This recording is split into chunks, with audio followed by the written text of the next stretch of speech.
Hi friends, welcome to Book Scale channel. In this channel I will upload great audiobooks that can make your life better.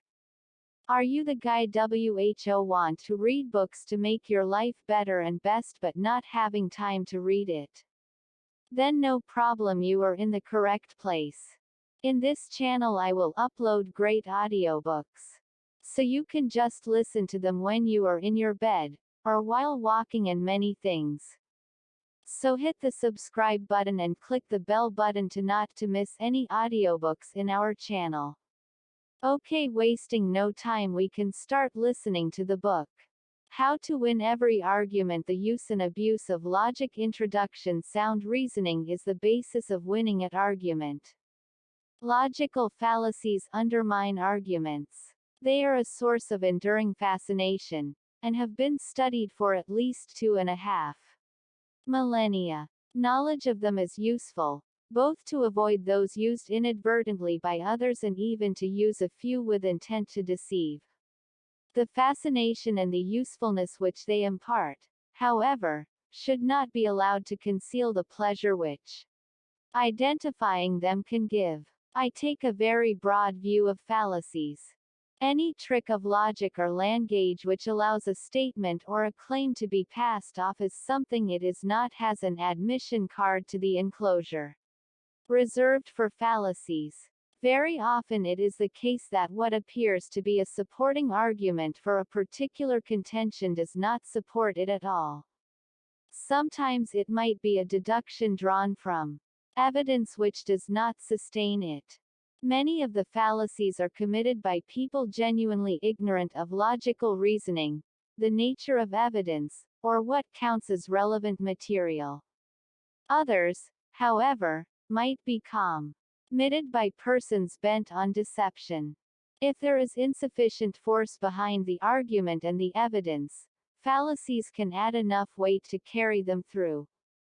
This book is intended as a practical guide for those who wish to win arguments. It also teaches how to perpetrate fallacies with mischief at heart and malice aforethought. I have described each fallacy, given examples of it, and shown why it is fallacious.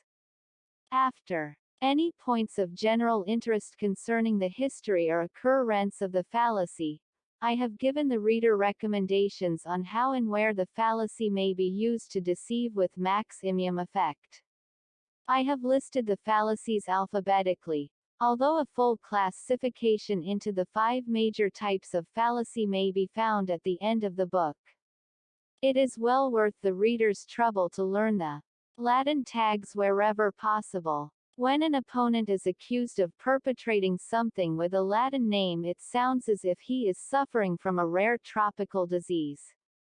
It has the added effect of making the accuser seem both erudite and authoritative. In the hands of the wrong person, this is more of a weapon than a book, and it was written with that wrong person in mind. It will teach such a person how to argue effectively, even dishonestly at times. In learning how to argue, and in the process of practicing and polishing each fallacy, the user will learn how to identify it and will build up an immunity to it.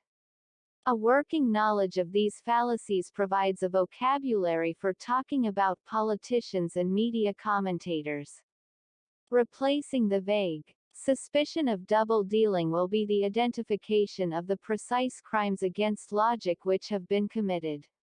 Knowledge of fallacies can thus provide a defensive as well as an offensive capability.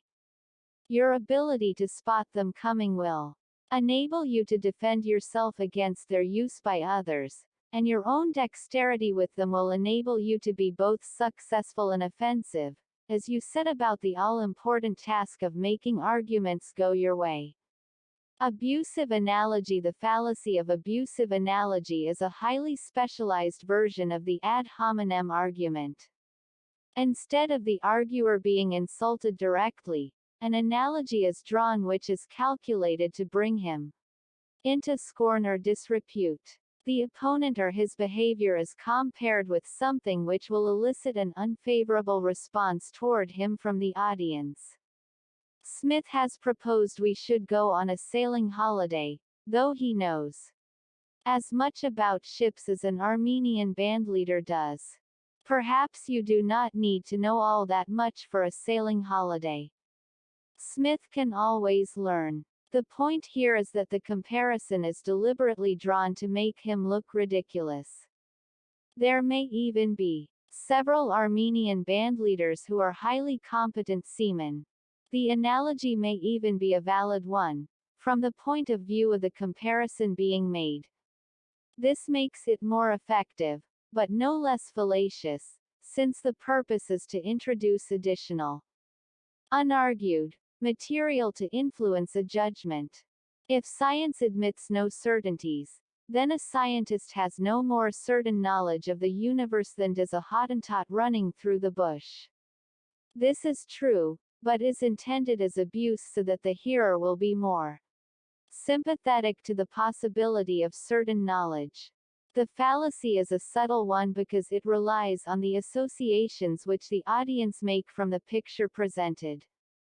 Its perpetrator need not say anything which is untrue. He can rely on the associations made by the hearer to fill in the abuse. The abusive analogy is a fallacy because it relies on this extraneous material to influence the argument. In congratulating my colleague on his new job, let me point out that he has no more experience of it than a sniveling boy has on his first day at school. Again, true. But look who's doing the sniveling. While politicians delight in both abuse and analogies, there are surprisingly few good uses of the abusive analogy from that domain. A good one should have an element of truth in its comparison, and invite abuse by its other associations. All other things being equal, it is easier to be offensive by making a comparison which is untrue, than to be clever by using elements of truth. Few have reached the memorable heights of Daniel O'Connell's description of Sir Robert Peel, a smile like the silver plate on a coffin. True, it has a superficial sparkle, but it invites us to think of something rather cold behind it. The venom-loaded pens of literary and dramatic critics are much more promising springs from which abusive analogies can trickle forth. He moved nervously about the stage, like a virgin awaiting the Sultan, and died after the first night.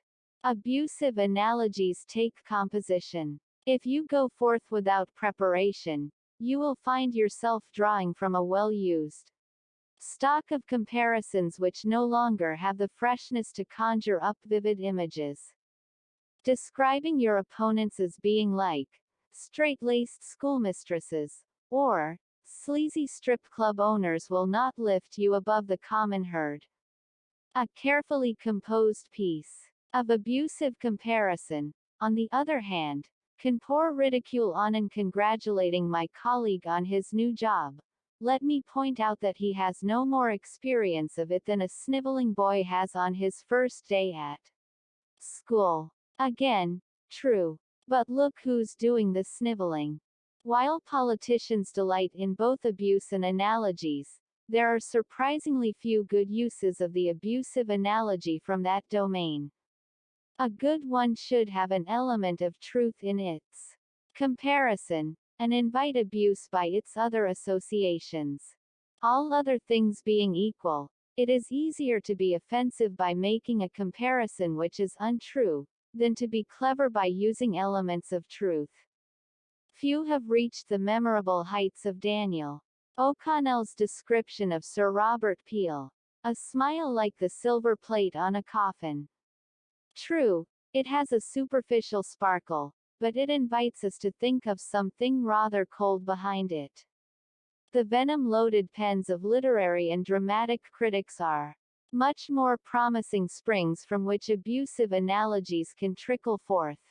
He moved nervously about the stage, like a virgin awaiting the Sultan, and died after the first night. Abusive analogies take composition. If you go forth without preparation, you will find yourself drawing from a well-used stock of comparisons which no longer have the freshness to conjure up vivid images. Describing your opponents as being like straight-laced schoolmistresses or sleazy strip club owners will not lift you above the common herd. A carefully composed piece of abusive comparison, on the other hand, can pour ridicule one best presented case you could find.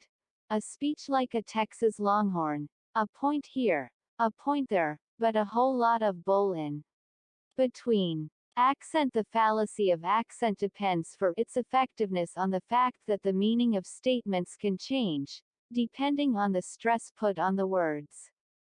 The accenting of certain words or phrases can give a meaning quite different from that intended, and can add implications which are not part of the literal meaning. Light your cigarette. Without accent, it looks like a simple instruction or invitation. Light your cigarette, rather than the tablecloth, or whatever else you feel in the mood to burn. Light your cigarette, instead of everyone else's. Light your cigarette, instead of sticking it in your ear. Even with so simple a phrase, a changed accent can give a markedly changed meaning. We read that men are born equal, but that is no reason for giving them all an equal vote. Actually, we probably read that men are born equal. Born equal carries an implication that they do not remain equal for long. Accent is obviously a verbal fallacy, for the most part. Emphasis in print is usually given by italics, and those who supply them to a quotation from someone else are supposed to say so. In speech, however, unauthorized accents intrude more readily, bringing unauthorized implications in their wake. The fallacy lies with the additional implications introduced by emphasis. They form no part of the statement accepted, and have been brought in surreptitiously without supporting argument. The fallacy of accent is often used to make a prohibition more permissive. By stressing the thing to be excluded, it implies that other things are admissible. Mother said we shouldn't throw stones or the windows. It's all right for us to use these lumps of metal. And Mother, who resolved never to lay a hand on them, might well respond with a kick. In many traditional stories, the intrepid hero wins through to glory by using the fallacy of accent to find a loophole in some ancient curse or injunction. Perseus knew that anyone who looked at the Medusa would be turned to stone. Even villains use it. Samson was blinded by the king of the Philistines who had promised not to touch him. Your most widespread use of the fallacy of accent can be to discredit opponents by quoting them with an emphasis they never intended. He said he would never lie to the American people. You will notice all of the things that left him free to do. Richelieu needed 6 lines by the most honest man in order to find something on which to hang him. With skillful use of the fallacy of accent, you can usually get this down to half a line. It is particularly useful when you are advocating a course of action which normally meets with general disapproval. Accent can enable you to plead that your proposed action is more admissible. I know we are pledged not to engage in germ warfare against people in faraway lands, but the Irish are not far away. When trying to draw up rules and regulations, bear it in mind that there are skilled practitioners of the fallacy of accent quite prepared to drive a coach and 6 through your intentions. You will then end up with something as tightly worded as the old male monopoly, which actually spelled out that people shouting across the street could be construed as a breach of the male monopoly. They did only say the street, though. Accident. The fallacy of accident supposes that the freak features of an exceptional case are enough to justify rejection of a general rule. The features in question may be accidental, having no bearing on the matter under contention, and may easily be identified as an unusual and allowable exception. We should reject the idea that it is just to repay what is owed. Supposing a man lends you weapons, and then goes insane. Surely it cannot be just to put weapons into the hands of a madman. This fallacy, used by Plato, lies in not recognizing that the insanity is an accident, in that it is a freak circumstance unrelated to the central topic, and readily admitted to be a special case. Almost every generalization could be objected to on the grounds that one could think of accidental cases it did not cover. Most of the general statements about the consequences which follow upon certain actions could be overturned on the grounds that they did not cover the case of a meteorite striking the perpetrator before the consequences had occurred. To maintain this would be to commit the fallacy of accident. It is a fallacy to treat a general statement as if it were an unqualified universal, admitting no exceptions. To do so is to invest it with a significance and a rigor which it was never intended to bear. Most of our generalizations carry an implicit qualification that they apply, all other things being equal. If other things are not equal, such as the presence of insanity or a meteorite, the exceptions can be allowed without overturning the general claim. You say you have never met this spy. Can you be sure he was never near you in a football crowd, for example? Well, no. When was this occasion, and what papers passed between you? 1. If I did meet him, it was an accident. Accident is a fallacy encountered by those in pursuit of universal. If you are trying to establish watertight definitions of things like truth, justice, and meaning, you must not be surprised if others spend as much energy trying to leak the odd accident through your seals. Plato was searching for justice. John Stuart Mill, trying to justify liberty except where there is harm, or serious risk of harm, to others, found himself forever meeting objections which began, but what about the case where it is an occupational hazard? If you are to avoid accidents, avoid universal. Promises should not always be kept. Suppose you were stranded on a desert island with an Austrian count who was running an international spy ring. And suppose there was only enough food for one, and you promised him. The only amazing feature of these lurid stories is that anyone should suppose such freak cases to make the general rule any less acceptable. One of the famous examples of the fallacy is a schoolboy joke. What you bought yesterday you eat today. You bought raw meat yesterday, so you eat raw meat today. With the generalization referring to the substance, regardless of its accidental condition. The fallacy of accident is a good one for anarchists because it appears to overturn general rules.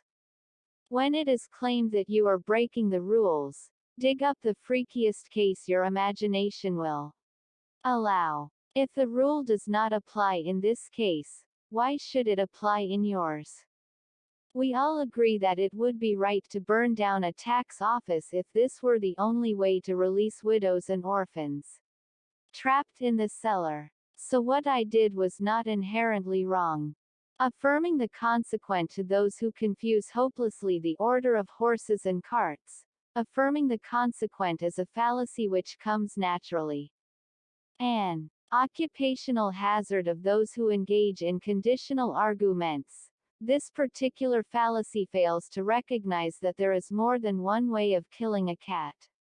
When cats are bitten by rabid hedgehogs they die. Here is a dead cat. So, obviously there is a rabid hedgehog about.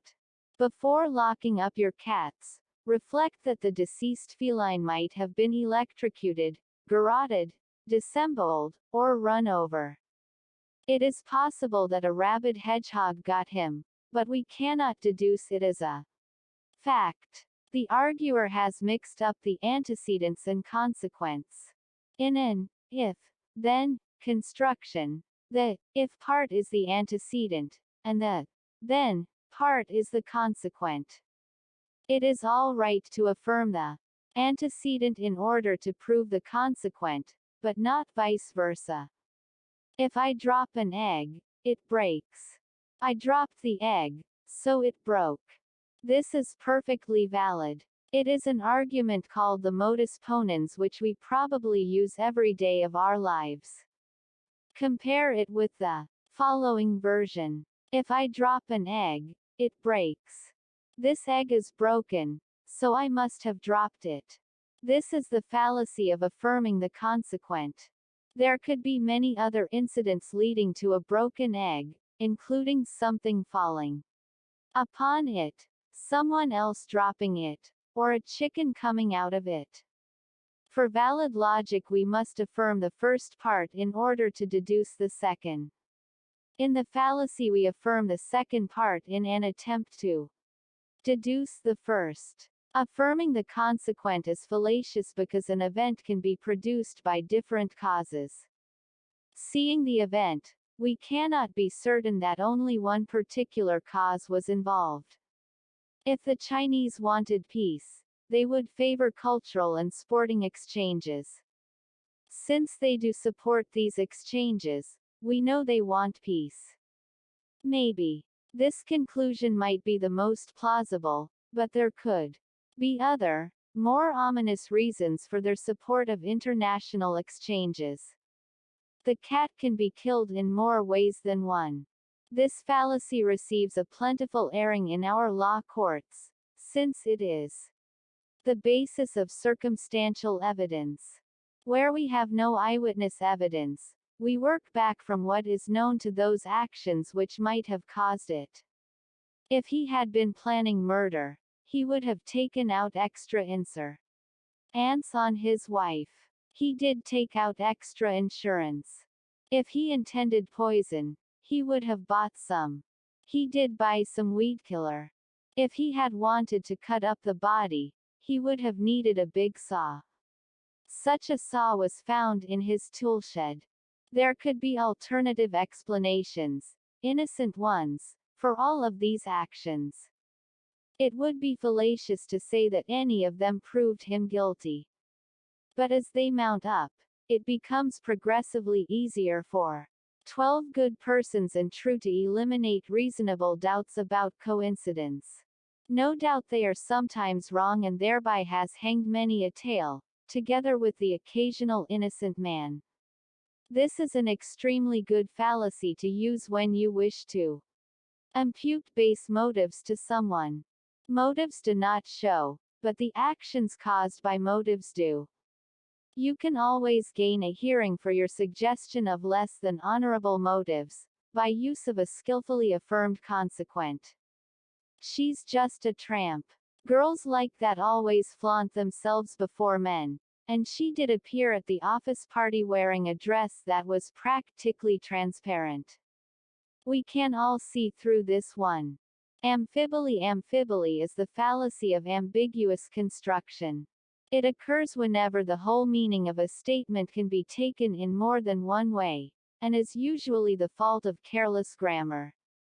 The Duchess has a fine ship, but she has barnacles on her bottom. This is a duchess who requires especially careful handling. The fallacy is capable of infinite variation. Many excellent examples of amphibole make use of the confused pronoun does the she refer to the ship or to the Duchess. Similar confusion may occur with animals. Met the ambassador riding his horse. He was snorting and steaming, so I gave him a lump of sugar. Would that all diplomats were so cheaply entertained. Misuse of the word which, or its omission for brevity, both produce many classic examples. On the claim form I have filled in details about the injury to my spine, which I now enclose. There are innumerable versions of the advertisement. For sale, car by elderly lady with new body and spare tire. The mistake usually consists in the failure to appreciate that an alternative reading is possible. Sometimes the punctuation is misplaced. Sometimes there is not enough of it to eliminate the ambiguity. Press headlines, with their need for both punch and brevity, are favorite long grasses from which the occasional delightful amphibole will bounce into view. Legendary World War II masterpieces include MacArthur Flies Back to Front, with more variations still if the second word is taken to be a noun. French Push Bottles Up Germans. Hand-to-hand combat. Yes. But this is ridiculous. Use of the amphibole with intent to deceive is a favorite. Resort of oracles and fortune tellers. A timely amphibole enables the prophet to hedge his bets, having it both ways. After the outcome, one can always take refuge in the meaning which was fulfilled. Croesus asked the oracle what would happen if he attacked Persia. The reply, "A mighty empire will be humbled," was prophetic indeed. But it was his own.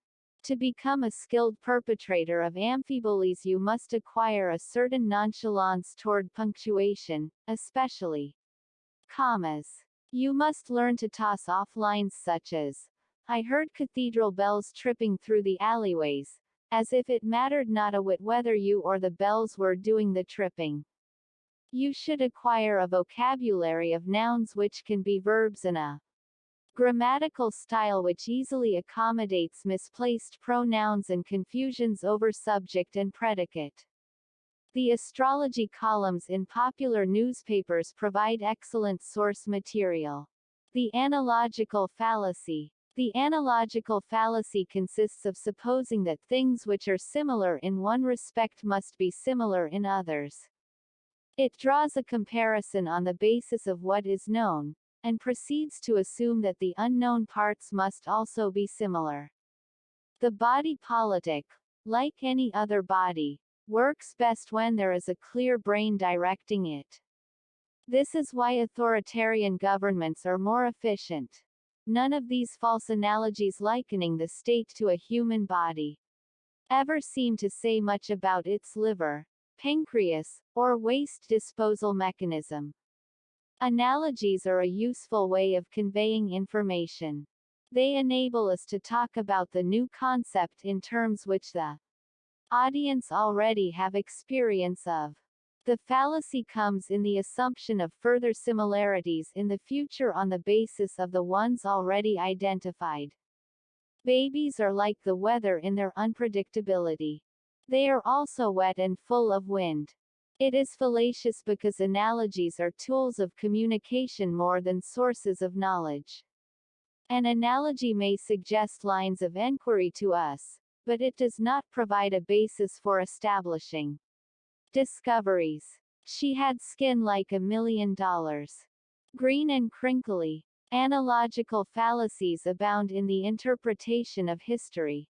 In the attempt to make history mean something, all kinds of comparisons emerge. Past civilizations all have it in common that they are now past. Once were civilizations, and before that were not. These three utterly commonplace facts lead many historians into a life cycle analogy. The simple sequence, not alive, alive, no longer alive, irresistibly invites comparison with living organisms. Before our defenses are ready, there we are with civilizations, blooming, and flowering, soon to be engaged in the act of withering and dying as our culture ripens. It is only natural that it should, like any organism, put out seeds to reproduce itself in distant places. An argument for colonialism which should be nipped in the bud. The fact is that civilizations are not flowers. If you fall into the analogical trap, you will soon be having them drawing strength from the soil, and perhaps even exhibiting their blooms in turn. Hume, in his dialogues concerning natural religion, has the earnest Cleanthes compare the universe to a delicate mechanism, like a watch. And, just as we can deduce from a watch the necessary existence of a watchmaker, so from the universe But the skeptical Philo kills the argument at this point by saying that the universe seems to him much more like a cabbage. The analogical fallacy is devastatingly effective when used against the person who first produced the analogy. Everyone uses analogies of sorts. All you have to do is seize upon one used by an opponent and continue it in a way more conducive to your own line of argument. With luck, your opponent will be forced into the admission that his own analogy was not a very good one, and will lose points with the audience. As we sail forth on our new committee, may I express the hope that we can all pull together for a smooth voyage. The chairman is right. But remember that rowers were usually put in chains and whipped. And if the ship sank, they went down with it. You will go far in any organization by likening it to a family. Family life evokes a pleasant glow, and the analogy will enable you in practice to argue for almost anything, including giving pocket money to the members and sending the naughty ones supperless to bed. Anticitem, argumentant ad students of political philosophy recognize in the argumentum ad anticitem the central core of the arguments of Edmund Burke. Put at its simplest, it is the fallacy of supposing that something is good or right simply because it is old. This is the way it's always been done, and this is the way we'll continue to do it. It brought poverty and misery before, and it will do so again. There is nothing in the age of a belief or an assertion which alone makes it right. At its simplest, the ad anticitem is a habit, which economizes on thought. It shows the way in which things are done, with no need for difficult decision-making. At its most elevated, it is a philosophy. Previous generations did it this way, and they survived. So will we. The fallacy is embellished by talk of continuity and our contemplation of the familiar. While the age of a belief attests to experience, it does not attest to its truth. To equate older with better is to venture into the territory of the fallacy. After all, human progress is made by replacing the older with the better. Sometimes men do things in a particular way, or hold particular beliefs, for thousands of years. This does not make it right, any more than it makes it wrong. You are not having a car. I never had a car. My father never had one, and nor did his father before him. Which is probably why none of them got anywhere. The Conservative Party is the home of the ad anticitem. They raised it and by golly they are going to keep it. The old values must be the right ones. Patriotism, national greatness, discipline, you name it. If it's old, it must be good. The commercial world is sensitive to the prevalence of the fallacy, and modifies its actions accordingly. A cigarette brand called Woodbine, with a large market share, feared its image was becoming dated, but did not wish to shatter the instinctive preference for the traditional. A science fiction magazine called Astounding feared that its name reflected an earlier era and might hold back its development. In both cases the decision was made to effect gradual change, with the cigarette packet design and the magazine name both changing imperceptibly over the weeks. Astounding made it into analog, but Woodbines seem to have disappeared without trace. Perhaps cigarette customers are more conservative than science fiction readers. Skillful use of the ad anticitem requires a detailed knowledge of China. The reason is simple. Chinese civilization has gone on for so long, and has covered so many different provinces, that almost everything has been tried at one time or another. Your knowledge will enable you to point out that what you are advocating has a respectable antiquity in the Xinjiang province, and there it brought peace, tranquility of mind and fulfillment for centuries. We make our furniture in the best way, the old way. And it's every bit as uncomfortable as it always was. A priorism normally we allow facts to be the test of our principles. When we see what the facts are, we can retain or modify our principles. 2. Start out with principles from the first, a priori, and to use them as the basis for accepting or rejecting facts is to do it the wrong way round. It is to commit the fallacy of a priorism. We don't need to look through your telescope, Mr. Galileo. We know that there cannot be more than 7 heavenly bodies. This was a short-sighted view. The relationship between facts and principles is a complicated one. We need some kind of principle, otherwise nothing presents itself as a fact in the first place. The fallacy consists of giving too much primacy to principles, and in not permitting them to be modified by what we observe. It makes an unwarranted presumption in favor of a theory unsupported by the evidence, and therefore rejects evidence relevant to the case. All doctors are in it for themselves. If yours really did give up all the time for no payment, then all I can say is that there must have been some hidden gain we don't know about, in addition to the less well-hidden fallacy we do know about. A prioristic reasoning is widely used by those whose beliefs have very little to do with reality anyway. The fallacy is the short brush which sweeps untidy facts under a carpet of preconception. It is a necessary household appliance for those determined to keep their mental rooms clean of the dust of the real world. Engraved on the handle, and on the mind of the user, is the legend, "My mind's made up. Don't confuse me with facts." Many of us might be unimpressed with a patent medicine for which the claim was made that recovery proved that it worked, and lack of recovery was proof that more of it were needed.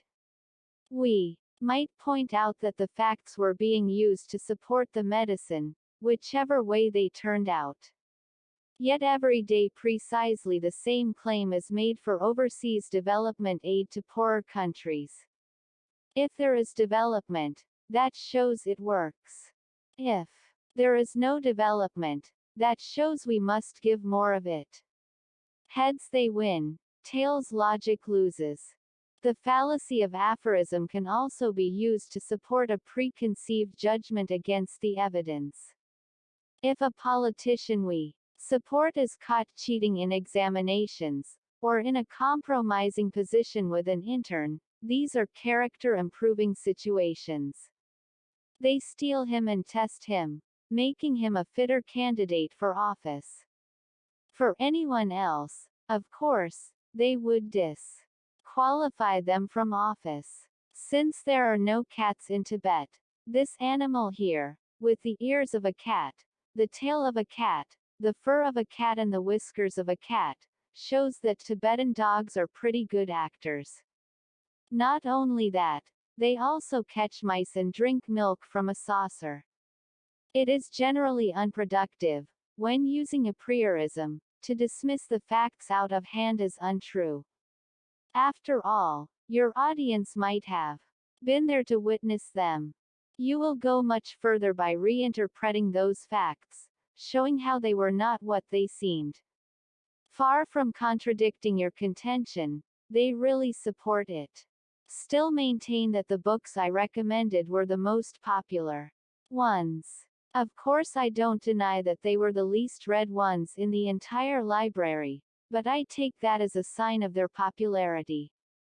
You see, when a book is really popular, people buy it or borrow it from friends. They don't wait to borrow it from a library. At least the fallacy is popular. Baculum, argumentum ad when reason fails you. Appeal to the rod. The argumentum ad baculum introduces force as a means of persuasion, and is often resorted to by those who would lose the argument without it. It would be better if you told us what we want to know. After all, we wouldn't want your aged mother or your crippled sister to suffer, would we? Probably yes.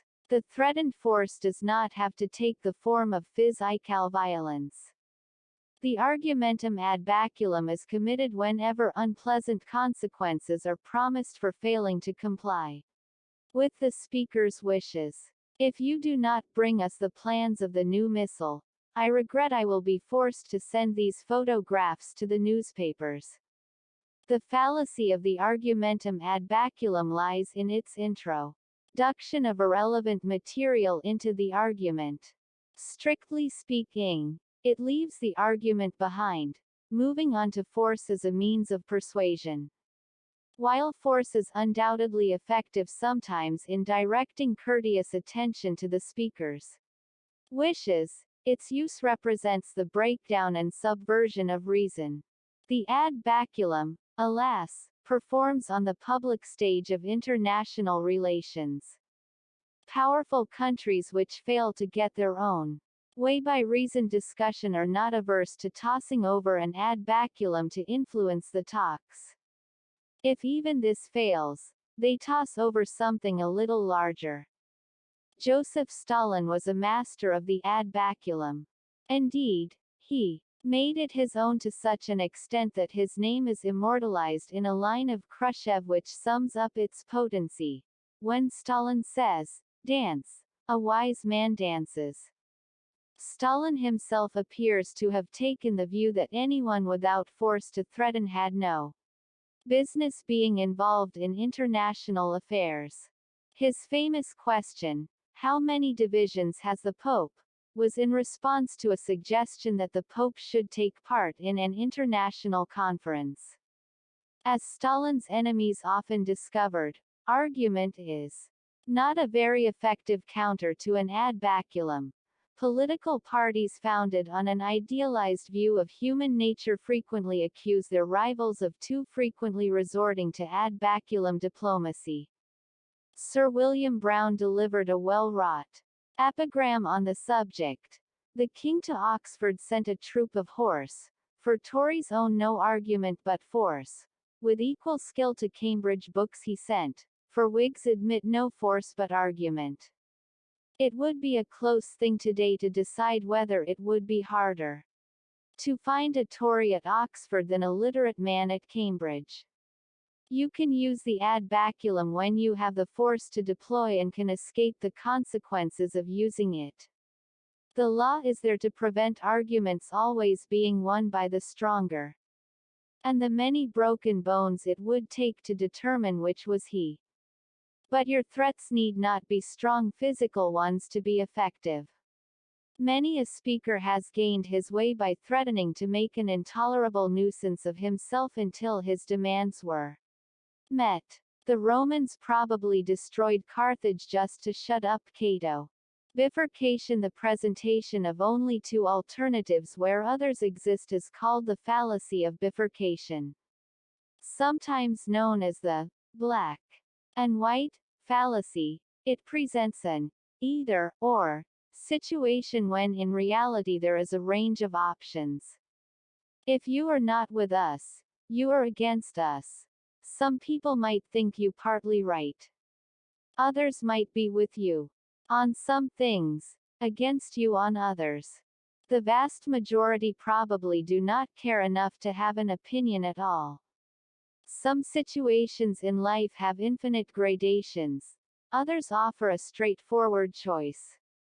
There are many intermediate shades between light and dark, but not all that many things between a boy and a girl. The fallacy of bifurcation consists in taking the limited choice of the second class into situations more properly covered by the first. There are two types of people in this world: the rich and the suckers. Do you want to get rich, or are you happy to remain a sucker? In fact, there are degrees of richness, as there probably are of sucker. You can be rich by comparison with some, but poor when set alongside others. Suckers, too, seem spread across a continuum. The mistake is made by the denial of extra choices. In limiting the field, the perpetrator is leaving out of the discussion material, which could well influence the outcome. The fallacy this time is caused not by the intrusion of irrelevant material, but by the exclusion of relevant items. Bifurcation is used to limit choice. Large political parties employ it to squeeze out smaller ones by denying that they are valid options. Fanatics, for and against, use it to flail the vast mass in between who cannot be bothered. Ideologues use it to classify people into one category or another, rather than admit to the vast range of individual opinions. One of the more irritating uses of the fallacy of bifurcation occurs in the collection of statistical information. Marketing, research polls, along with official forms, can only work by assigning people into broad categories. Information is often requested with the answer, yes, or, no, when the individual concerned knows that neither is correct. Personality tests which pose hypothetical situations always grossly underestimate human ingenuity. Bifurcation often occurs in a dilemma, even though the dilemma itself is a sound form of argument. If we import goods, we send our jobs abroad. If we export goods, we send our property abroad. Since we must either export or import, we lose either our jobs or our property. But it is not a black and white choice. We can import some things, export others. Lord Nelson uttered the famous cry, "Westminster Abbey or victory," overlooking the possibility that he might get both, or the option of St. Paul's, where he ended up. The greatest use you can make of bifurcation is to offer a choice limited to something very unpleasant or the course you are advocating. Either the audience does what you suggest, or it will be the end of all life on earth as we know it. Either we paint the door green, or we will be mocked and ridiculed. People will think we have no taste at all, and we'll become the laughing stock of the whole neighborhood. I leave the choice up to you. I'm not trying to influence your decision one way or the other. You must learn to introduce what you consider to be the only possible choice by saying, "Well, ladies and gentlemen, it seems we have two possible choices. Blinding with science. Science enjoys an enormous prestige because it has got so many things right. In the popular imagination, the dedicated scientist in his white coat is a fount of real knowledge as opposed to mere opinion. The fact that he is using that knowledge to make Frankenstein monsters scarcely diminishes the respect for his pronouncements. Many people, anxious to invest their own views with the authority of the scientist, don the white coat of scientific jargon in an attempt to pass off their own assertions as something they are not. The fallacy of blinding with science specializes in the use of technical jargon to deceive the audience into supposing that utterances of a scientific nature are being made, and that objective experimental evidence supports them. The amotivational syndrome is sustained by peer group pressure except where achievement orientation forms a dominant aspect of the educational and social milieu. Which means roughly that people don't work if their friends don't, unless they want to get on. Now this may be true or false, but many are daunted from challenging what is dressed up to look like an expert view. The white coat of technical jargon is so dazzlingly clean, never having been tainted by any real scientific work, that it blinds the audience to the true merits of what is being said. Instead of evaluating contentions on the basis of the evidence marshaled for and against them, the audience recoils from the brilliance of the jargon. The fallacy is committed because this irrelevant material has no place in the argument, just as loaded words try to prejudice a case emotionally, so does pseudo-scientific jargon try to induce an unearned respect for what is said. The proposition is the same, whatever the language, and use of language to make its acceptance easier is fallacious. Although blinding with science can be used in any argument, many will recognize the special domain of this fallacy as the subjects which like to consider themselves as sciences, but are not. Science deals with things from atoms to stars at a level where individual differences do not matter. The scientist talks of all rolling bodies or whatever, and formulates general laws to test by experiment. The trouble with human beings is that, unlike rolling bodies, the individual differences do matter. Often. Again, unlike rolling bodies, they want to do different things. Although this might prevent us from being scientific about human beings, it does not stop us pretending to be so. What we do here is to add the word science onto the study, giving us economic science, political science, and social science. Then we dress them in that white coat of scientific language, and hope that no one will notice the difference. The transportation flow charts for the period following the post meridian peak reveal a pattern of decantation of concentrated passenger units in cluster formations surrounding the central area. You could spend years formulating laws to predict this, and might even be in the running for a Nobel Prize.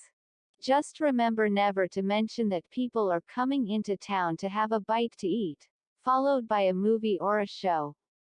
The first rule for using this fallacy is to remember to use long words. When the pie was opened, the birds commenced to sing. Never use a four-letter word, especially if you can think of a 24-letter word to take its place. The jargon itself is harder to master, but a subscription to New Society is a good investment. Remember that the basic function of words is to prevent communication. Their real task is to transform what is banal, trivial and easily refuted into something profound, impressive and hard to deny.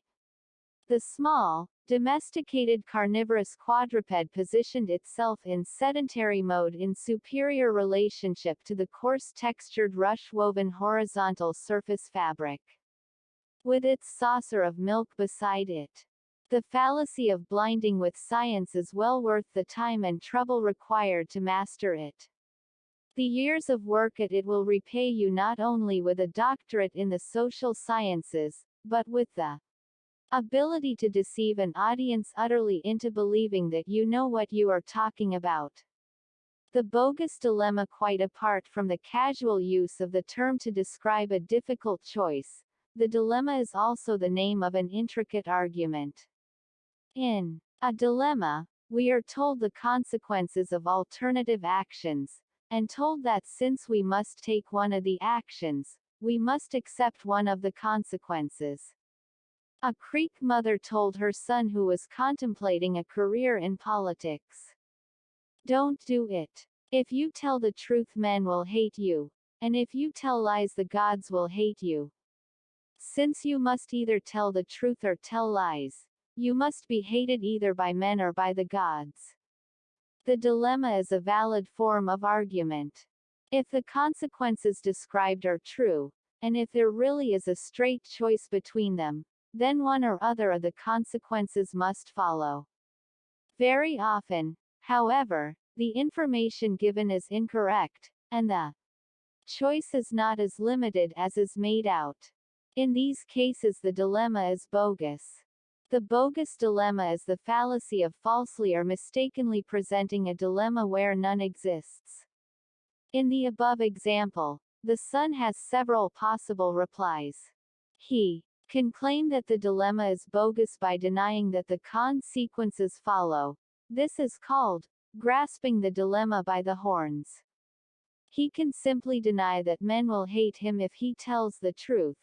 On the contrary, he might claim they would respect him for it. The alternative statements about consequences are called the conjuncts, and it is enough to show that one or both is false to label the dilemma as bogus.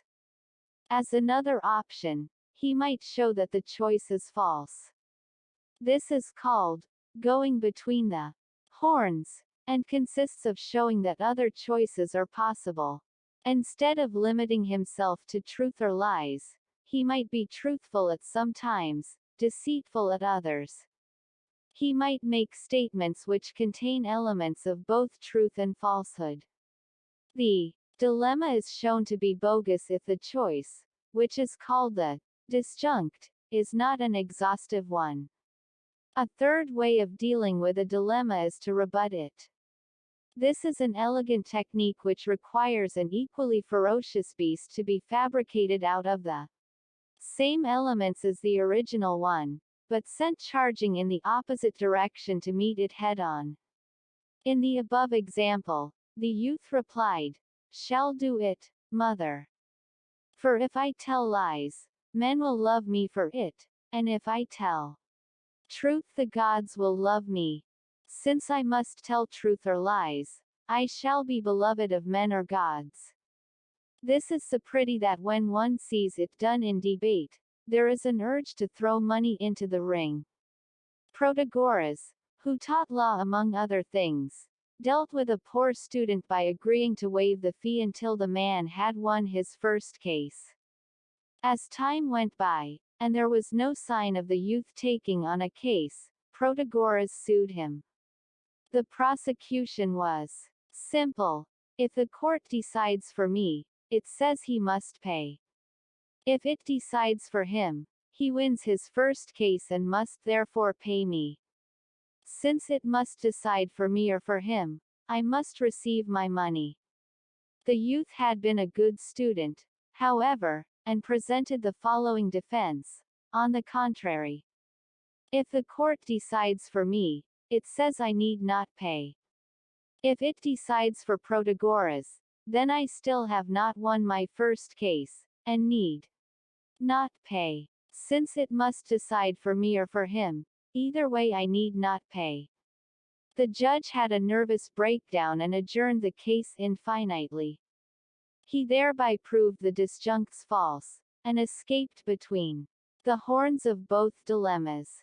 The fallacy in the bogus dilemma consists of presenting false consequences or a false choice, and it will be of most use to you in situations where decisions which you oppose are being contemplated. Quickly you step in, pointing out that one of two things will happen, and that bad results will follow either way, if we allow this hostel for problem teenagers to be set up in our area. Either it will be empty or it will be full. If it is empty, it will be a useless waste of money, and if it is full, it will bring in more troublemakers than the area can cope with. Reluctantly, therefore, cross your fingers and hope there are no students of Protagoras on the committee. Cerulus in probando. Cerulus in probando is a specialized and very attractive form of the petitio principii. It consists of using as evidence a fact which is authenticated by the very conclusion it supports. It is thus arguing in a circle. 7 didn't do it, sir. Smith Minor will vouch for my honesty. Why should I trust Smith Minor? Oh, I can guarantee his honesty, sir. Single quote. Any teacher who falls for that one deserves to be suspended by his thumbs from 2 hypotheticals. The Cerulus is fallacious for the same reason as is its larger cousin, petitio. It fails to relate the unknown or unaccepted to the known or accepted. All it gives us is 2 unknowns so busy chasing each other's tails that neither has time to attach itself to reality. We know about God from the Bible, and we know we can trust the Bible, because it is the inspired word of God. A circle in a spiral, a wheel within a wheel. As with the petitio, its close relative, the Cerulus is often found building a cozy little nest in religious or political arguments. If there really were convincing proofs of particular religions or ideologies, it would be much more difficult for intelligent people to disagree about them. In place of cast iron demonstrations, petitio and Cerulus are often called upon to serve The same could even be said of science. How do we know that our so-called scientific knowledge is no more than one giant cerulus? When we perform scientific experiments, we are assuming that the rest of our knowledge is good. All we are really testing is whether the new theory under examination is consistent with the rest of our theories.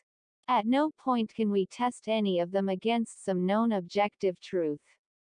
After all, even the theories about what our senses tell us are in the same predicament. It all comes down to saying that science gives us a consistent and useful look at the universe through the ring of a giant circulus. You will find it difficult, however, to use the prestige of science in support of your own use of the circulus.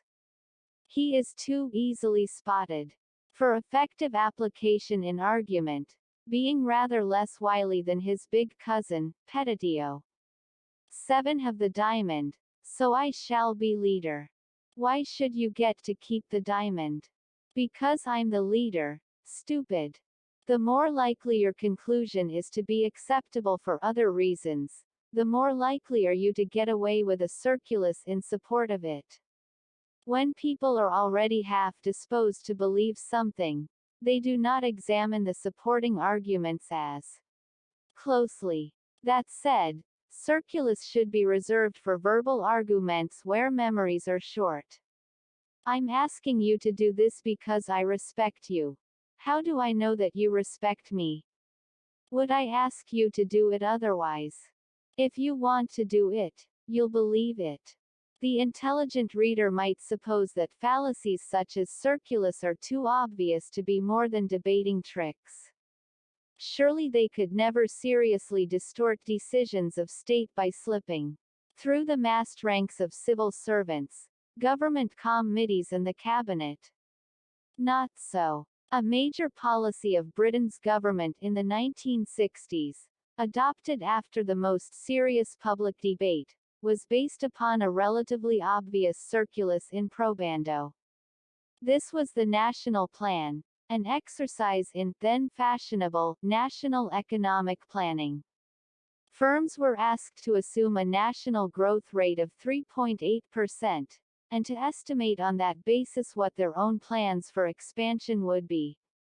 These various estimates were added up by the government, which concluded that the combined plans of British industry suggested a growth rate of 3.8%. The national plan was valueless then and subsequently, except to connoisseurs of logical absurdity lucky enough to snap up remaindered copies of it in second-hand bookshops. The complex question plurium interrogationum,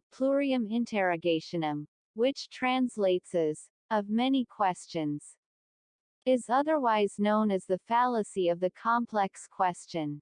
When several questions are combined into one, in such a way that a yes or no answer is required, the person they are asked of has no chance to give separate replies to each, and the fallacy of the complex question is committed. Have you stopped beating your wife? If yes, you admit you were. If no, then you still are. This might seem like an old joke, but there are modern versions. Did the pollution you caused increase or decrease your profits? Did your misleading claims result in you getting promoted? Is your stupidity inborn? All of them contain an assumption that the concealed question has already been answered affirmatively. It is this unjustified presumption which constitutes the fallacy. Many questions may be asked, but if the answer to some is assumed before it is given, a plurium interrogationum has been committed. A common version of the fallacy asks questions beginning, who, or why, about facts which have not been established. Even oldies such as, who is the lady I saw you with last night, and why did the chicken cross the road, are, strictly speaking, examples of this fallacy. They preclude answers such as, there was none, or, it didn't. Why did you make your wife alter her will in your favor? And why did you then go along to the chemist to buy rat poison? Why did you then put it into her cocoa? And how did you do it without attracting her attention? Attempt not more than 3 questions. The inhabitants of the world of the plurium are a puzzled lot. They can never understand why we tolerate television reporters who echo anti-patriotic propaganda, how we can curb drug abuse in our schools, or why it is that so many unemployable people are produced by our universities and colleges. The advertisers of that world want to know whether our families are worth the extra care that their product brings and if we are glad we chose their brand of shampoo. In the real world, none of these questions would be regarded as valid until the facts they depend on had been established. The complex question has to be broken into simpler ones. And often the denial of the fact presumed invalidates the larger question altogether. A variety of complicated genetic or evolutionary explanations could be advanced to explain why the adult human female has 4 more teeth than the adult male. None of them would be as effective as counting along a few jaws and denying the fact. Plurium interrogationum is very effective as a means of introducing the semblance of democracy into the domestic scene. It enables you to give children a choice over their destinies. Would you prefer to go to bed now, or after you've finished your cocoa? Do you want to put your bricks in the box, or on the shelf? Beware, though. After about 10 years this will come back to you as, Mum, would you prefer to buy me a disco deck or a motorbike for my birthday? He who sows the wind. Composition. The fallacy of composition occurs when it is claimed that what is true for individual members of a class is also true for the class considered as a unit. Some nouns can be taken to refer either to the thing as a whole or to the various parts which make it up. It is fallacious to suppose that what is true of the parts must also be true of the new entity which they collectively make up. This must be a good orchestra because each of its members is a talented musician. Each individual might be excellent but totally unable to play in unison with colleagues.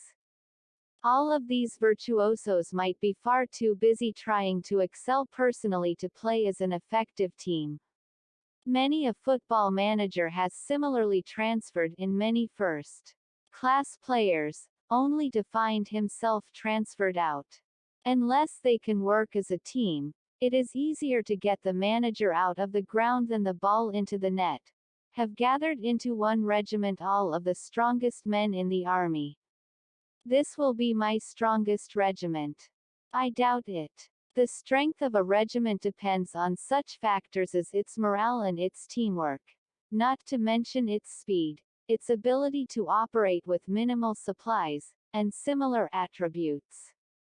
The fallacy arises from a failure to recognize that the group is a distinct entity of which things can be said which do not apply to individual persons. Evidence advanced to attest to the qualities of the members is therefore irrelevant to an appraisal of the group. Americans are particularly vulnerable to this fallacy because their grammar makes no distinction between the collective entity and the individuals within it. It seems to be universal in the American language to use singular verbs for collective nouns, regardless of whether the members or the group are being referred to. In English we would say, the crew is a good one, referring to it as a separate entity, but, the crew are tired, if we are speaking of its members. In American one uses the singular verb in both cases, losing an important distinction. If everyone in society looks after themselves, then our society will be one that looks after itself. It will certainly be a society of people who look after themselves, but maybe society has aspects which need to be looked after by people acting in concert. A variant of the fallacy of composition covers cases in which Things which are true for individuals become untrue if they are extrapolated to cover the whole group. Farmers benefit from price supports on beef, shoemakers gain from price supports on shoes, and so on. Obviously, the whole economy would benefit if all products were subsidized. The point is that farmers and shoemakers only benefit if they are in a small group which benefits at the expense of everyone else. If the principle is extrapolated, everyone receives the subsidies, everyone pays the taxes to fund them, and everyone loses out to the bureaucrats who administer the transfers. Society, indeed, provides the best place to use the fallacy with intent to deceive. You should attribute all kinds of sympathetic qualities to the people in our country. An audience of your countrymen will have no difficulty in attesting to the truth of them. When you slide in a surreptitious fallacy of composition to urge the same for society as a unit, they will be reluctant to let go of the good qualities they just claimed. We all know that the average Briton is noted for a warm-hearted generosity. That is why our society has to increase the rights of the old, the sick, the unemployed, and those in less developed countries. These actions might be worthwhile, but are only generous when done by individuals. To take money away from people to give to others actually diminishes their opportunity to be generous. You might just as well try. Irishmen tend to die young, you know. I'm surprised the country is still going. Concealed quantification when statements are made about a class. Sometimes they are about all of the members of it, sometimes about some of them. And at other times it is not clear which is referred to. The fallacy of concealed quantification occurs when ambiguity of expression permits a misunderstanding of the quantity which is spoken of. Garage mechanics are crooks. What? All of them? It does not say, but there is a big difference. If it refers to all of them, then to talk to one is to talk to a crook. Although many motorists may have their convictions, few of the garage mechanics do. Very often the quantification is concealed because it sounds rather lame to make bold statements about some of a class.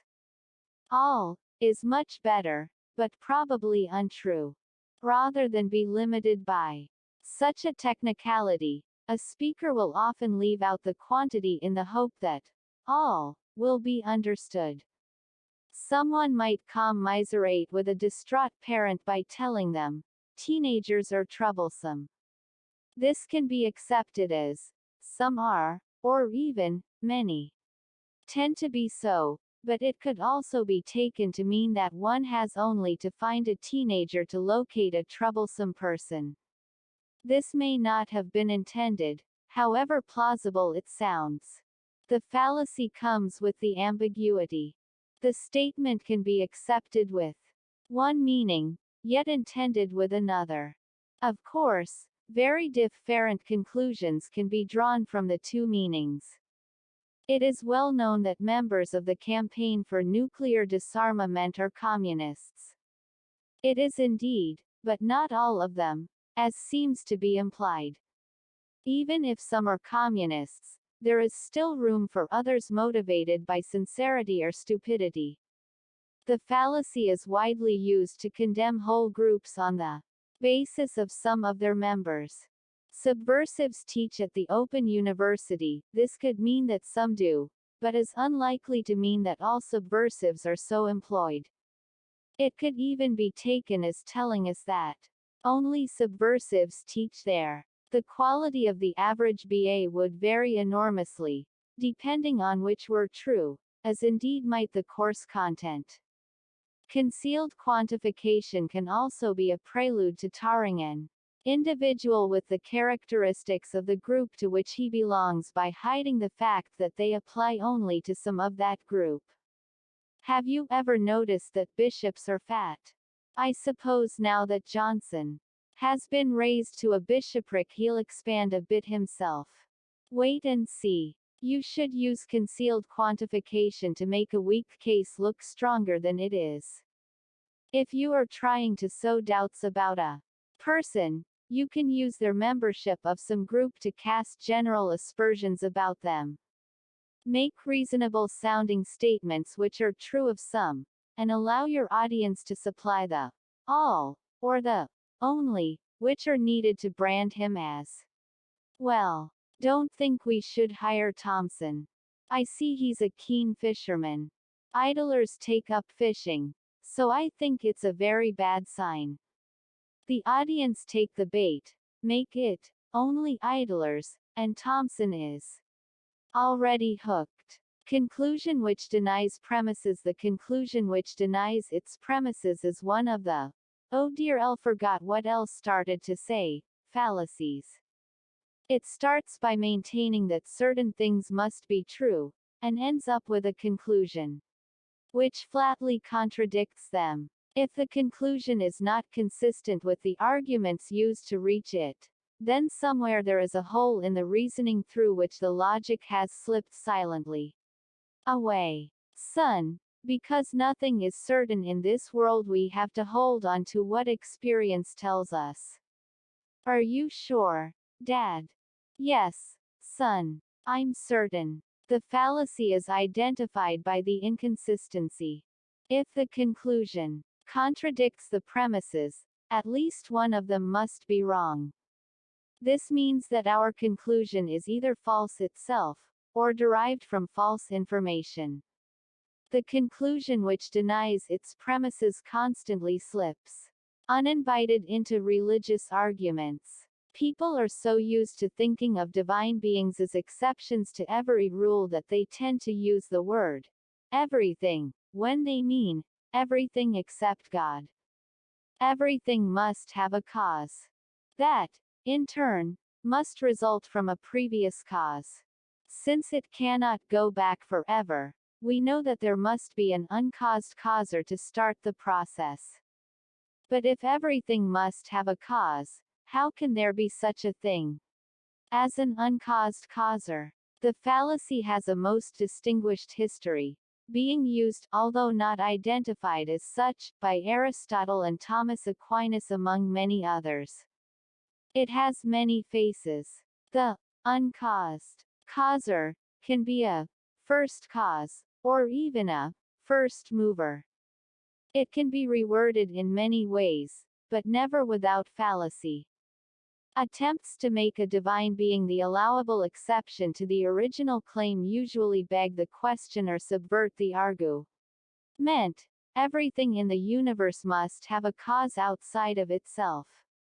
The intention is clearly to establish a cause which is outside of the universe and therefore needs no cause to account for it. Unfortunately, the rewording admits several faults.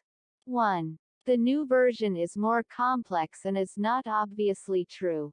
2. The universe is not in the universe, it is the universe.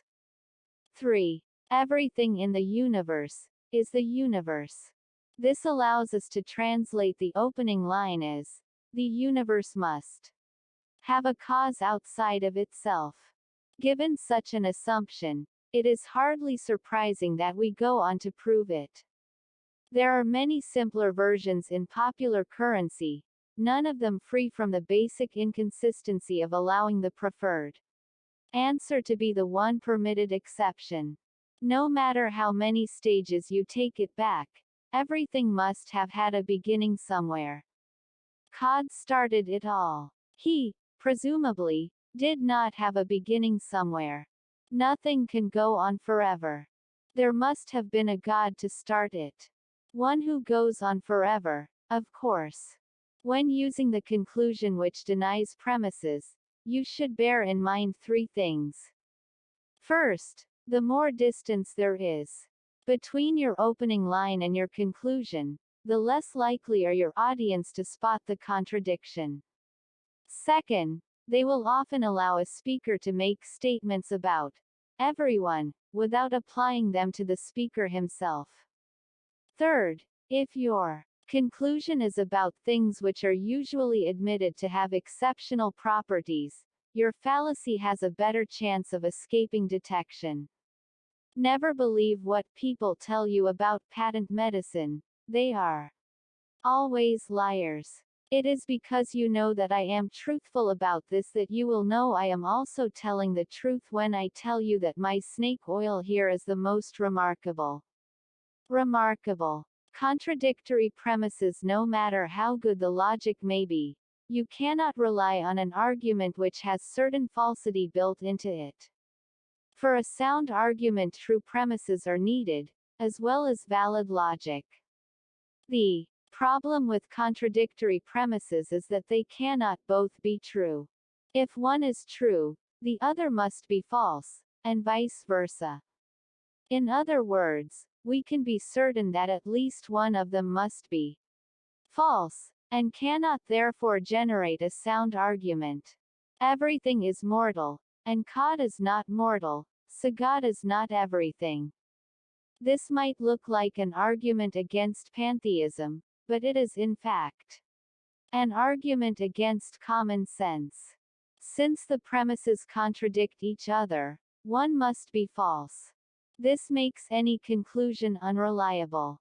The fallacy is an interesting one because it permits the logic to be valid. It usually amazes non-logicians to hear that with inconsistent premises any conclusion, no matter how irrelevant, can be validly inferred. Logicians, however, do not use the word valid to mean sound, if there is known falsity built in, as there must be with contradictory premises, then it matters not how good the logic is. The argument is not sound. This is the fallacy which enables us to prove that the moon is made of green cheese. The proof is quite complicated, but quite fun. We are given two premises, that milk is white, and milk is not white. If milk is white is true, then it is also the case that either milk is white or the moon is made of green cheese is true. This is correct. Since we are also given that milk is not white, the second alternative must be true, namely that the moon is made of green cheese. There is nothing wrong with the logic. The known falsity in the contradictory premises can be used to establish anything, including a rather smelly satellite. It is difficult to use the fallacy of contradictory premises in everyday argument, because your audience will normally see that you are contradicting yourself.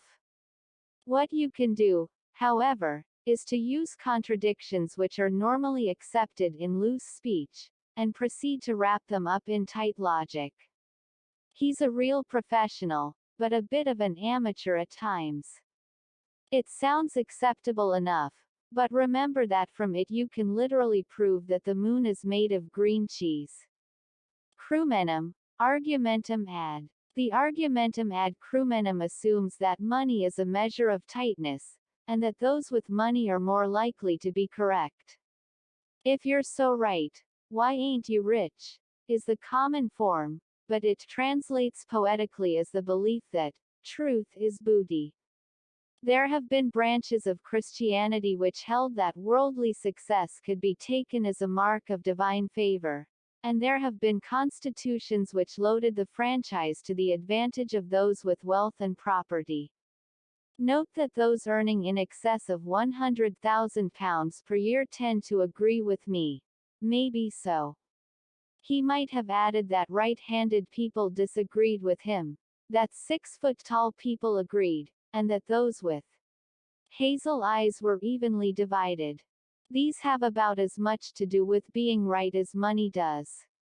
The fallacy in the argumentum ad crumentum is, of course, that wealth has nothing to do with it. It is a sweet and fitting thing to make a lot of money.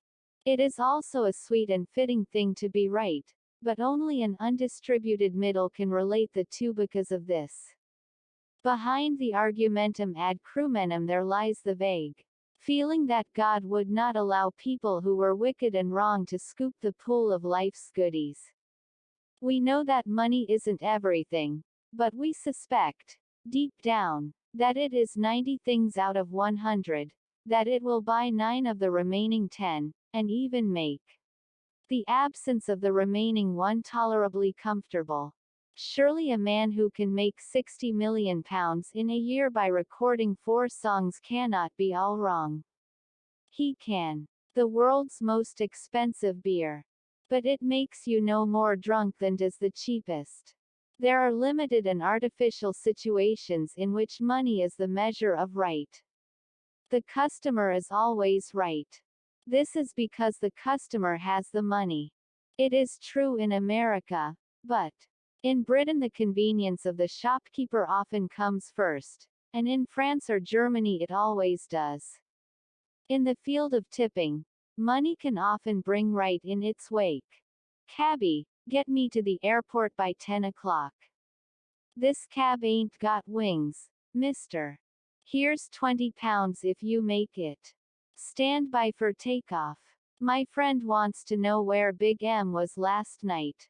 Who's your friend? He sent his picture. Waves banknote. You can tell Sir Edward Elgar that Big M was at Molly's bar. A version of the argumentum ad crumentum helped in the success of the Industrial Revolution.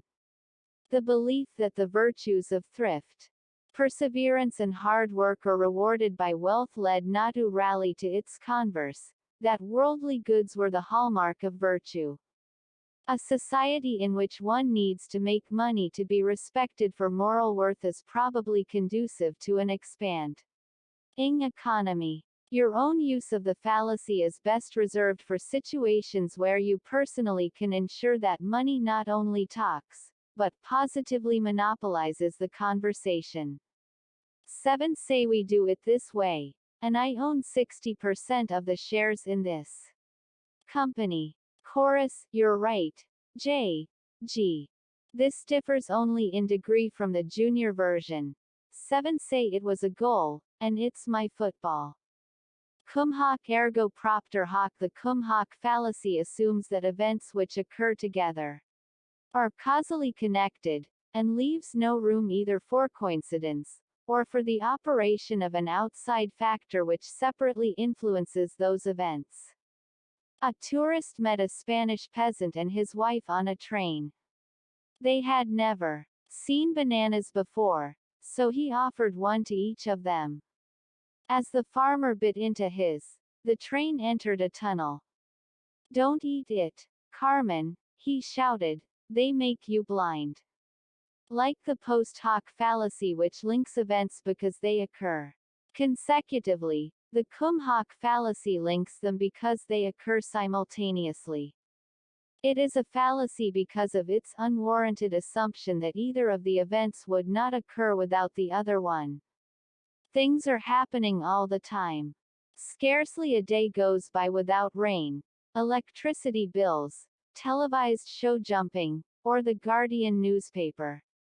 It is inviting to link these endemic discomforts with simultaneous events, and conclude that they are all somehow connected. In primitive societies such assumptions are made routinely, and one of the jobs of the witch doctor is to sort out which actions are linked with various consequences. In our society, alas, life is more complicated. The field of statistics provides a natural habitat for the cum hoc fallacy to lurk undetected. Indeed, a whole branch of statistics called regression analysis is devoted to measuring the frequency and extent of simultaneous events, and to calculating the probability of their being linked. Correlation coefficients are produced, with percentages attached showing the likelihood that mere chance was involved. Statisticians routinely offer us relationships with a 95% or a 99% probability that more than chance is involved. A statistician looking over figures for pupil performance was astounded to discover in the 7 to 12 age group that neatness of handwriting matched with size of shoe. He checked the figures for hundreds of children, but it was quite clear. Neat handwriting correlated with large feet, with 99% probability that this was not mere chance. A teacher later told him that this was because older children tended to write more neatly. Being older, they tended to have bigger feet. Most disciplines which involve human measurement, including economics and sociology, find kumhos scattered liberally on their domain. The reason for this is that we do not really know what makes human beings act, so we look at their actions after the fact and try to relate them to other events. The kumhok tares grow up with the wheat of genuine insights. Elections make people spend. The figures are clear. Spending always goes up in an election year. Could it be that governments seeking re-election tend to keep taxes down in election years, and that people, in consequence, have more to spend? Deliberate use of the kumhok ergo propter hoc is best made with the support of reams of statistical information. Your audience, bemused by the figures, rarely have any of their own to set against you. They can be made even more disposed to accept the link which you are proposing if you cite the authority of leading figures in the social sciences. This is easy. There is nothing so absurd that it has not been attested to by such people. It helps to be selective in your use of information. Gun ownership is a major cause of violent crime. The prevalence of guns in the U.S. matches the high rates for crimes of violence. When violence is contemplated, the guns are all too available. Excellent, but remember not to mention Switzerland, where almost every household has a gun as part of military training. Switzerland has low rates for violent crime, and the guns are almost never used. A U.S. legislator recently noted that a high crime rate correlated with a high prison population, and suggested that the prisoners be released in order to cut the crime figures. For use of the fallacy in print, simply juxtapose articles. Study the front pages to see how it is done. Mark Twain comes to town. Ascot Gold Cup stolen. Damning the alternatives. In cases where there is a fixed and known set of alternatives, it is legitimate to establish the superiority of one by showing all of the others to be inferior. However, in cases where the alternatives are not fixed or known, and where absolutes rather than comparatives are sought, it is a fallacy to suppose that we argue for one by denigrating the alternatives. The fallacy is that of damning the alternatives. Hawkins' theory has to be the right answer. All the others have been proved hopelessly wrong. And his may be proved wrong tomorrow. Even where there are only two alternatives, we cannot show that one is good by showing that the other one is not. Both might be equally bad. The same applies for larger groups. Chelsea is a really great team. Look at Liverpool and Manchester United. They are both useless. Other teams not taken account of might enter the reckoning. Even so, if Liverpool and Manchester United were bad, it would not prove Chelsea good. It might be that all football teams are absolutely terrible. The fallacy occurs because in leaving out the performance of alternatives not referred to, we exclude material which might be relevant to a decision. Second, by introducing material which denigrates others in cases where a simple judgment is required, we bring in irrelevant matter. Damning the alternatives is the fallacy of the partisan, anxious to elevate his own village, nation, team, church, occupation, race, or class. He thinks he does so by running down the others. Rupert Brooke used the fallacy for humorous effect in his famous poem, The Old Vicarage, Grantchester, ****. Amongst the praise for Grantchester itself are sandwiched adverse comments on the other villages in the area. He tells us, for Cambridge people rarely smile, being urban, squat and packed with guile. Strong men have run for miles and miles when one from Cherry Hinton smiles. Strong men have blanched and shot their wives rather than send them to St. Ives. In British elections it is considered bad form for a candidate to promote his own cause by castigating his opponents. He lets his election agent do it instead. In the USA there is no such compunction. You takes your choice. A convicted rapist, an adulterer, a practicing pervert, an embezzler and me. Asterisk Rupert Brooke. The Old Vicarage, Grantchester, in Brooke. Collected Poems. London. Sidgwick and Jackson, 1918. The candidates tend to be more exotic in the USA. This might explain it.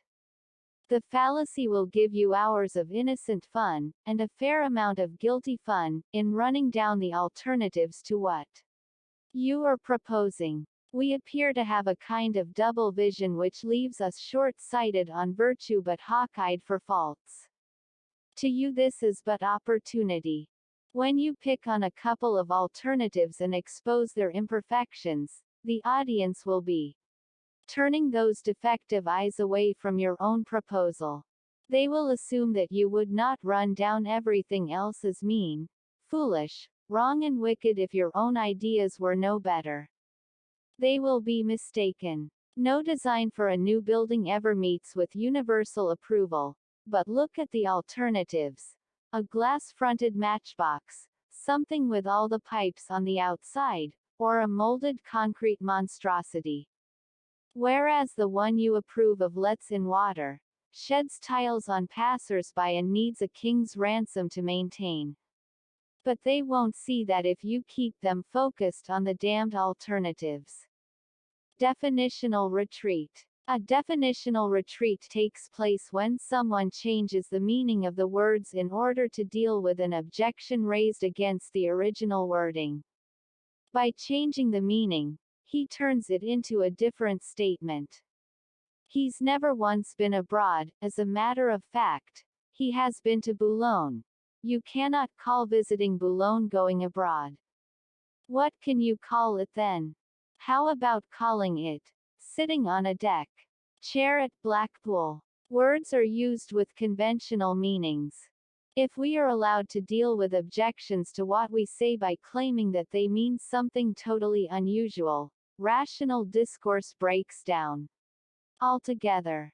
The fallacy in a definitional retreat lies in its surreptitious substitution of one concept for another, under the guise of explaining what the words really mean.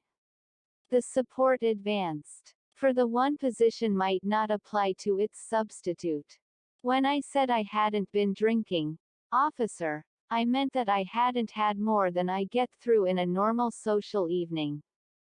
0. The definitional retreat allows someone beaten in an argue, meant to save face by claiming that he was really putting forward a totally different view. It also allows for a possible exception to be eliminated by a more restrictive interpretation. You have no experience of dealing with terrorism. Single quote. Well, I did act as anti-terrorist advisor to the governments of Malaysia and Singapore, and I spent 4 years at the U.S. Anti-Terrorist Academy. I meant you have no experience of dealing with terrorists in England. He should have made it Scunthorpe, to be even safer. When I said that we were ruled by tyrants, I was naturally referring to the tax collectors and administrators, rather than to your majesty. Definitional retreat is a favorite recourse of philosophers. Their proposed definitions of virtue, the good, and even of meaning itself, are set up like wickets for their colleagues to bowl at. When the occasional googly scatters the stumps, instead of walking back gracefully to the pavilion, the philosopher is more likely to re-erect the stumps in a slightly different place and show that the ball would not have hit them in that position. A passage from Lewis Carroll sums it up. There's glory for you. I don't know what you mean by glory, Alice said. Humpty Dumpty smiled contemptuously. Of course you don't, till I tell you. I meant, there's a nice knockdown argument for you. But, glory, doesn't mean a nice knockdown argument, Alice objected. When use a word, Humpty Dumpty said in rather a scornful tone, it means just what I choose it to mean, neither more nor less. Asterisk. The UK's finance ministers are no less skilled. They have vast numbers of Treasury officials whose sole purpose is to redefine words like growth, investment, spending, and business cycle. When you marshal your own arguments into a timely definitional retreat, it is advisable to claim a meaning for the words which is at least plausible. It should have some authority behind the usage. One good way is to slip into a technical vocabulary when you started out using ordinary speech. Of course, I was using expectation, as statisticians do, multiplying the probability of the returns by their size. I didn't mean it in the sense that we expected anything to happen. Except, perhaps, for a fish wriggling artfully off a hook. A useful device to provide covering fire for a definitional retreat is the presumption that everyone understood your Lewis Carroll, Through the Looking Glass, London. Macmillan, 1927, pp. 124-5. Second meaning all along, and only your critic has been so finicky as to ignore it. Everybody knows that when we talk of trains being punctual, we use the railway definition of being within 10 minutes of the timetable. They do now, anyway. Denying the antecedent as with affirming the consequent. The fallacy of denying the antecedent is for those who do not really care if their brain is going forwards or backwards. It does not admit the possibility that different events can produce similar outcomes. If I eat too much, I'll be ill. Since I have not eaten too much, I will not be ill. So saying, he downed a whole bottle of whiskey, cut his hand on a rusty nail and sat out all night in wet clothes. The point is, of course, that other events can bring about the same result, even if the event referred to does not take place. With these, if, then, constructions, it is all right to affirm the antecedent, the if part, and it is all right to deny the consequent, the then part. It is the other two which are fallacious, affirming the consequent or denying the antecedent. If he's slow, he'll lose. Since he isn't slow, he won't lose, but he might just be stupid. You can affirm the antecedent. He is slow, he will lose. You can deny the consequent. He didn't lose, so he can't have been slow. The first of these is a type of argument called the modus ponens. The second is called the modus tollens, and both are valid.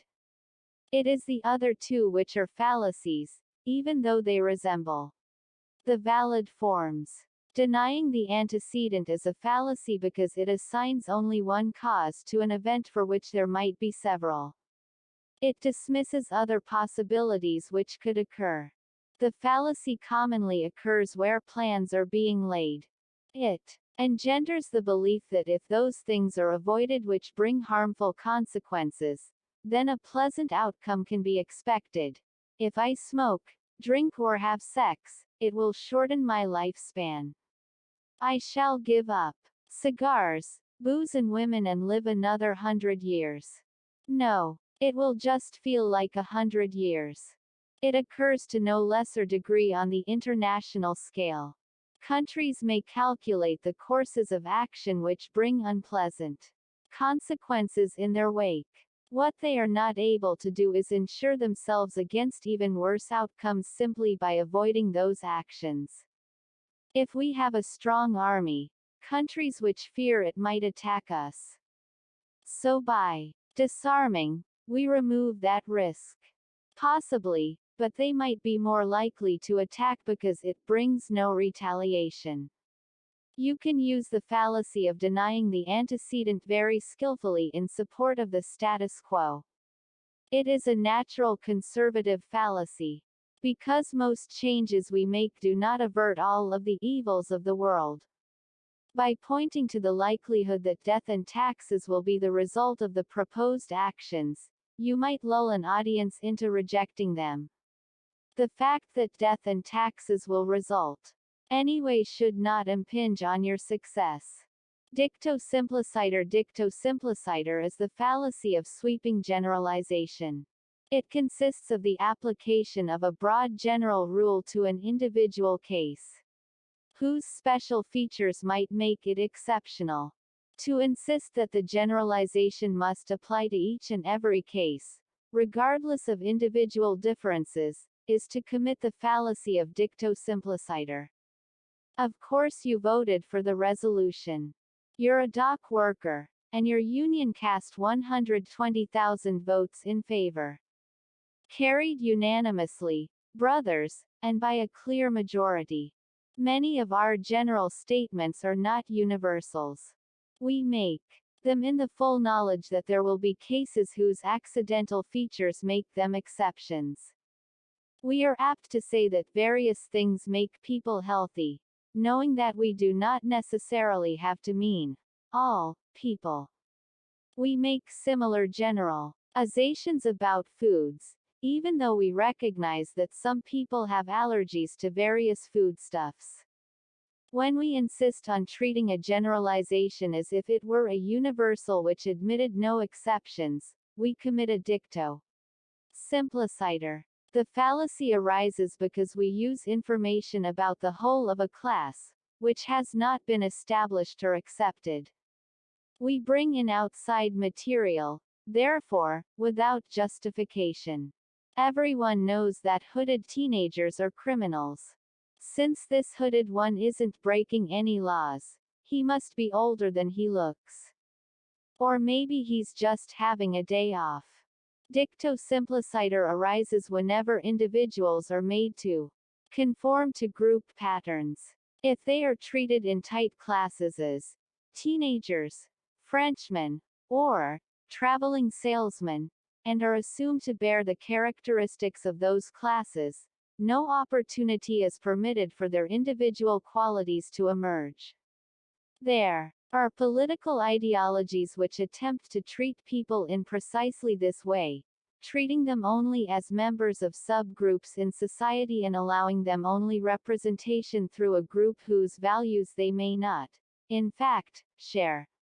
Look, you're a civil servant. Your representatives voted for this action because they know it will be good for the civil service. It must therefore be good for you. He only imagined those lost wages. In discussing people of whom we have a little knowledge, we often use dicto simpliciter in the attempt to fix onto them the attributes of the groups they belong to. Knowing only that a neighbor is civil to us and drives a better car, we try to deduce things from the fact that he is a Catholic or a squash player. Our assumption of ancillary properties may, in fact, be correct. The mistake is to suppose that it must be. We all know that children are smaller than their parents. Well, now that I'm 50 and Dad is 80, I've noticed that I'm quite a bit taller. Maybe he isn't my real father.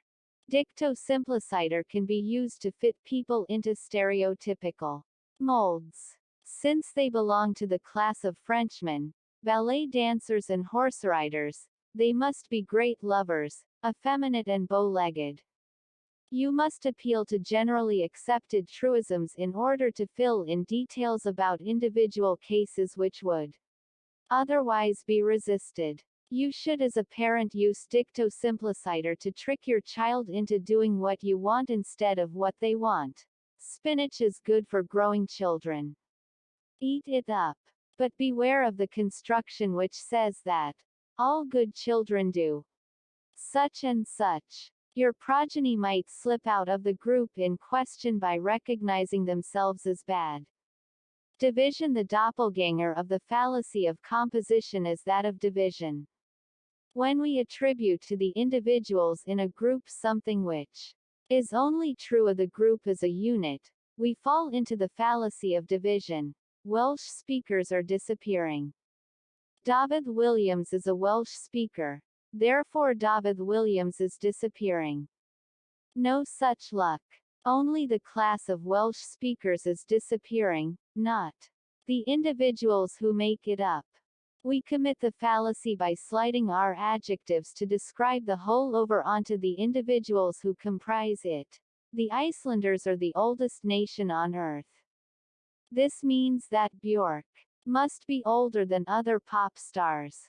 And before you go to her house, remember that the Icelandic people live surrounded by hot mud and active volcanoes.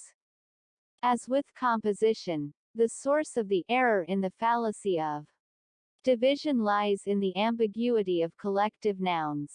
Both of these are a form of the fallacy of equivocation, in that it is the different meanings of the noun which upset the validity of the argument.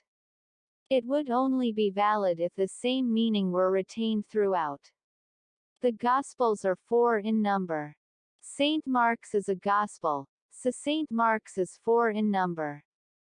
Division is often used fallaciously to confer upon an individual some of the prestige attached to the group or class to which he belongs. The French are tops at rugby. Marcel is French. Obviously he must be tops at rugby. But, since the French produce a lot of low-fat milk, Marcel probably has some other strange qualities. California is a very wealthy state, so if he comes from there he must be worth quite a bit. We often commit the fallacy unconsciously, typecasting people according to the groups from which they emanate. This can work to their advantage. The teaching at Edinburgh University is brilliant. Johnson lectures there, so he must be really first class, or to their disadvantage. Switzerland is a very passive nation, so I don't think we can expect too much initiative from our Swiss directors. An entertaining version of the fallacy is called the fallacy of complex division, and assumes that subclasses of the whole share the same properties as the entire class. In this version, we meet the average British couple with their 2.2 children, out walking their 0.7 of a cat with a quarter of a dog. They have 1.15 cars, which they somehow manage to fit into only a third of a garage. In the world of complex division, an expectant couple with 2 children are very nervous, because they know that every third child born is Chinese. In the real world, of course, it is different subclasses which produce the overall figures for the class as a whole. Test pilots occasionally get killed, so I imagine that Flight Lieutenant Robinson will get killed now and again himself. Division can be used to bring unearned credit upon yourself by virtue of your membership of meritorious classes. Let me settle this. We British have a longer experience of settling disputes than anyone else in the world. Most of it acquired long before any of us were born. It can also be used to heap odium upon adversaries by pointing similarly to their involvement in groups which command no respect. My opponent comes from Glasgow, not a city noted for high intelligence. If it were true, it would probably be because the bright ones had, like your opponent, come from it. Emotional appeals. It would be a strange world if none of us were influenced by emotions. This influence steps over the boundary into the territory of logical fallacy, however, when it becomes the means of deciding the soundness of an argument. The emotions which influence our behavior should not influence our judgment on questions of fact. While it might be appropriate to show pity to a convicted criminal, it is certainly not sound procedure to let pity affect our judgment of whether or not he committed the crime. Recognition that reason and emotion have separate spheres of influence is as old as Plato's division of the soul. David Hume put It succinctly telling us that passion moves us to act, whereas reason directs the course of those actions. Emotion, in other words, motivates us to do things, but reason enables us to calculate what to do. Separate spheres they may inhabit, but sophists and tricksters have long known ways of making emotions invade the territory of reason. Once whipped up, the emotions can be set at such a gallop that they easily clear the gulf between their domain and that of reason. A complete range of fallacies is available, with as many names as there are emotions to draw on. In addition to the ones important enough or common enough to be covered by separate treatment, there is a list of assorted and miscellaneous emotions, complete with Latin tags, which can be drawn upon at one time or another to lead reason astray from its intended course. The unwary sailor is entranced by the alluring calls of the appeal to fear, argumentum ad metum, to envy, ad invidium, to hatred, ad odium, to superstition, ad superstitionem, and to pride, ad superbium. There is even more to tempt our preference for a quiet time with an appeal to a just proportion of everything, ad modum, and one which actually says straight out that sentiment is a better guide than reason, sentimens superior. Unless one deliberately blocks out the pull of these emotions, as the sailors of Odysseus blocked up their ears to the allure of the siren's call, it is difficult not to be influenced. Therein lies their enduring effectiveness as fallacies. Those who still oppose nuclear disarmament should study the effects of a thermonuclear blast. It can melt the eyeballs and vaporize human flesh from great distances. This argumentum ad metum can be intensified by the use of photographs and films and simulated burns, and anything else which might distract the audience from asking whether nuclear disarmament will make it more or less likely. There is no way in which Robinson could have solved the problem that would make him better than we are. Right. Envy will not affect the outcome, though a timely ad invidium might persuade people not to believe it. The secret of using these fallacies is a simple one. Take the trouble to discover the emotional disposition of your audience and use language calculated to arouse that emotion. When you have built it up assiduously by means of graphic descriptions, you turn it to bear on the question of fact. Very few audiences are able to turn it off abruptly.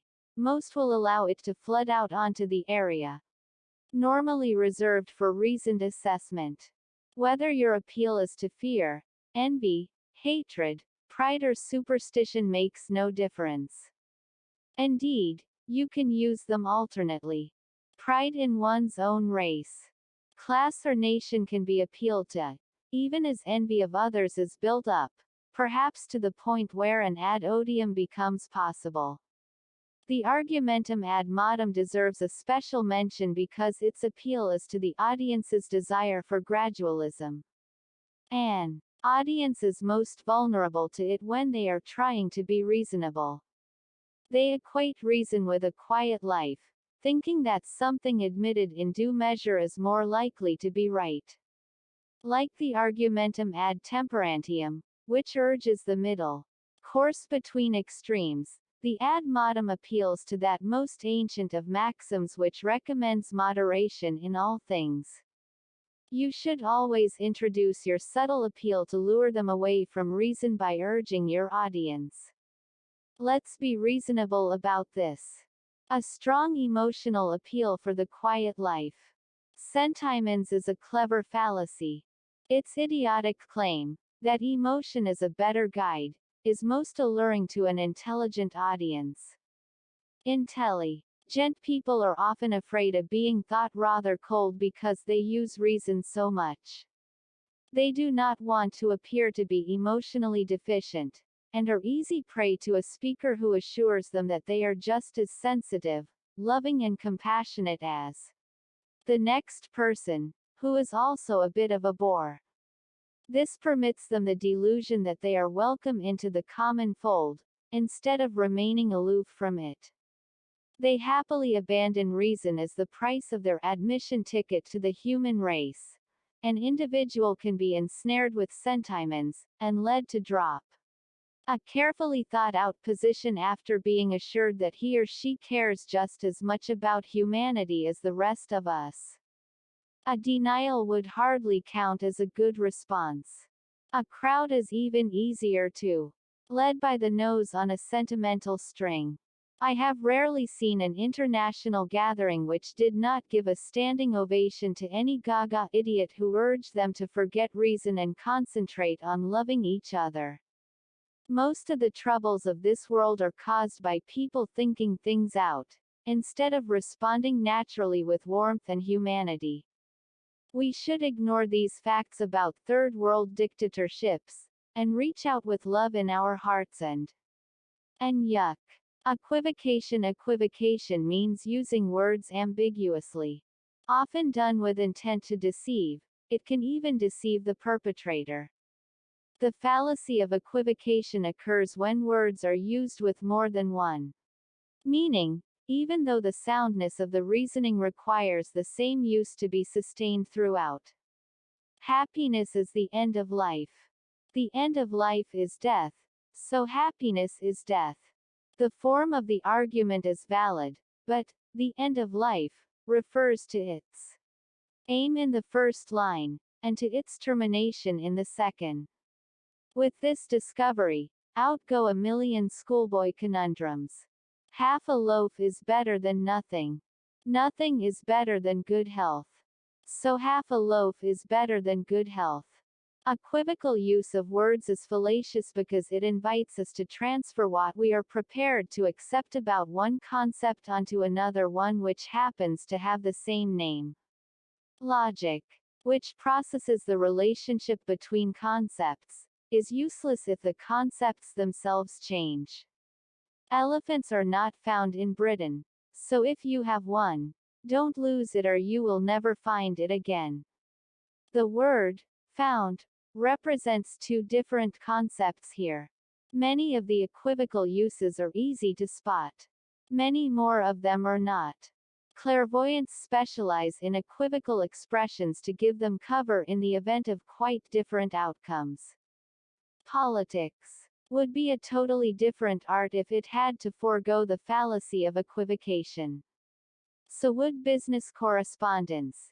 You can rest assured that your letter will receive the attention it fully deserves, as it executes a gentle parabola towards the bin. Anyone who gets Mr. Smith to work for him will indeed be fortunate. Puns and music hall jokes often depend on this fallacy. My dog's got no nose. Single quote. How does he smell? Terrible. Calvin Coolidge was asked, "What do you think of the singer's execution?" He replied, "I'm all for it." The advice given to a political candidate facing a selection committee is, when in doubt, equivocate. The blunt fact is that you cannot please all of the people all of the time, but you can have a good shot at fooling most of them for much of it. The candidate assures those in favor of capital punishment that he wants realistic penalties for murder. To those against, he wants humane consideration. But he could be in favor of realistic light sentences or humane killing. Equivocation is a particularly tough paste for pouring into the cracks of international discord. It joins irreconcilable differences with a smooth and undetectable finish. Many full and frank discussions are terminated happily by the appearance of a joint treaty whose wording is carefully chosen to mean entirely different things to each of the signatories. The vocabulary of equivocation may be learned from the Strenger's Gallery of the House of Commons. If you have a seat in the chamber, there is nothing you have to learn about it. Once you have acquired the knack, and are fluent in phrases such as, having due regard for, you can move on to the more subtle manifestations of the fallacy. Well, it all depends on what you mean by full-hearted consent. You might have thought it obvious. You'd be wrong. Every schoolboy knows. You would be amazed what every schoolboy knows. Anxious to secure acquiescence in their controversial claims, disputants solemnly assure their audiences that every schoolboy knows the truth of what they are saying. The audience, not wishing to be ignorant of matters so widely understood by children, are supposed to keep silent about their doubts. Thus complex and dubious assertions are passed off unquestioned. Every schoolboy knows that the rate of gene loss from a closed reproductive system is expressed by a simple and well-known formula. Indeed, this is the main topic of conversation over catapults and conquers. The tactic is fallacious. Its basic purpose is to appeal beyond the evidence to secure acceptance.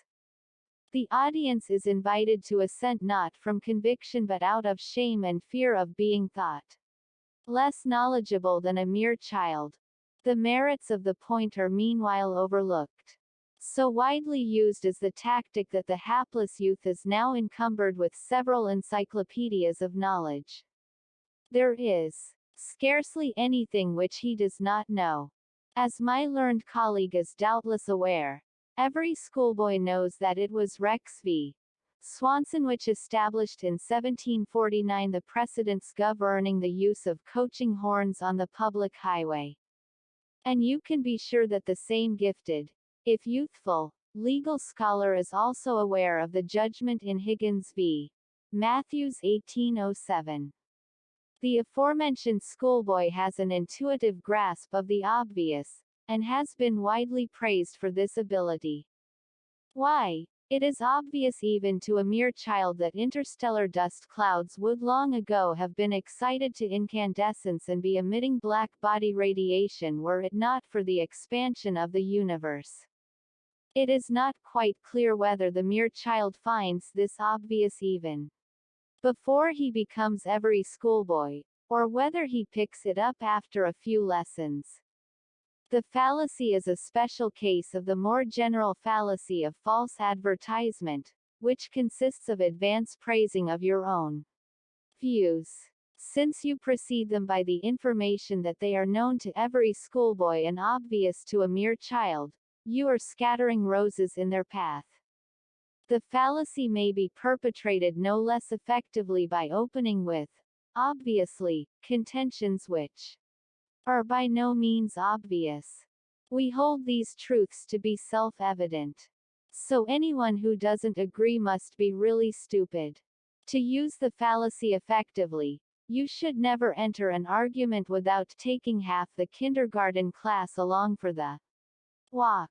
As well as the mere child and every schoolboy, you will need even a half-wit, albeit a very knowledgeable one. Every beginner should be in your posse to instruct the experts, and for sheer range of vision you will need everyone. Everyone can see that, even where no one else but you has such sharp eyes. When putting across a really controversial point, you might as well send the whole team into action. Every schoolboy knows the description of the visitors in Ezekiel, and even a half-wit realizes that ancient disasters were caused by cosmic disturbances. A mere child could work out that extraterrestrial forces are involved, so it is obvious to everyone that Earth has been under attack for centuries. Now as even beginners to the study of UFOs know only too well. By this time your schoolchildren and half-wits should have cleared everyone else off the field. Do beware of actual schoolboys though. If there is one in your audience, the smart aleck is quite likely to step forward and contradict you with the facts. Some of them are too good. The exception that proves the rule. Exceptions, of course, disprove rules. Despite this, many people confronted by a counter-example to their claim will dismiss it as the exception that proves the rule. The fallacy consists in the dismissal of a valid objection to the argument. You never find songs written about any towns in Britain apart from London. What about Scarborough Fair. That's the exception that proves the rule. If one leaves Liverpool and Old Durham town out of it. The origin of the fallacy lies in the changing uses of language. The word, prove, which is now taken to refer to establishing something beyond doubt, used to mean, test. Something would be proved, to establish its quality, and this is the sense which has passed down to us in this fallacy. The exception puts the rule to the test and, if it is found to be a valid exception, refutes it instead of proving it in the modern sense of the word. No fictional character ever attracted fan clubs in distant countries like pop stars do. Sherlock Holmes does, of course, but he's simply the exception that proves the rule. An elementary fallacy, dear Watson. There is a very loose way in which an exception can help to point to an otherwise general truth. If we all recognize an exception as remarkable, and identify it as such, then it does show that we accept that the rule which it counters does usually apply. In this sense, the one case we recognize as a freak points to the otherwise general truth. Medical advances are made by painstaking research, not by chance. I know there was penicillin, but everyone knows that was a chance in a million. Whether true or not, this is a legitimate line of argument provided the rule is not claimed as universal. Everyone's acknowledgement of the unique exception points to a rule which says the opposite, with this one exception. Even in this specialized case, the exception disproves the universal rule. The trouble with sweeping statements is that it really does take only one exception to negate them. The medieval world abounded with universal which assured people that the sun would always rise and set each day, and that there could be no such thing as a black swan. A visit to the land of the midnight sun scuppered the first one, and the discovery of black swans in Australia polished off the second. It would be pleasant for many people if they could live in a world of certainties, surrounded by huge general truths. Exceptions come baying at that cozy world like wolves at the fringes of a campfire. They introduce uncertainties and doubts, and the temptation there is to use the fallacy quickly to get rid of them so that we can continue as before. The exception that proves the rule is a fallacy beloved of those who are emphatic in their judgments. They have the world neatly divided into categories, and do not intend the irritant sand of exceptions to intrude into the well-oiled machinery of their worldview. In their smooth-running world, all pop stars are drug addicts, all feminists are lesbians and all young people are weirdos. Any honorable exceptions to the above categories are ejected with equal smoothness as exceptions that prove the rule. The great thing about this particular fallacy is that it renders your argument invulnerable to factual correction. The most embarrassing proofs that you are just plain wrong can be swallowed whole as exceptions that prove the rule, and need occasion no more than a slight pause in your declamation. Lend us a fiver. I've always paid you back before. What about last week? That was the exception that proves the rule. You know you'll get it back in the long run. Put in your trainers. Exclusive premises. The standard three-line argument called a syllogism has two premises and a conclusion. The premises are the evidence and the conclusion is deduced from them. If both of the premises are negative, no conclusion can be validly drawn from them, and the fallacy is called the fallacy of exclusive premises. No handymen are bakers, and no bakers are fishermen, so no handymen are fishermen. It seems innocent enough, but the logic is fishier than the handymen. If we had used tax dodgers instead of fishermen, we would have ended up saying, no handymen are tax dodgers, which everyone knows is untrue. The fault lies with the two negative premises. The source of the fallacy is fairly clear. The three-liner relates to things to each other by means of the relationship which each has with a third. When both premises are negative, all we are told is that two things lie wholly or partly outside the class of a third thing. They could do this however they were related to each other, and so no conclusion about that relationship can be drawn. Some brewers are not idiots, and some idiots are not rich, so some brewers are not rich. Did you ever hear of a poor one? With two negative statements, the idiots who are not rich do not need to be the same ones who don't include the brewers among their number. If this sounds confusing, remember two things. Two negative premises do not prove anything, and all brewers are rich. The fallacy tends to occur because some people genuinely believe that if a group is excluded from something, and that group in turn is excluded from something else, then the first group is also excluded from it. If John cannot get into the Masons, and the Masons cannot get into the country club, it seems plausible to assume that John doesn't stand a chance for the country club. Of course, since the Masons cannot get in, John might stand a better chance because he isn't one of them. No pudding eaters are thin, and some smokers are not pudding eaters, so some smokers are thin. Many of us are negative about puddings, but two negative statements about them will not tell us anything about smokers. If smokers are thin, it might well be from worrying about the health warnings, and a lack of money to eat puddings after paying for the cigarettes. When you want to use the fallacy of exclusive premises, you should try to make your negative statements ones which the audience will accept the truth of. When you slip in a conclusion which seems plausible, they will assume that you have proved it.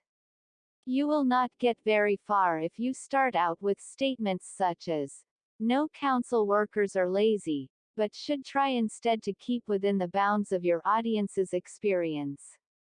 Use obvious truisms such as, "No removal men are careful." The existential fallacy. It is a curious feature of logic that statements which refer to the whole of a class do not actually tell us whether there are any members of that class. All cats are selfish. This tells us that there are such things as cats, then they are selfish. It does not imply that there are cats, any more than the existence of unicorns could be deduced from a similar statement about them.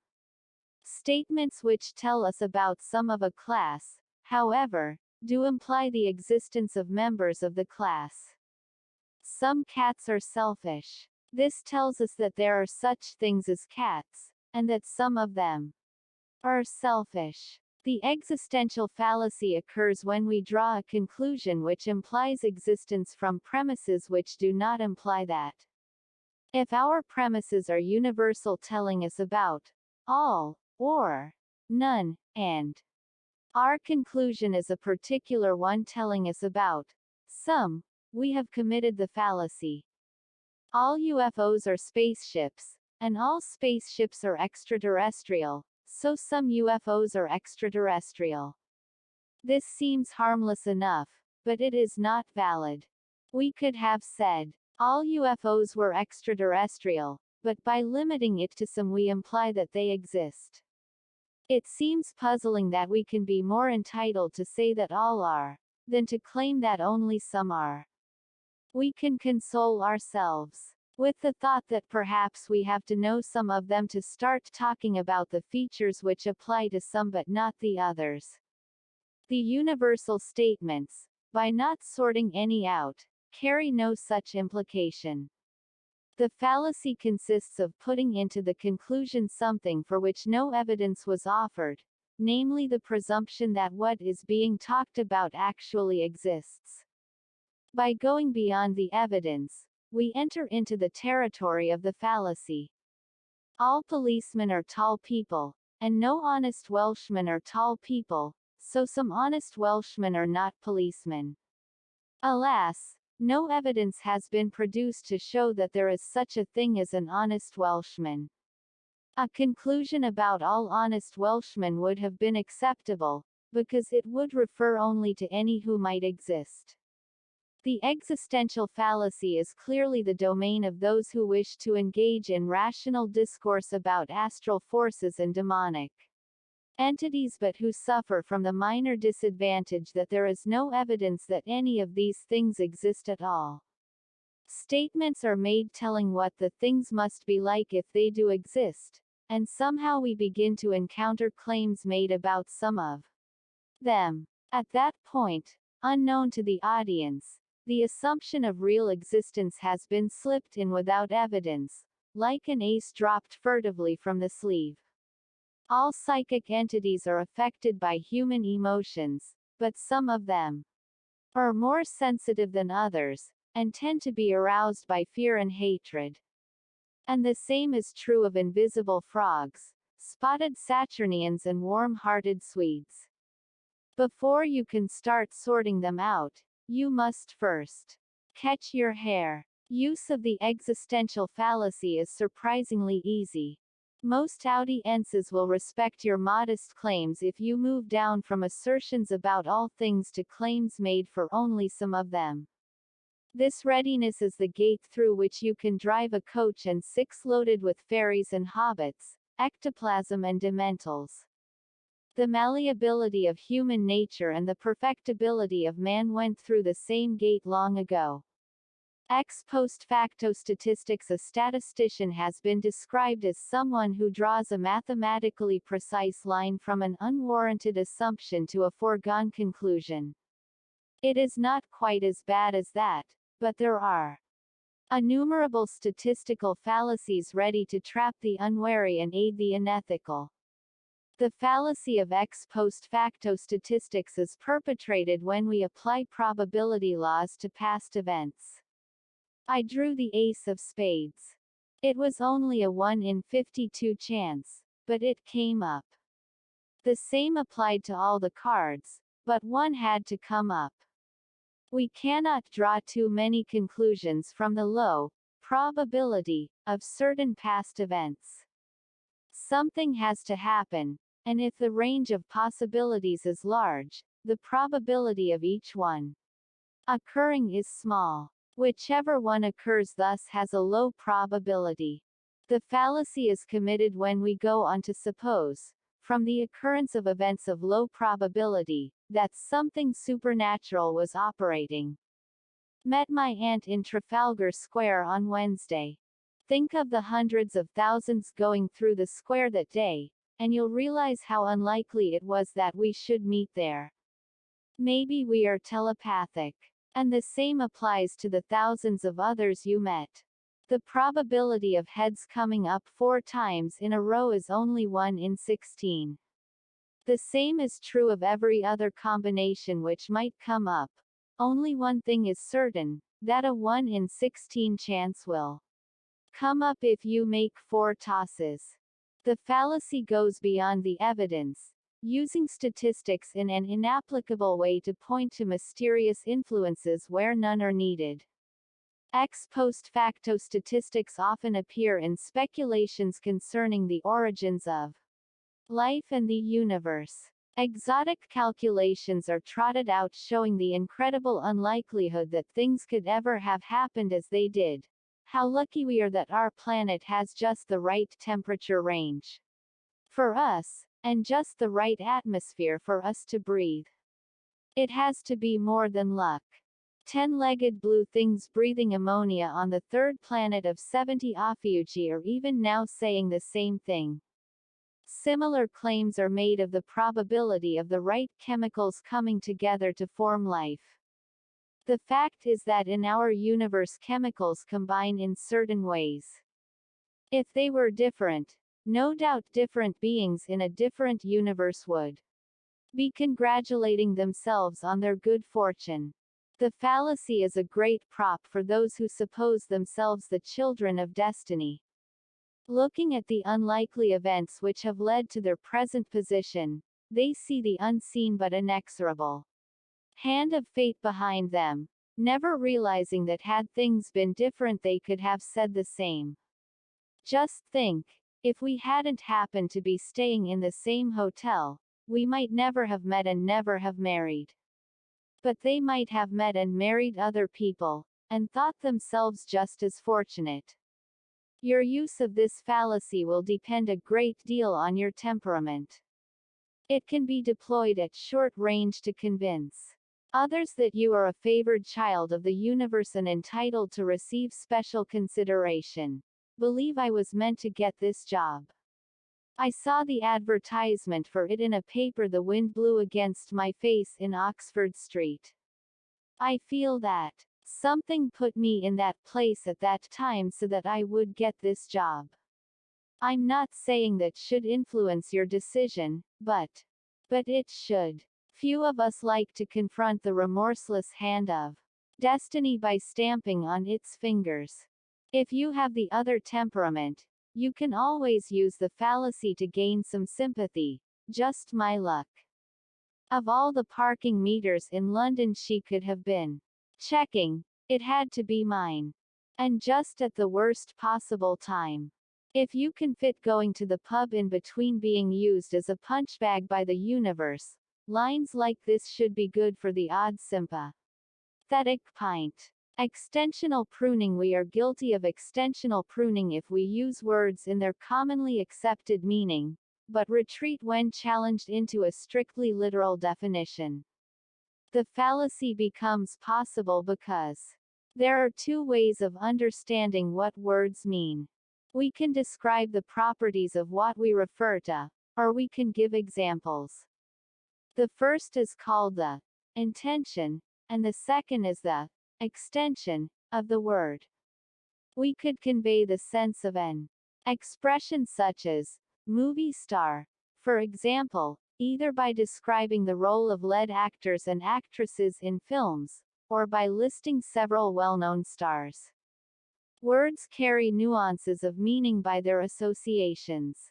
Little tendrils of thought ripple around them, evoking all kinds of ideas dependent on past associations. These nuances are part of the meaning of the word, provided they are understood by user and hearer alike. The fallacy of extensional pruning takes place when the user subsequently retreats from that meaning by insisting upon only a literal, intentional definition. While I said I would accept an inquiry, I at no time said that it would be independent, that it would be a public one, or that its findings would be published. He might be correct in a limited, technical definition of the word. But this is not what most people normally understand from the associations they make with previous inquiries.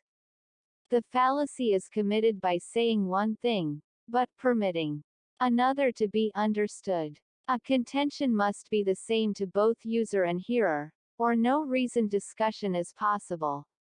There are two ways of committing this fallacy. One is to mislead at the outset, the other is to retreat to a restricted definition in order to escape weaknesses in the position. All we said was that we'd install a switchboard. We didn't say it would work. Nor did they. Advertisers often take pruning shears over the extravagant claims they have made. We'll take your one-year-old car as trade-in, at whatever you paid for it. Strictly speaking, you paid one sum for the car, and another sum for the tax. They are not offering to give you the tax back as well. Whatever you might have thought. Friends who are free with advice often cut back the meaning in a similar way, after the consequences have emerged. Look, I know I said you'd feel like a millionaire.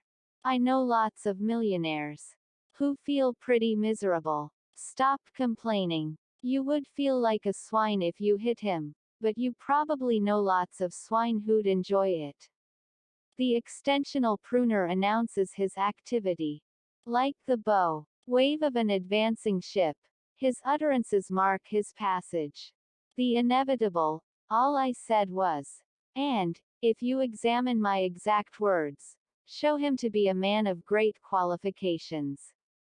You recognize him as the man who never really said at all what most people took him to be saying.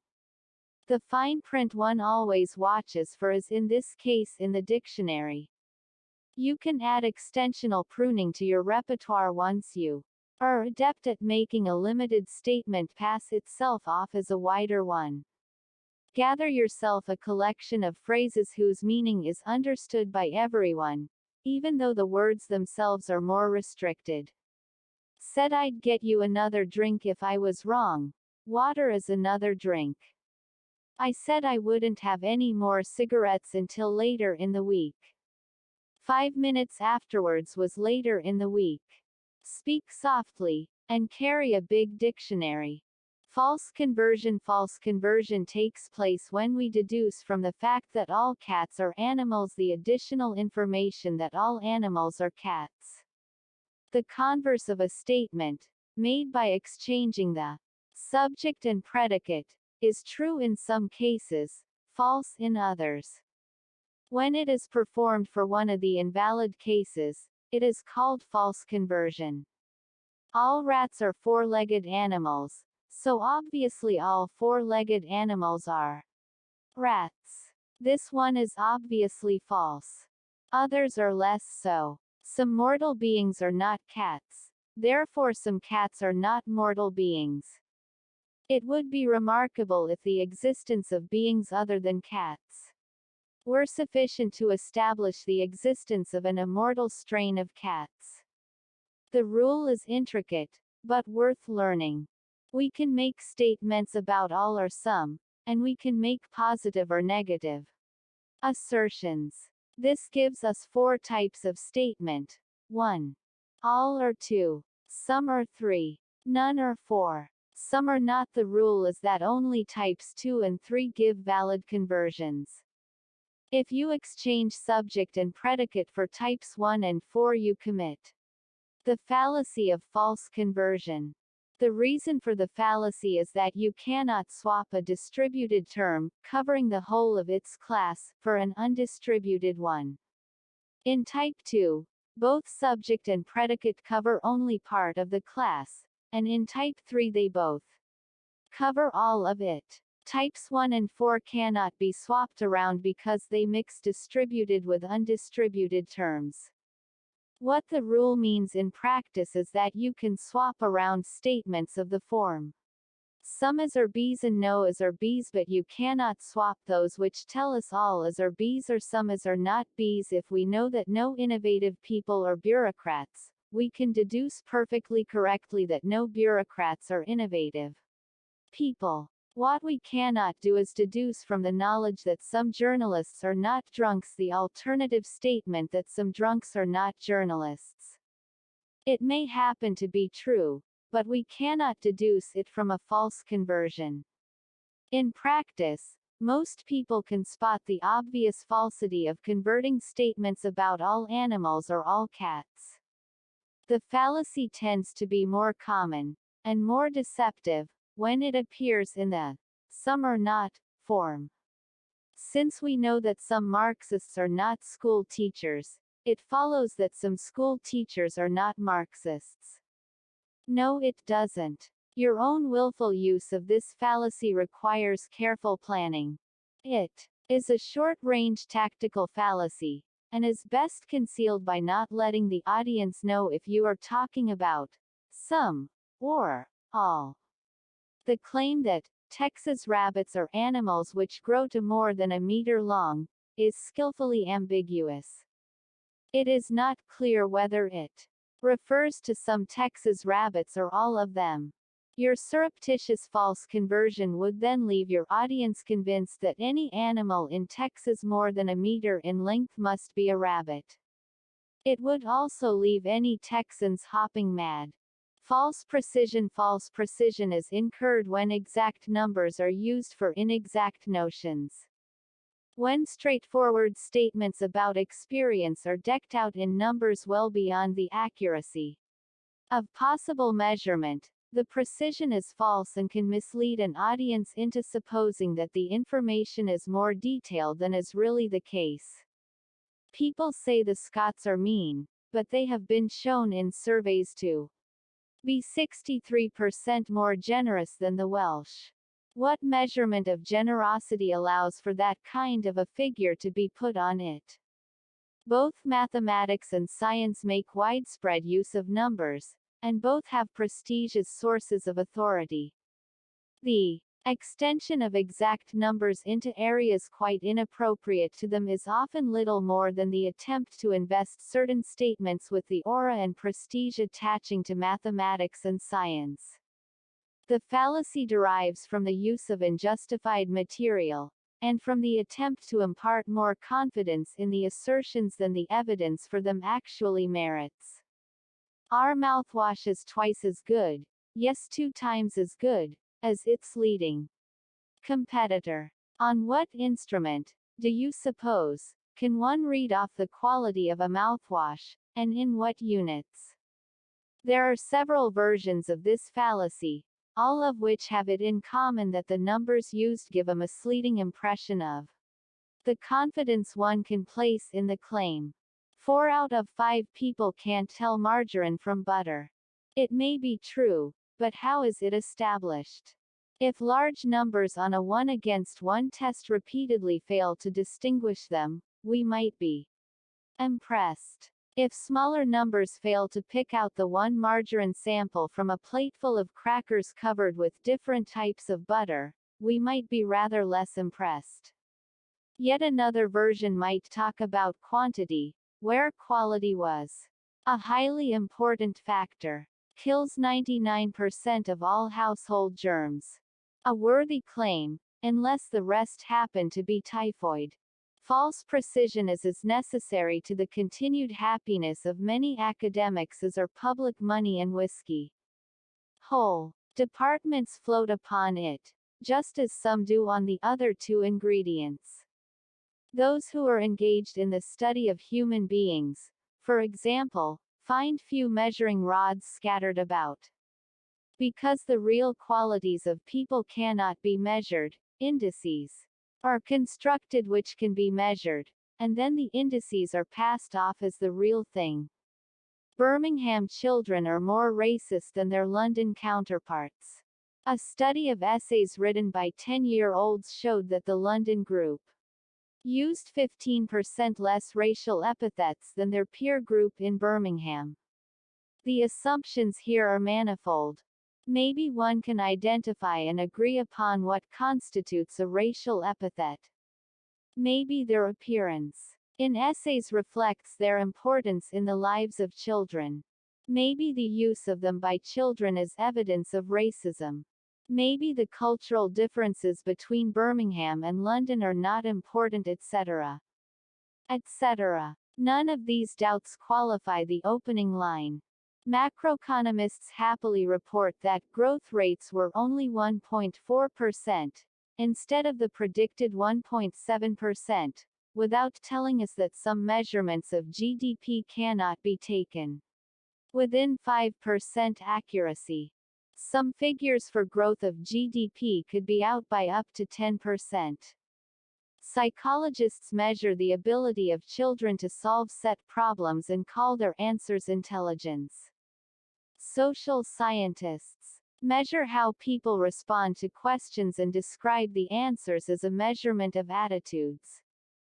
False precision is like a hastily erected and flimsy bridge to carry our knowledge over from reality into the world of our desire. The load is more than it will bear. Always use the fallacy when you need more authority for your claims. Behind the figures you quote, your audience will conjure up an army of white-coated scientists with horn-rimmed spectacles, and dedicated doctors with stethoscopes draped in careless urgency.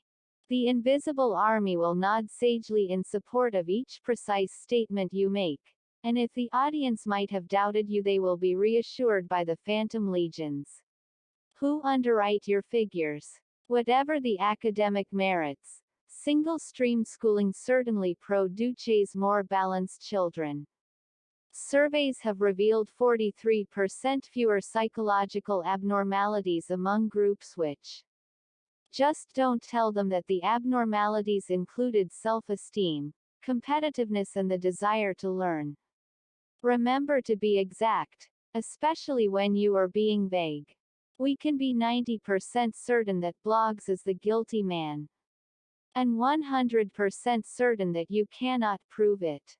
The gambler's fallacy. Few fallacies are more persistent in gambling circles than the belief that the next toss, or spin, or draw will somehow be influenced by the last one. Gamblers, and others, are led into this fallacy by confusing the odds against a whole sequence with the odds against any event in that sequence. The odds against a tossed coin coming down heads 5 times in a row are easy to calculate. The answer is 1/2 by 1/2 by 1/2 by 1/2 by 1/2, or 1 in 32 if the first 4 tosses, despite the odds, come down heads. The chance of the 5th toss being heads is not 1 in 32, but 1 in 2, as it was for each of the other tosses. The previous tosses do not affect the odds for the next one. In random or chance events, each go is separate from previous or future ones. Most casual gamblers, seeing 4 heads in a row, would bet on tails for the 5th toss because 5 in a row is unlikely. The professional gambler would probably bet on heads again, suspecting a crooked coin. Red has come up 73 times out of the last 20. That means we are due for a run of blacks. I am betting on black. If the table is honest, the odds on black remain, as before, the same as the odds on red.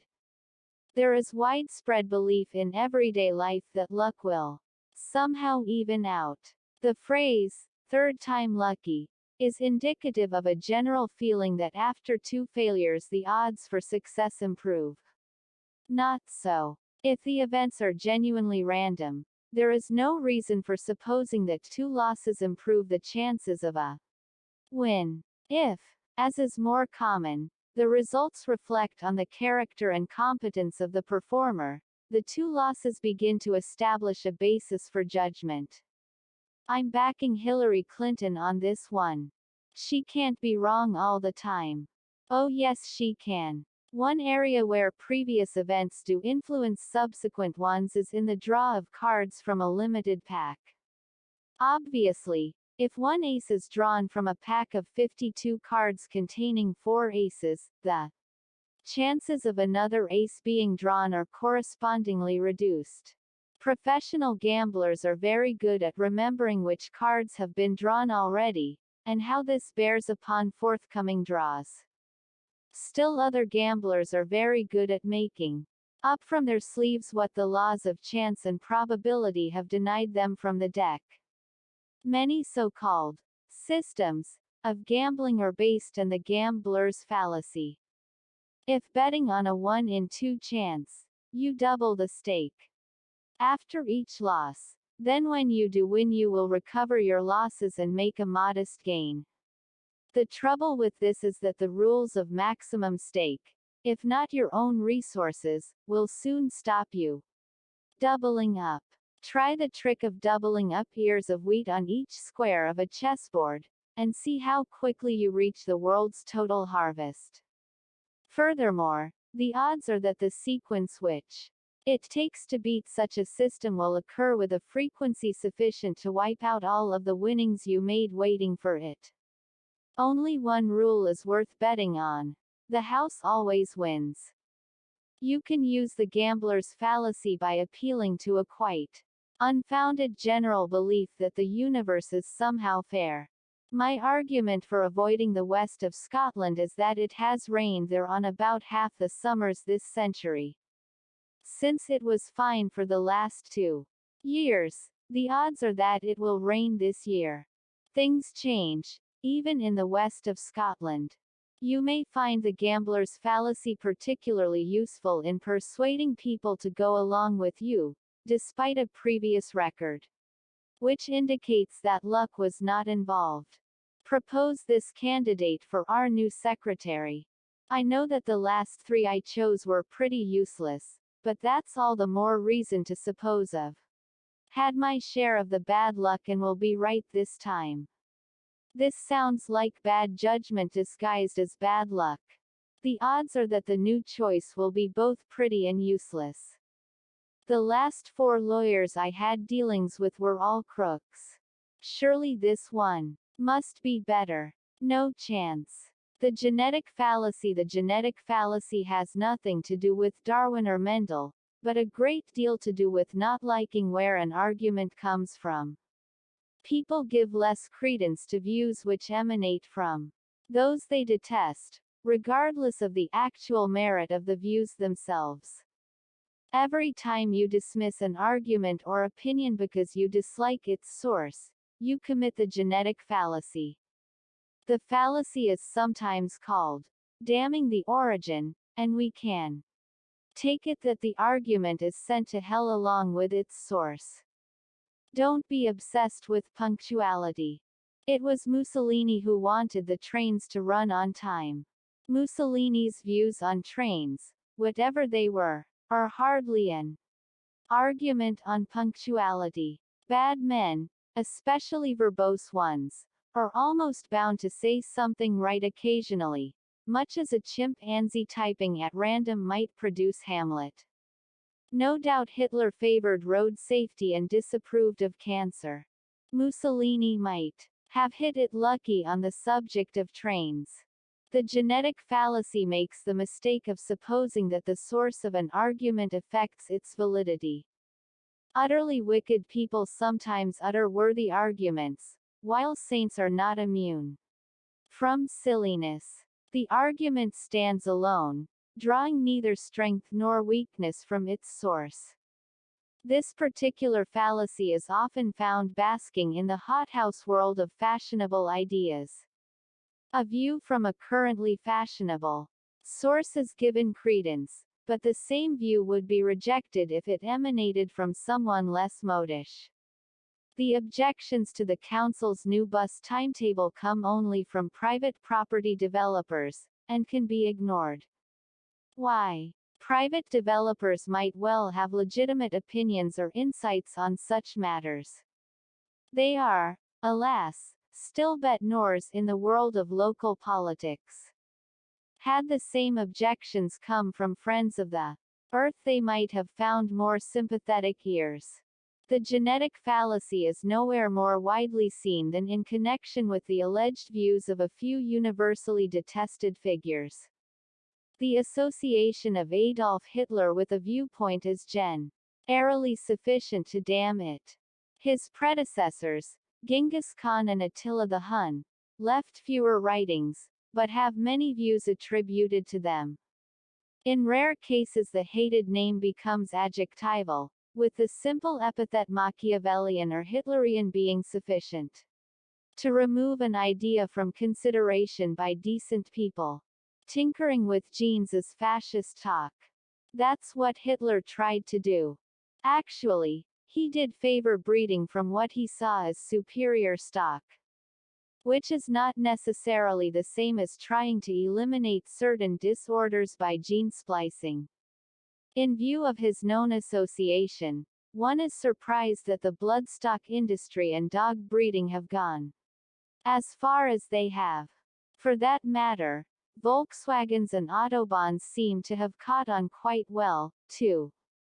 To use the genetic fallacy with devastating effect, all you need do is point out that your opponent is echoing arguments first put forward in Nazi Germany, then subsequently taken up by Augusto Pinochet and Saddam Hussein. You, on the other hand, are advocating points of view put forward by Mother Teresa, Princess Diana and Mary Poppins. Half-concealed qualification in a half-concealed qualification. The words themselves express a limited claim, but the stress and construction is such that the qualifications are glossed over. Although the limits are stated, the audience barely notice them on the way to a discussion about a more general statement. Practically every single case of monetary expansion is followed within 16 months by an attendant general price rise of the same proportions. This is the classic statement of pseudo-monetarism. Note the first word. Nobody else does. In this example, the qualifying word, practically, is half concealed by the stress given to every single case. Should embarrassing cases turn up which do not follow the rule, one can always retreat to the qualification and point out that the assertion did not claim to cover all instances. There is a fallacy inherent in making a restricted claim and then engaging in discussion as if it were a general claim. The important information that the assertion does not apply to all cases is omitted from consideration. The fact that the limitation is expressed does not remove the fallacy. It is the fact that the qualification is half concealed which causes it to be unnoticed, and which excludes relevant information. The link between poltergeist phenomena and psychological troubles is now clearly established. In almost every case of unexplained breakages and moving objects, there is a disturbed youngster in the household. And since no one noticed the almost, we don't need to talk about the other cases. Half-concealed qualification is widely used to support half a case. When there is a gap in the evidence supporting a complete link, the fallacy papers over the crack. Science and philosophy do not admit unexplained exceptions. Newton would not have got very far by telling us that objects are usually attracted towards each other by a force which varies inversely with the square of the distance between them. In daily life, however, we are less rigorous, and the fallacy finds room to make a partial case seem like a complete one. Palm trees don't normally grow in England, so it must be something else. Normally he'd be right, but there are exceptions. Social engineering is often proposed on the basis of incomplete assertions governing how humans generally behave. Most crime is caused by juveniles, and nearly all young offenders come from broken homes. The answer to rising crime is not more police, but more family counseling centers. Maybe it is. Let's hope the staff have as many qualifications as the argument does. There is a common character trait which will help you to get away with half-concealed qualifications. It expresses itself in a readiness to think of cases which do fit, rather than of cases which do not. On being given a limited statement, such as, most bosses flirt with their secretaries, many people will find themselves thinking of cases which they have known. Few find their thoughts led immediately to bosses who do not do this. You can use this propensity to have more read into your assertions than they are really claiming. Just about every Cambridge man working in the Foreign Office or Security Services in the late 1940s has turned out to be a spy and a traitor. Why don't we cut our losses, fire the rest, and not hire any more? Just about every seems in this case to mean a handful, or maybe 3, but everyone will think of the ones they have read about who were exposed, rather than about the others who were not. Hedging is put around arguments, as it is around fields of crops, to prevent them from being trampled. Hedging in argument means sheltering behind ambiguous meanings so that the sense can be changed later. I said the last thing we wanted in the Middle East was an all-out war, and I stand by that. What we have embarked upon is a limited war. Hedging involves the advance preparation for a definitional retreat. The words and phrases are so carefully chosen that the option is retained to do a switch in definitions. Opposing arguments and examples bearing down on the arguer suddenly find a hedge barring their advance, while their quarry may be cited in a different field. All I said was that I'd be home at a reasonable hour. I think that 3 o'clock in the morning is a reasonable hour in view of what I've been doing. Hedging is fallacious because it puts forward two or more different statements under the guise of one. The alternative interpretations are smuggled, like the companions of Odysseus, clinging to the undersides of the sheep which they appear to be. The hope is that the hearer, like the blinded Cyclops, will not know the difference. The effect of hedging is to render useless the information it purports to convey. Soothsayers would be sorrier souls without hedging to give them more than one chance.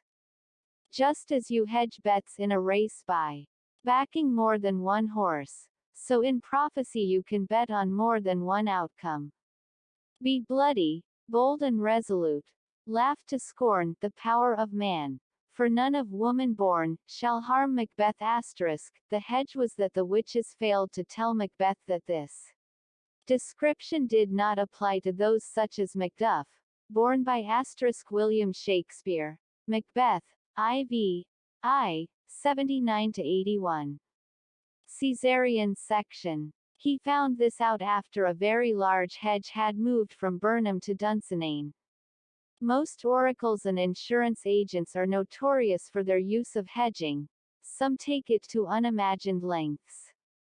The centuries of Nostradamus are so obscure, and can be translated in so many ways, that they can be used to predict literally anything. People have claimed to find in them the most astonishingly detailed, and astonishingly accurate, foretelling of the future. Not only Napoleon and Hitler, but even recent popes and politicians emerge from his pages. As with all hedged prophecies, however, there are telltale signals. People are very good at finding references in the writings of Nostradamus to what has already happened. They are not successful at finding accurate accounts of what will happen. There is also a remarkable consistency to the way in which subsequent ages have found that many of his prophecies made sense for their own time. Dishonesty is an essential aspect of hedging.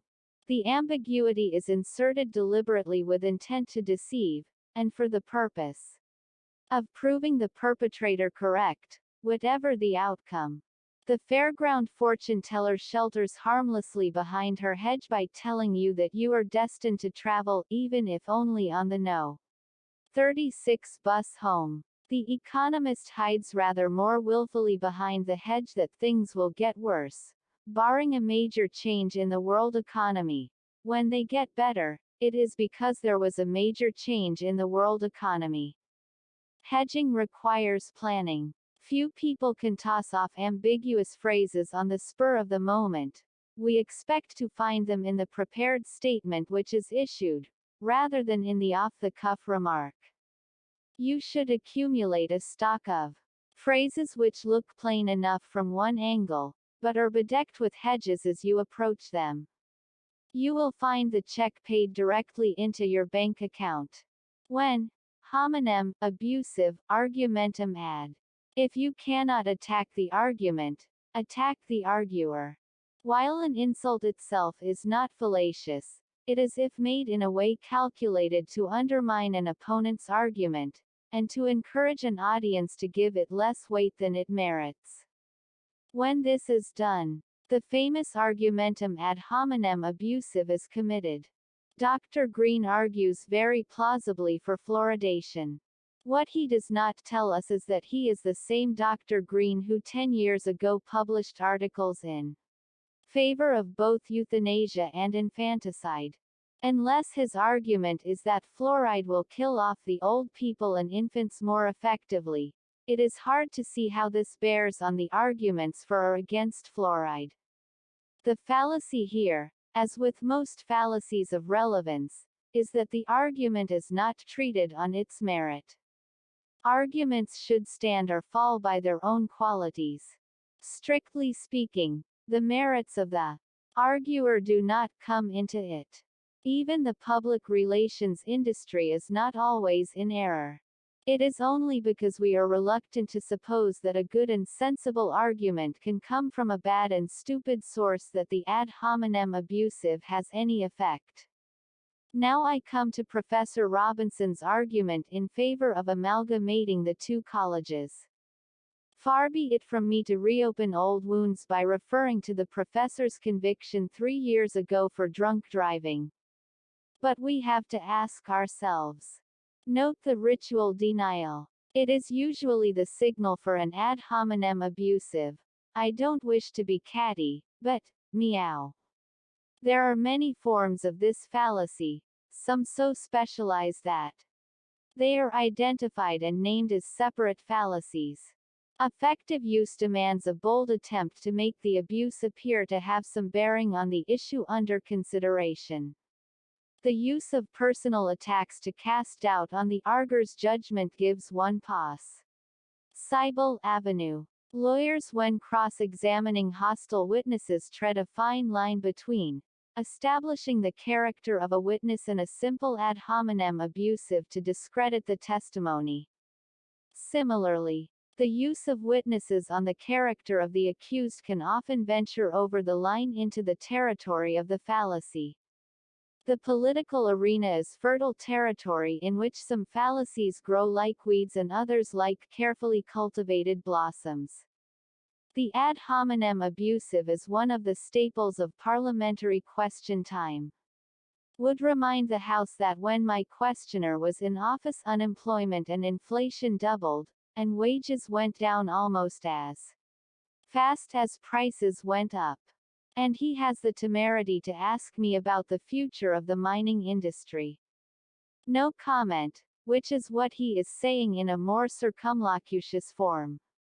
Some of the poor quality of parliamentary debate can be laid at the door of the press. So long as there are sycophantic journalists prepared to praise an ordinary ad hominem abusive as a splendid riposte, there will be politicians laboring through the midnight hours to compose such gems as, like being savaged by a dead sheep, they perform to their audience. The rules to remember when committing this fallacy are that the hostile material should, wherever possible, be introduced with apparent reluctance, and it should be made to bear on the question of whether your opponent deserves consideration by such a worthy and serious audience as you are both addressing. It is with a heavy heart that I release copies of these photographs and letters. I ask you whether this council can be seen to be influenced in its policy toward the new suspension bridge by a man whose behavior with an 11-year-old girl flouts every standard of public and private behavior which we, as a council, have a sacred duty to uphold. Look out below. Hominem, circumstantial, argumentum ad. In the argumentum ad hominem circumstantial, the appeal is to the special circumstances of the person with whom one is arguing. Instead of trying to prove the contention true or false on the evidence, its acceptance is urged because of the position and interests of those appealed to. You can't accept the legitimacy of lending for profit. You are a Christian, and Christ drove the money lenders from the temple. This is not a general argument. It might not do much for a Hindu or a Jew, for example. The listener is invited to assent because of his Christian convictions. In a similar way, people can be asked to accept a view because of their circumstances as members of the political party which supports it. In this version of the fallacy, the error comes in by bringing the particular position of the audience into what is urged as a generally accepted truth. While such tactics might indeed convince that specific audience, they would not establish the tightness or wrongness of what is urged, nor the truth or falsity of a statement. No one in this university audience can be opposed to handing out state money to subsidize services, otherwise you would not be here, occupying a subsidized place. Actually, it is other state handouts which students oppose. A variant of the fallacy dismisses a person's views as representing only their special circumstances. It assumes that an oil company executive can reflect only his corporation's interest when he voices an opinion on the future of energy supplies. In the first place, the executive may well have independent views, which differ from those of his company. In the second place, there is nothing to say that the corporation view is not the correct one, self-interested though it may be.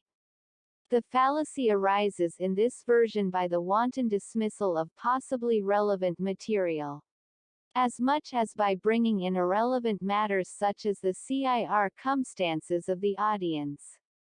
Even if it can be shown why an opponent thinks as he does, it still does not show him to be wrong. As an opera lover, you will be the first to agree that we need more subsidy for the arts. The appeal to special circumstances occurs in arguments addressed to specialist audiences. The American expression, building a constituency, refers quite often to the process of adding together enough interest groups, all of which give support on account of their special circumstances. An adept, if unscrupulous, politician might build a power base by directing argument not to the general good of society but to the special circumstances of public sector employees, trade unions, welfare recipients, ethnic minorities and groups involved in sexual politics. The tightness or wrongness of the program need not come into it if enough special circumstances can be appealed to. Both versions of the argumentum ad hominem circumstantial can be used to advantage. You should employ the first version with respect to circumstances which are broad enough to include fairly large audiences. You, as members of the working class, will appreciate. Especially useful to you will be the nominal membership of the Christian Church. Many people like to think of themselves as Christians, although they do not like the obligations which serious Christianity would impose. Thus when you appeal to them that as Christians they can hardly oppose your views, they will be forced into a reluctant and resentful acquiescence you could never have gained otherwise. The second version is spectacular in the rejection of expert evidence against you. An expert is someone in the field, and as such his views represent only his circumstances as one who is involved. Thus, when the town planner refutes your claims on town planning, when the oil company expert shows what nonsense you have uttered on energy, and when the businessman exposes your cockeyed views about business, you smile sweetly in each case and observe, well he would say that, wouldn't he? Ignorantium, argumentum ad Socrates was thought by the oracle to be the wisest man because he alone knew how ignorant he was. The knowledge of ignorance might have been good at keeping Socrates modest, but it forms a poor basis for deduction. The argumentum ad ignorantiam is committed when we use our lack of knowledge about something in order to infer that its opposite is the case. Ghosts exist all right. Research teams have spent many years and millions of pounds attempting to prove that they don't, and they have never succeeded. The same could probably be said of Aladdin's lamp and the prospects for world peace. The positive version of ad ignorantium asserts that what has not been disproved must happen. There is, in addition, a negative form which claims that what has not been proved cannot occur. Talk of extraterrestrial life forms is nonsense. We know there are none, because every single attempt to establish their existence has failed utterly. Also true of the Yeti, Bigfoot, the Loch Ness Monster and editorial integrity. In both versions of the fallacy, the appeal is to ignorance. It is called upon to supply support for an assertion, even though our own state of knowledge does not normally bear on the truth or falsity of that statement. The fallacy consists of the intervention of irrelevant material, in the shape of our own ignorance, into an argument which is about something else. It is notoriously difficult to prove that something exists, especially if it is a shy creature which hides coyly in the deep of a Scottish loch, on the slopes of a mountain wilderness, or in the mists of the third planet of 61 Cygni. You practically have to meet one. Even then, a wealth of recorded evidence would be required to convince others. To establish non-existence is even more difficult. You have to look at the whole universe simultaneously to make sure that your quarry is not lurking in any part of it. Not surprisingly, this feat is rarely accomplished, and thus leaves us with boundless spaces, thickly populated with ad ignorantiums and the other products of our imagination. Kid, I've flown from one side of the galaxy to the other. I've seen a lot of strange stuff, but I've never seen anything that could make me believe there's one all-powerful force controlling everything. Of course, there are cases in which our lack of knowledge does influence our judgment.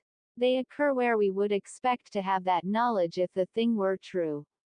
One would rightly reject a report that Camden Town Hall had been swallowed whole by a slime monster if there were no reports of it in the newspapers, no eyewitness accounts on television, no street celebrations, or any of the evidence we would expect to accompany such an event. The ad ignorantium forms the semblance of a cloak to cover the otherwise naked beliefs of those who are predisposed to give credence to extraordinary things. Under its comforting warmth, shelters a widespread popular belief in telepathy, poltergeists, demonic possession, magic pyramids, Bermuda Triangles, and the innocence of tobacco. Television violence doesn't do any harm. None of the surveys has ever managed to prove that it does. The argumentum ad ignorantium is useful if your own views do not follow received opinion. You can persuade others to share these bizarre notions by appealing to the lack of evidence to the contrary. Only slight difficulty is occasioned by the abundance of evidence in many cases to prove you wrong. You reject the evidence, deploying further ad ignorantiums to show that no one has ever proved the evidence to be reliable. In this way you will be able to sustain a preconceived view of things in the teeth of all sense and experience. When you are expert at it, you can add the letters, ad IGN, after those denoting your degree in sociology. After all, no one can prove that you shouldn't. Ignoratio elenchi. Ignoratio elenchi is one of the oldest fallacies known to us, being first identified by Aristotle. When someone believes himself to be proving one thing, but succeeds in proving something else instead, he commits ignoratio elenchi. He not only argues beside the point, but directly to a different conclusion. Shall oppose this measure to permit people to leave school earlier by proving once again the value of education.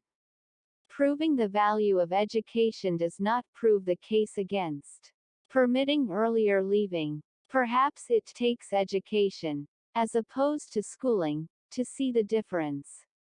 The thesis which is proved is not relevant to the one which the arguer sought to prove, which is why this is sometimes known as the fallacy of irrelevant thesis. The fallacy consists of supposing that the one conclusion equates with the other, when in fact they make separate points. The arguments which would support the first conclusion are omitted, and those which support the irrelevant conclusion are brought in instead. How could my client have ordered the murder? I have proved beyond a shadow of doubt that he was not even in the country at the time. Well done. Does that show he didn't order it before he left, or arrange it by telephone? Ignoratio elenchi has a subtle appeal. Its strength lies in the fact that a conclusion is validly proved, even though it is the wrong one. Anyone who concentrates on the argument may well find that its soundness diverts his attention away from the irrelevant conclusion. Is gambling a worthwhile occupation? Believe me, we not only work as hard as anyone else, but harder. It takes hours of study every day, quite apart from the time spent doing it. Okay, it's hard work. Now, is it worthwhile? Ignoratio elenchi makes its brief, but usually successful, appearance wherever someone accused of doing something he did do is quite prepared to deny something else. It is a central feature of all points where journalistic and political circles touch. The use of the fallacy has an almost ritual quality to it. Whether it is under the steady beam of studio lights, or the staccato illumination of flash cameras in the streets, the little tableau is enacted. The eager pressmen solemnly charge the great man with one thing, and he, with equal solemnity, shows that he has not done another. Isn't it true, Minister, that you have allowed the living standards of the poor to fall in real terms? What we have done is to increase by 3.7% the allowance to childless dependent females, and by 3.9% the allowance to widows with 2 children, these increases both being larger than our opponents ever managed in a single year of their term of office. In the more relaxed atmosphere of a studio interview, the great man will often brazen it out, with royal trumpeters announcing his ignoratio elenchi. Well, John, that's not really the point, is it? What we have done is to. And you can bet that this certainly isn't the point. Obviously you can use the fallacy for close quarters defensive work. Your audience will be so impressed by all the things which you can prove you have not done, that their attention might wander away from those you have. The more laborious and detailed your proofs, the less chance there is of anyone remembering what it was you were actually accused of. You can also use it in an attacking role, proving all kinds of things except the ones that matter. There are many things which can be demonstrated about nuclear power, hunting animals and refined white sugar which are not relevant to the central topic of whether others should be banned from doing things you do not approve of. Jogging in public should be banned. There are studies which show it can increase the risks to health, rather than decrease them. Even if it were true, would it be an argument for banning public jogging? It sounds as though the major adverse effect is not on the jogger's health, but the speaker's conscience. Illicit process. There is a rule about arguments which tells us that if a term in the conclusion refers to the whole of its class, then the evidence pointing to that conclusion must also have told us about the whole class. We cannot reach a conclusion about all estate agents, for example, unless we start with some knowledge which applies to all of them. To know that some estate agents are guilty of this or that practice will not justify us reaching conclusions about all of them. Arguments which break this rule are said to commit the fallacy of illicit process. All tax collectors are civil servants, and all tax collectors are bullies, so all civil servants are bullies. Too harsh. There may be some somewhere who are just a little overbearing. The fallacy is that we refer to all civil servants in the conclusion, but the premise only tells us that tax collectors are some of them. The argument which uses illicit process has to be fallacious because it makes unsupported claims. Although the premises talk only about some of a class, the conclusion introduces for the first time the rest of that class. In other words, we try to reach conclusions about things we have no evidence on, and commit a fallacy by doing so. There is another version of illicit process which is harder to spot. All cyclists are economical people, and no farmers are cyclists, so no farmers are economical people. This appears to fit the observed facts, but there is a fallacy. We could just as easily have said, all cyclists are mortals. This would give the distinct impression that big fat farmers would be driving their big fat cars forever. The source of the fallacy in this example is that the premise tells us that cyclists are some of the class of economical people. The conclusion, on the other hand, tells us that the entire class has not a single farmer in it. Again, the fallacy is illicit process. These terms which cover the whole of their class are called distributed terms, and there is a rule for finding them.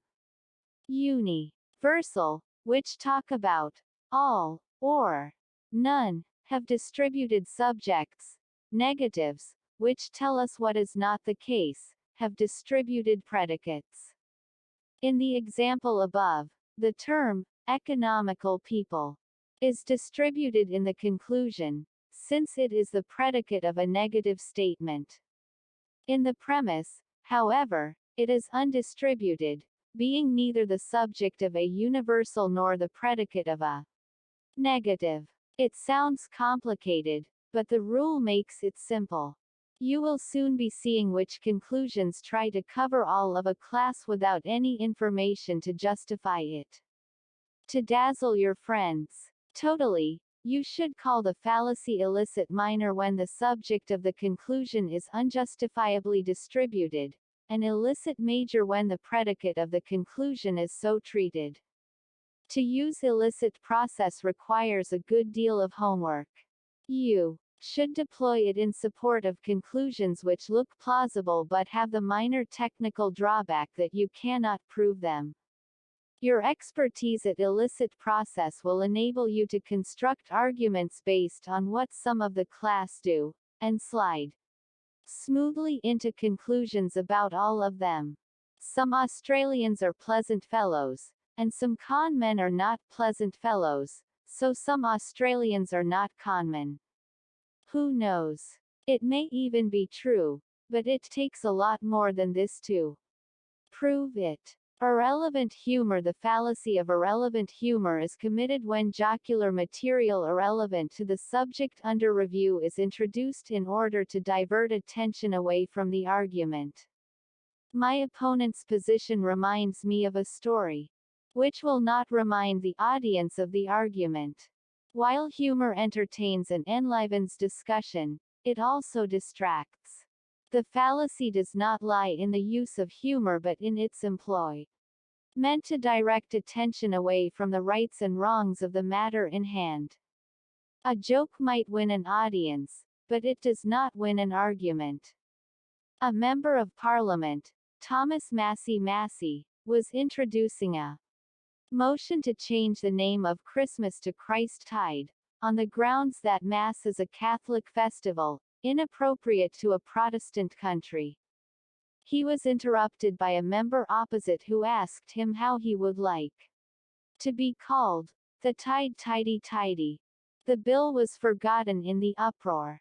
The hustings heckler is the great exponent of this fallacy. His warblings accompany parliamentary election meetings, often drowning out any reasoned argument for the very good reason that they are a lot more interesting and quite often of a higher intellectual level. A few of them achieve the immortality of the Book of Quotations as anonymous heckler, especially if their interjection has prompted an even better reply from the candidate. Lloyd George, Winston Churchill and Harold Wilson all showed adroitness at turning a diversionary joke back upon its user. Questioner. What do you know about agriculture? How many toes has a pig? Nancy Astor. Why don't you take off your shoes and count them? Often cited as a classic of irrelevant humor is the joke by Bishop Wilberforce when debating evolution against Thomas Huxley. Pouring scorn on evolution, the bishop asked Huxley, "You claim descent from a monkey. Was it on your grandfather's or grandmother's side?" Huxley's reply is also considered to be a classic put-down. He saw no shame in being descended from a monkey, but described the man he would be ashamed to have as an ancestor. a man who despite his learning sought to obscure by means of aimless rhetoric and appeals to prejudice. The problem for the user of rational argument is that a guffaw is as difficult to refute as a sneer. The audience enjoys the entertainment more than the argument. A speaker for a religious sect would regularly invite his audience to supply any biblical quotation which conflicted with his view of things.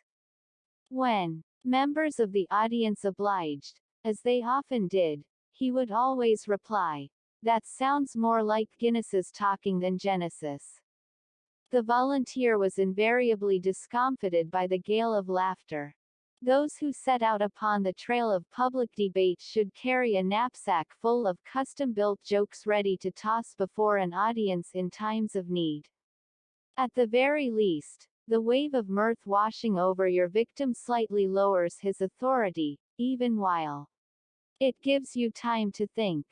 The ability to produce irrelevant humor on the spur of the moment is a product of wit and experience.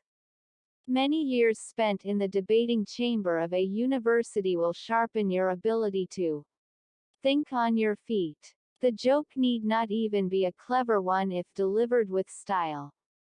I once saw a speaker making a perfectly valid point about sales to authoritarian states of airplanes which could carry nuclear weapons. He was floored by an interjection which suggested that wheelbarrows could do the same. An undergraduate in the process of being censured for high crimes and misdemeanors took all of the force out of the attack by facing his audience solemnly and saying, "Wish to accept censure, and to couple with it the name of my mother, who also thinks I've been a very naughty boy." Collapse, amid uproar, of prosecution case.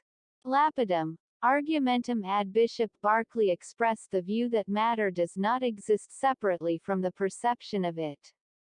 When Boswell told Dr. Johnson that this was an idea impossible to refute, the good doctor's response was to kick against a stone so that his foot rebounded. "I refute it, Thews," he said. He was not so much refuting it as ignoring it, because the evidence for the existence of the stone, including the sight, sound and feel of a kick against it, is all perceived by the senses. Dr. Johnson's treatment has given us the name of the argumentum ad lapidem, the appeal to the stone. It consists of ignoring the argument altogether, refusing to discuss its central claim. "He's a friend of mine. I won't hear a word spoken against him." Top marks for loyalty. None for knowledge. An argument or piece of evidence cannot be dismissed because it fails to conform to an existing opinion. Much as we might like to toss out material which offends our ordered view of things, it is a fallacy to suppose that we can do so without cost. By refusing to admit material which may be relevant to a sound conclusion, we proceed in ignorance. Ignorance is more reliable as a source of bliss than of correctness. The argumentum ad lapidem is most appropriately named after Dr. Johnson's use of it, for it was one of his favorites. His reasoned and balanced view on the freedom of the will, for example, came out as, "We know our will is free, and there's an end on't." It does tend to finish an argument, as it is meant to. Jeremy Bentham described all talk of natural rights as nonsense, and talk of inalienable natural rights as nonsense on stilts. So much for the American Declaration of Independence. There are always plenty of stones to kick in fields where proof has no footing. Wherever a belief is indemonstrable, its adherents can use the ad lapidem. Reason is no guide. You must open your heart, and you will know. This is not terribly useful to outsiders looking for the truth of a thing, comforting though it may be to those who know. This fallacy occurs in a university setting far more than one might suppose. It is often argued quite seriously in quasi-academic circles that certain books should not be allowed on campus because they propagate error. Speakers are quite frequently shouted down because their audience know they are speaking falsehoods, and do not need to hear the argument. Some student unions actually make a policy of the ad lapidem, refusing to allow a platform on campus for known error, a category which can even include members of the elected government of the country. A charming version of the fallacy emerged from the pen of Herbert Marcuse. Now forgotten, although he was a high priest of student radicals in the 1960s, his critique of pure tolerance made the interesting point that tolerance can be repressive because it permits the propagation of error. How could we recognize error in order to stop it? Easy. Guess who was going to tell us? When you yourself employ the ad lapidem, you must do so with a total assurance which suggests that the person who raised the offending fact or argument is totally beyond the pale. Like the judge who once convicted a jury for going against plain evidence, you should make it clear that he is going against all reason. Your opponent, by going beyond every received opinion and every canon of decency, has rendered his opinion totally unworthy of discussion. Liberty of expression is one thing, but this is license. License means liberty you don't approve of. Where you have control of events, you can afford to be less subtle. I don't care what time it is. Get to bed this minute. Lazarutin, argumentant ad the poor may indeed be blessed, but they are not necessarily right. It is a fallacy to suppose that because someone is poor that they must be sounder or more virtuous than one who is rich.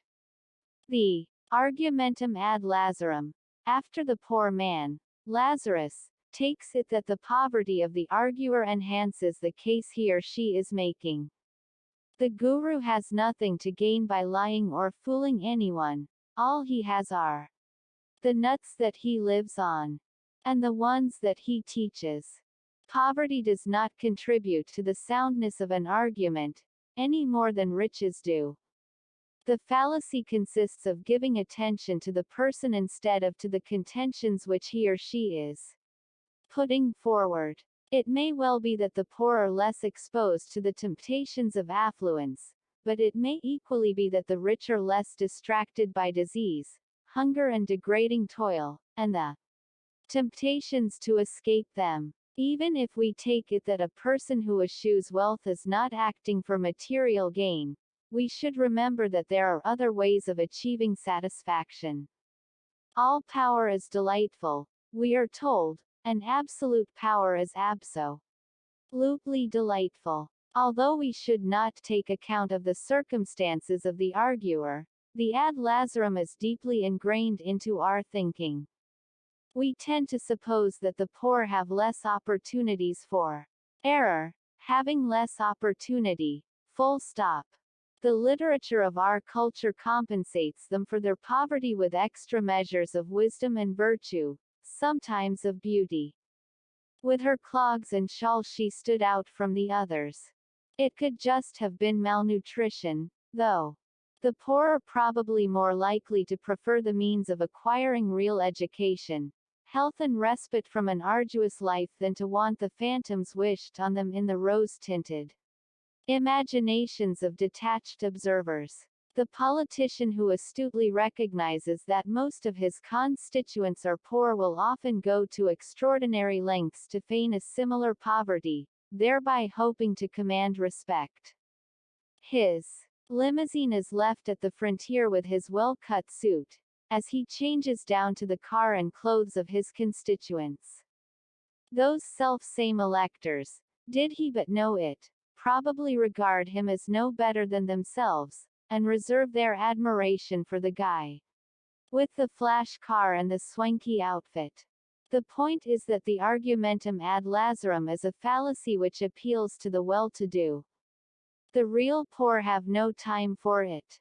The best view I ever heard on this was told to me by a simple, honest woodcutter, who was probably smart enough not to depend on the views of woodcutters.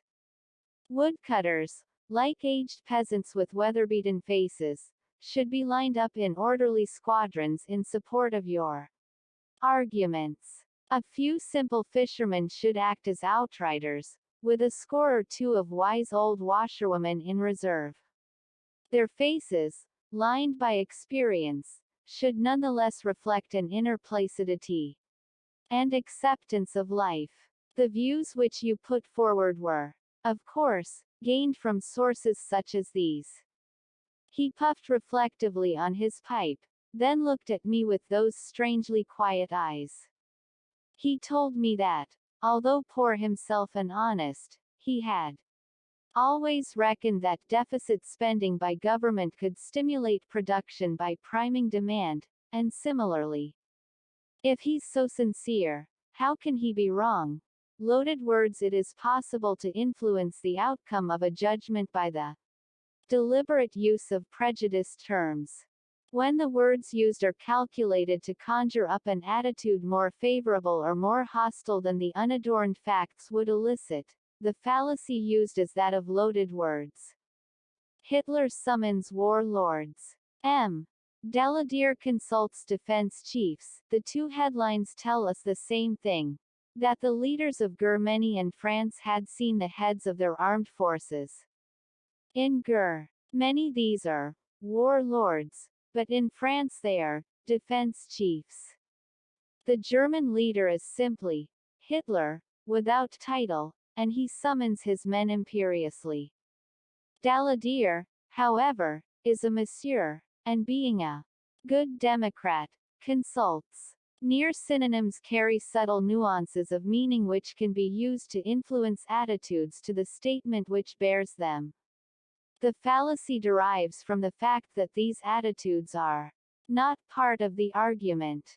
They were conjured up illicitly to achieve more effect than could the argument alone. The extra nuances and the response to them are both strictly irrelevant to establishing the truth or falsehood of what is being said. Gage abounds with ways of putting our own attitudes into a description in order to elicit a response from others. People may be forgetful or negligent. They may be steadfast or unyielding. They may be confident or arrogant. Many of these terms are subjective. They depend for their accuracy on the feelings of the observer and on how he or she interprets the situation. A fair argument requires a conscious effort to put forward the case in terms which are reasonably neutral. Once again Britain has been found sucking up to dictatorship, or maintaining friendly relations with strong governments. Note how found implies that they were discovered in a guilty secret. The judge's bench, as he directs the jury, is good territory for loaded words to roam on. English law, through a tiresome oversight, gives the jury the right to decide the verdict. Many a judge will help to fill this gap in legal procedure by choosing words to help the unfortunates in their deliberations.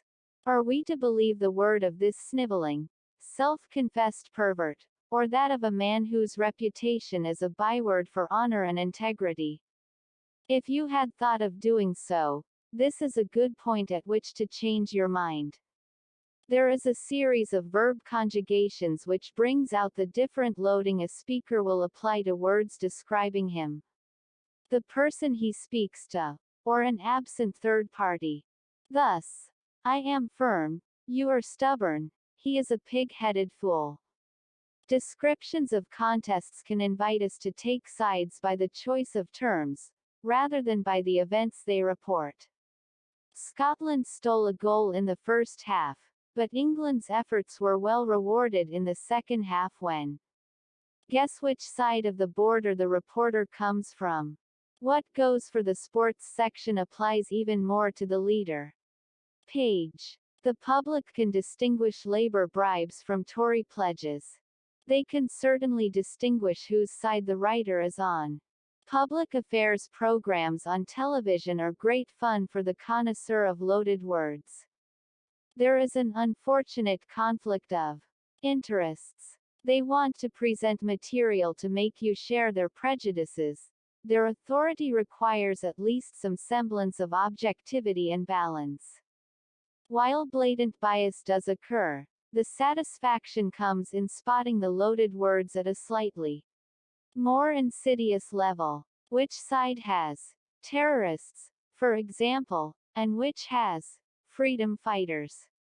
Which countries have a government and which a regime? When you are in the situation of trying to persuade people, you will find loaded words most useful.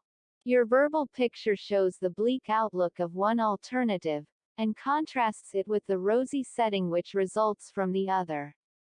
Your listeners need never know that you could have done it just as easily the other way round. Would you rather believe the careful words of an internationally respected columnist, or the incoherent ramblings of a well-known hack? Are you not moved by the just case which is even now being voiced by thousands of concerned demonstrators outside this very building? I'm not going to be taken in by the bleatings of a mob. When describing actions, remember to load your words in such a way that even to observers who know nothing of the facts, there will be an obvious distinction between your prudent investments and the reckless spending of others, between the modest perquisites to which you were entitled and the wholesale embezzlement in which they have engaged. Your dispassionate testimony should contrast well with their frenzied diatribe. Misericordiam argumentum ad. While pity is an admirable human quality, it does not provide the best basis for argument. When we turn to pity instead of raison discourse to support a particular contention, we commit the argumentum ad misericordiam. In asking yourself if this man is to be convicted, ask yourself what it will mean for him to be locked up in prison, deprived of his liberty, and turned into an outcast from humanity. The question is whether he is guilty or not what conviction will do to him. When we are called upon to settle questions of fact, we should be weighing up the evidence on each side and attempting to arrive at the truth. The introduction of pity does nothing for the argument. While it might reasonably influence our actions, it should not influence our judgment. The consequences to various parties of the truth or falsehood of a statement does not bear on that truth or falsehood. Whether a man is sent to prison or to the South Seas for a holiday does not alter the fact itself. An ad misericordiam is committed if pity is appealed to in the settlement of questions of truth and falsehood. Can we continue to afford Jeeves as our groundsman? Look what will happen if we don't. Imagine the state of his wife and his children with Christmas coming up and the cold snows of winter about to descend. I ask instead, can we afford not to employ Jeeves? Yes, we can. Of course, we might decide to afford him, which is quite a different thing. Quite apart from its use in courts of law, where no self-respecting defense lawyer will venture without his handkerchief, the ad misericordiam pokes its head into any argument where facts have consequences. No one would allow the possible fate of an individual to influence our conviction about so obvious a fact as 2 + 2 = 4. But where there is less certainty we might be tempted to allow our pity to give the benefit of the doubt. Hearts and flowers are a prerequisite of public policy. No question of simple fact can be settled without consideration of the effect it might have on the sick, the old, the feeble, the blind and the lame. If we decide that foreign aid is ineffective, and does not raise living standards, then we are condemning people in the poorer countries to a life of degrading poverty, squalor and disease. If foreign aid is ineffective, the fact condemns them to these consequences. Maybe we should do something else about it. The appeal of the ad misericordiam is in our recognition that pity should have a place in guiding our actions. The point of the fallacy is that it has no place in our determination of truth and falsehood. When it steps from one territory to the other, reason changes place with it. Its allure is hard to resist. The whole of Dickens' A Christmas Carol is one giant argumentum ad misericordiam. Here is Scrooge, making an honest living, assailed, along with the reader, by the appeal to pity. Bob Cratchit commands a skill as a clerk and scribe, and is perfectly free to seek employment elsewhere at market rates if he is dissatisfied with what Scrooge offers. But no, ghosts rise up to torment his employer with the ad misericordiam. And the hapless Scrooge is morally compelled to reach a decision quite contrary to economic reality. A more valid response to this treatment would have been, "Bah! Humbug! You will have a great time making your opponents squirm." Under the ad misericordiam, your audience is not too interested in the fine distinction between fact and fiction, so you can easily make those who reach different conclusions about the truth of things seem like the most hard-hearted of Victorian landlords for doing so. If you really believe that high wages keep teenagers from getting jobs, then all I can say is that you will have on your conscience the thousands of poor families who struggle to find the means for life's necessities. May God have mercy on your soul. Even if he does, the audience won't. When faced with this treatment, turn it right back. What about the suffering and humiliation of those poor teenagers, unable to find work because of your heartless opponent? You can't expect to win with dueling pistols when your opponent is using a howitzer. Nauseam, argumentum ad simple repetition of a point of view does nothing by way of supplying additional evidence or support. Yet it can erode the critical faculty. There is a completely mistaken supposition that a thing is more likely to be true if it is often heard. The argumentum ad nauseam uses constant repetition, often in the face of massive evidence against a contention, to make it more likely to be accepted. Just the place for a snark. I have said it thrice. What I tell you 3 times is true. Whereas in fact if someone repeats the same thing 3 times it is because he has nothing else to say. The point is that repetition adds nothing at all to the logic.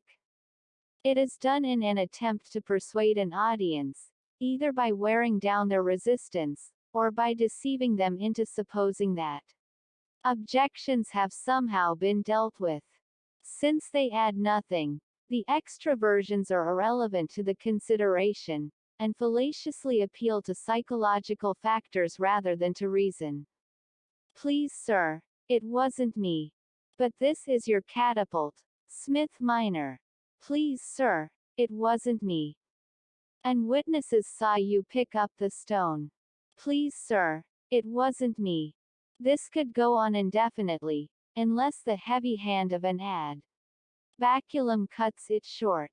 We can all spot that Smith Minor would have done his case more good if he had been able to find anything else to say.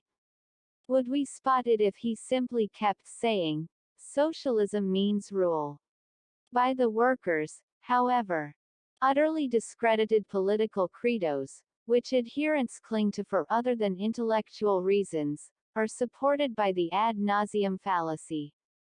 If an economic system brings general prosperity, and gives ordinary people access to the things which were once the prerogative of the rich, it is quite difficult to make out a case that this is exploitation. Fortunately, one does not have to. The ad nauseam effect means that the charge can simply be repeated over and over again without argument or evidence.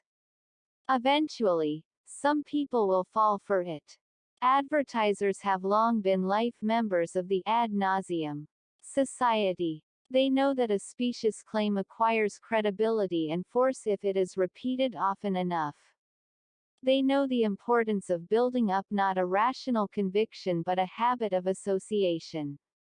It washes whiter than bleach. That's whiter than bleach. Yes, whiter than bleach. What they tell us 3 times is true. Many of the proverbs we hear in childhood are dinned into us so many times that we often come to suppose that there must be truth in them. This assumption seems able to survive all of the contrary evidence which life thrusts before us, and in some cases survives a simultaneous belief in contradictory proverbs. It is quite hard to look before you leap without being lost through hesitation, and while many hands make light work, they do tend to spoil the broth. All of which shows the power of the simple ad nauseam. To use the argumentum ad nauseam is easy enough. All you have to do is to repeat yourself. It is harder to recognize the situations where it might succeed. The general rule is that constant repetition over a long period of time is more effective than short bursts. You must be totally impervious to arguments against you, always reiterating the same point. This not only bores your audience to tears, it also instills in them the futility of opposing you. And when they give up in total weariness, observers will begin to suppose that they can no longer counter your claims. The civil servant advising his minister provides a case study of the argumentum ad nauseam. But minister, as I have been explaining for 2 years, there is no way in which we can cut the administrative costs of this department. Every single job is vital to our efficiency. The man we hire to scour the building picking up used paper clips, for example. And the ad nauseam cracks the minister before the minister cracks the problem. If you aspire to expert rank, however, study closely the form exhibited by the minister himself at the dispatch box. Responded to charges of ministerial dereliction of duty on the 9th of November. By saying that I had nothing to add to my statement of the 4th of June. I would not care to expand on that at this time. Please, sir, it wasn't me. Non-anticipation. The fallacy of non-anticipation consists of supposing that everything worth doing or saying has already been done or said. Any new idea is rejected on the grounds that if it were any good, it would already be part of current wisdom. Proposals are rejected because they have not been anticipated. If tobacco really is so harmful, how come people didn't ban it years ago? They didn't know. Nowadays more people live long enough to experience the adverse effects, and we now have more techniques for measuring such things. The central assumption of the fallacy is unwarranted. Progress is made on several fronts, including the scientific and the social. New ideas are constantly being adopted, and there is no justification for supposing that our ancestors would have found them all. The presumption that they did intrudes irrelevant material into the argument. Wise though the sages of old probably were, we can no more presume in them the totality of wisdom than we can assume complete stupidity. If breakfast television is all that good, why has it taken so long for it to appear? Because we didn't realize that people wanted even more pap with their morning milk. It is not just products and processes which are revolutionized by invention. The same is true of changes in our living patterns. People didn't need these long Christmas holidays years ago, why should they now? They probably did need them years ago, they just couldn't afford them. The same fallacy would have supported, and no doubt did, the continuance of child labor in mines and factories. The fallacy of non-anticipation is a great comfort to those who, while possessing a conservative disposition, cannot actually think of any arguments against the changes which are put forward. Mr. Chairman, this proposal has been kicked around for more than 20 years. If there were any merit in the idea at all, it would have been implemented long before now. The beauty of this is that your current rejection will serve as extra evidence against it in the future. Perhaps the reasons for past rejection were equally frivolous. To give added effect to the fallacy, you can enumerate some of the phantom legions who could have taken up the idea but did not. Their numbers appear to be ranged against the idea, like yourself, even though they might simply never have thought of it. Are we to assume that we are cleverer than the thousands of the very learned and competent people over the years who could have acted on a proposal such as this, but wisely refrained from doing so? Any more than Beethoven was cleverer than the millions who could have written his symphonies but did not do so. You will find the fallacy extraordinarily useful in resisting trends towards emancipation. After all, if there were any merit in having women and children participate in decisions, would it not have been discovered long ago? The same approach will help you to stand up against independent holidays, dining out, taking exercise or eating courgettes. If there were any connection between drinking 8 pints of beer a day and obesity, don't you think that countless beer drinkers would have seen it before now? Why should they? They cannot even see their own toes. Novitum argumentum ad. If it is a fallacy to suppose that age is a guide to correctness, it is also fallacious to suppose something to be more right simply because it is new. The argumentum ad novitum makes the mistake of thinking that the newness of something is a factor contributing to its soundness. To hear support urged for something because it is new is to hear the ad novitum being used. These new tower blocks are the coming thing. We should build some ourselves. Their newness did not stop them brutalizing the landscape of cities or the lives of their tenants. Some people are surprised to find that both newness and oldness can be used fallaciously in support of a contention. In fact, they appeal to contradictory traits in all of us. We like the security of the traditional, and we like to be fashionable and up to date. Either of these can be used as fallacies if we try to make them support claims which should stand or fall on their merits. The ad novitum, like its antecedent counterpart, introduces the irrelevant fact of the age of the proposition as a means of influencing its acceptance. Because the newness does not, in fact, contribute to its tightness, a fallacy is committed by appealing to it. There was a time when the ad novitum found as welcome a home with progressive reformers as its sibling, ad antecedent, did with conservatives. Those were the days of constructing a brave new world.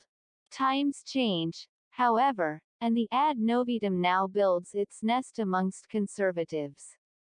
It settles down comfortably amid calls for the rejection of the old ways which have failed, and for looking truly fit for the 21st century.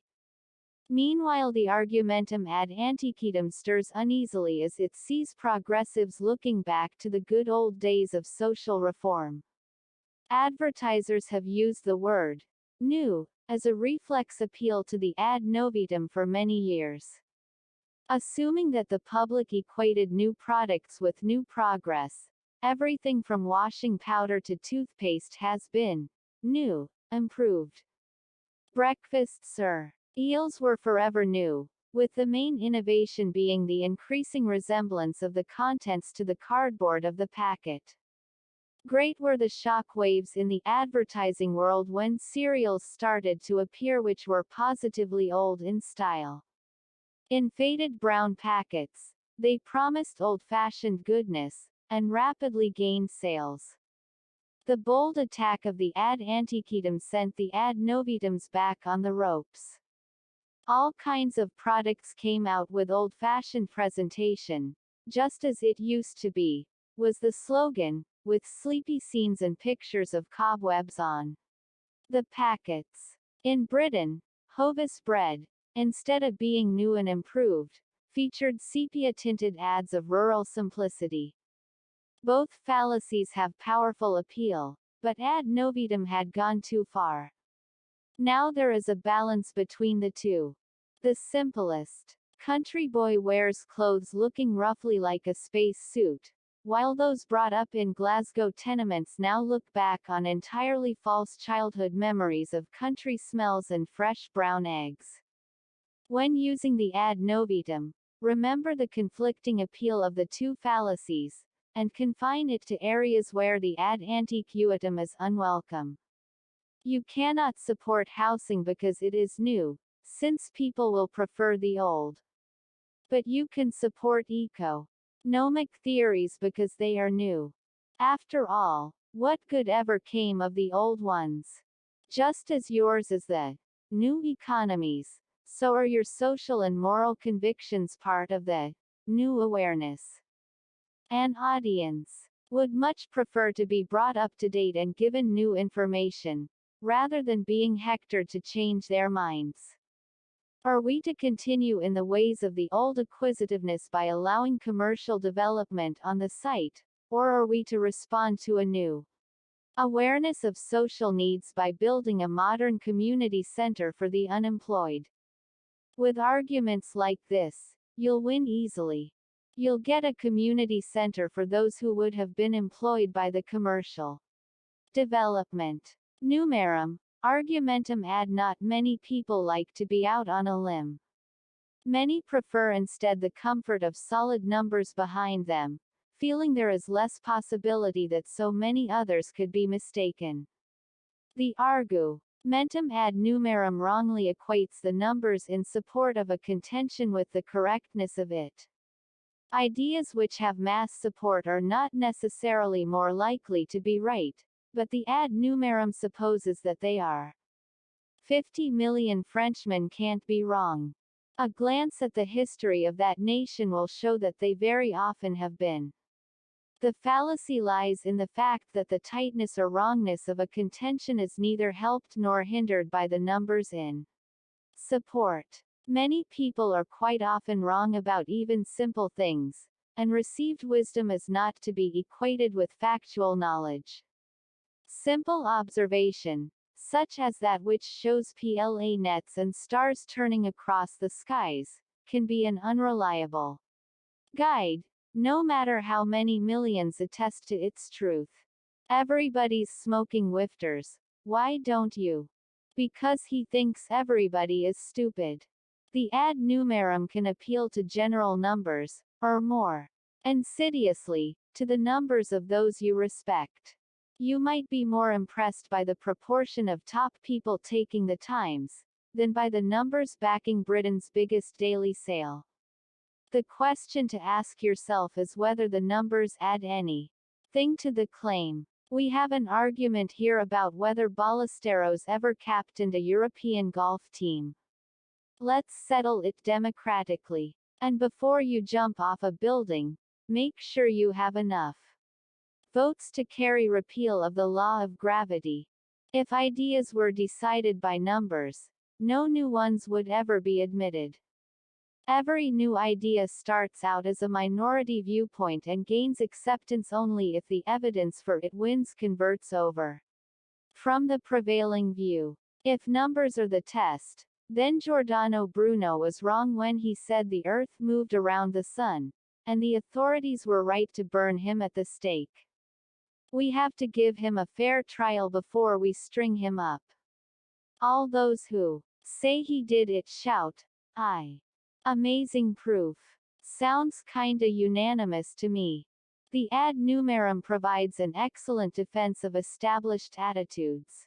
If it's not true, then why have so many millions of people believed in it for so many centuries? Easy. We all make mistakes. The ad numerum is the special fallacy of the demagogue and the mob orator. Those who govern us tend to form a special class whose outlook and assumptions are not commonly shared. They often come from a milieu in which the pressures of poverty, overcrowding and crime bear rather less upon them than they do upon most This gives the demagogue the opportunity to appeal to numbers in support of ideas which find little echo in government. On subjects such as capital punishment or race relations, he can appeal to the agreement of large numbers on his side as evidence of a conspiracy of silence by the governing elite. Every opinion poll shows that public whipping is the best remedy for those who commit crimes of violence. And if you ask them, they'd probably say the same about garroting and disembowelment. They could be just as wrong or, indeed, right. The ad numerum is a fallacy to be used with passion. In its ideal setting, you would be haranguing a rabble of 600 people armed with blazing torches outside a corn merchant's house during a famine. Even in print, you should not turn an ad numerum into a clinical counting of heads, but conjure up outrage that the obviously correct view of so many should be ignored. When your side is in an unfortunate minority, the technique is to quote from the past, when your lot were on top, or from foreign countries where you do have a majority to back you. Sweden is an excellent source for majorities in favor of the most bizarre things. Are we to say that all Swedes are fools? That the people of the world's most enlightened country don't know what they are talking about?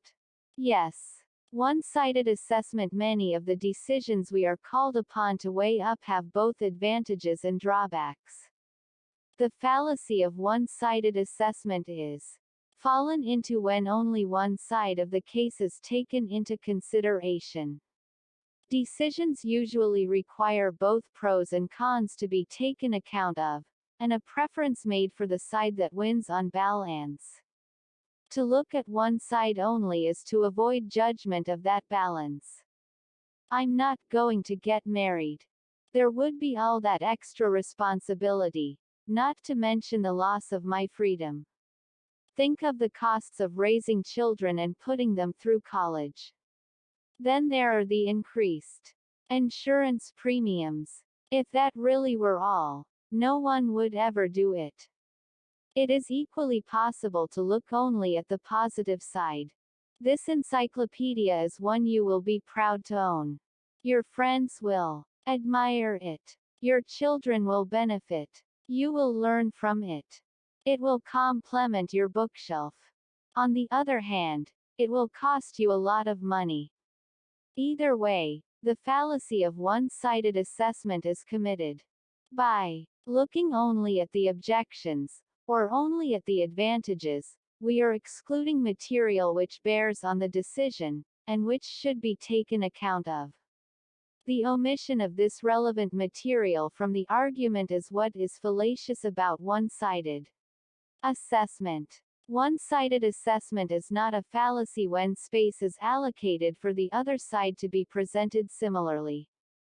There is in Anglo-American culture an adversarial tradition, which has it that if each side has the strongest case put forward, then a dispassionate observer is likely to arrive at a fair judgment. We therefore expect a counsel to put only the evidence for acquittal, and a trade union negotiator to put only the case for an increase. Because we know that there will be someone else putting the other side. It would be one-sided assessment if those making the judgment considered one side only. Let's not go to Ibiza. Think of the heat, the mosquitoes and the crowds. On the other hand, what about the lovely sunshine, the cheap wine, the excellent food and the low prices? Life's judgments often call for trade-offs.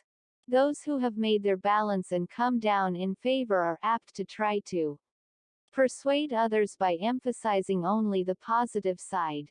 The unwary should remember that their own scale of values might call for a different judgment, once they consider all of the factors. All of the arguments support the new road. It means progress. It means prosperity. It means a future for our town. And it really is rather unfortunate that they have to pull your house down to build it.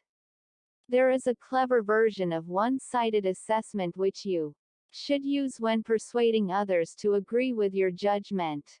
This involves making a purely token concession to the case against you, by referring to one of the weaker arguments on the other side before you launch into the overwhelming arguments in favor. This polishes your case by adding to it the gloss of apparent objectivity. Of course, if we bought a bigger car, we'd need to make new seat covers. But think of the convenience. All the shopping would go in the back. We could use it for holidays. You could pick up the children in comfort, and its extra speed would cut down our journey times. Sold. To the gentleman with the fallacy. Petitio principii. The fallacy of petitio principii, otherwise known as begging the question, occurs whenever use is made in the argument of something which the conclusion seeks to establish.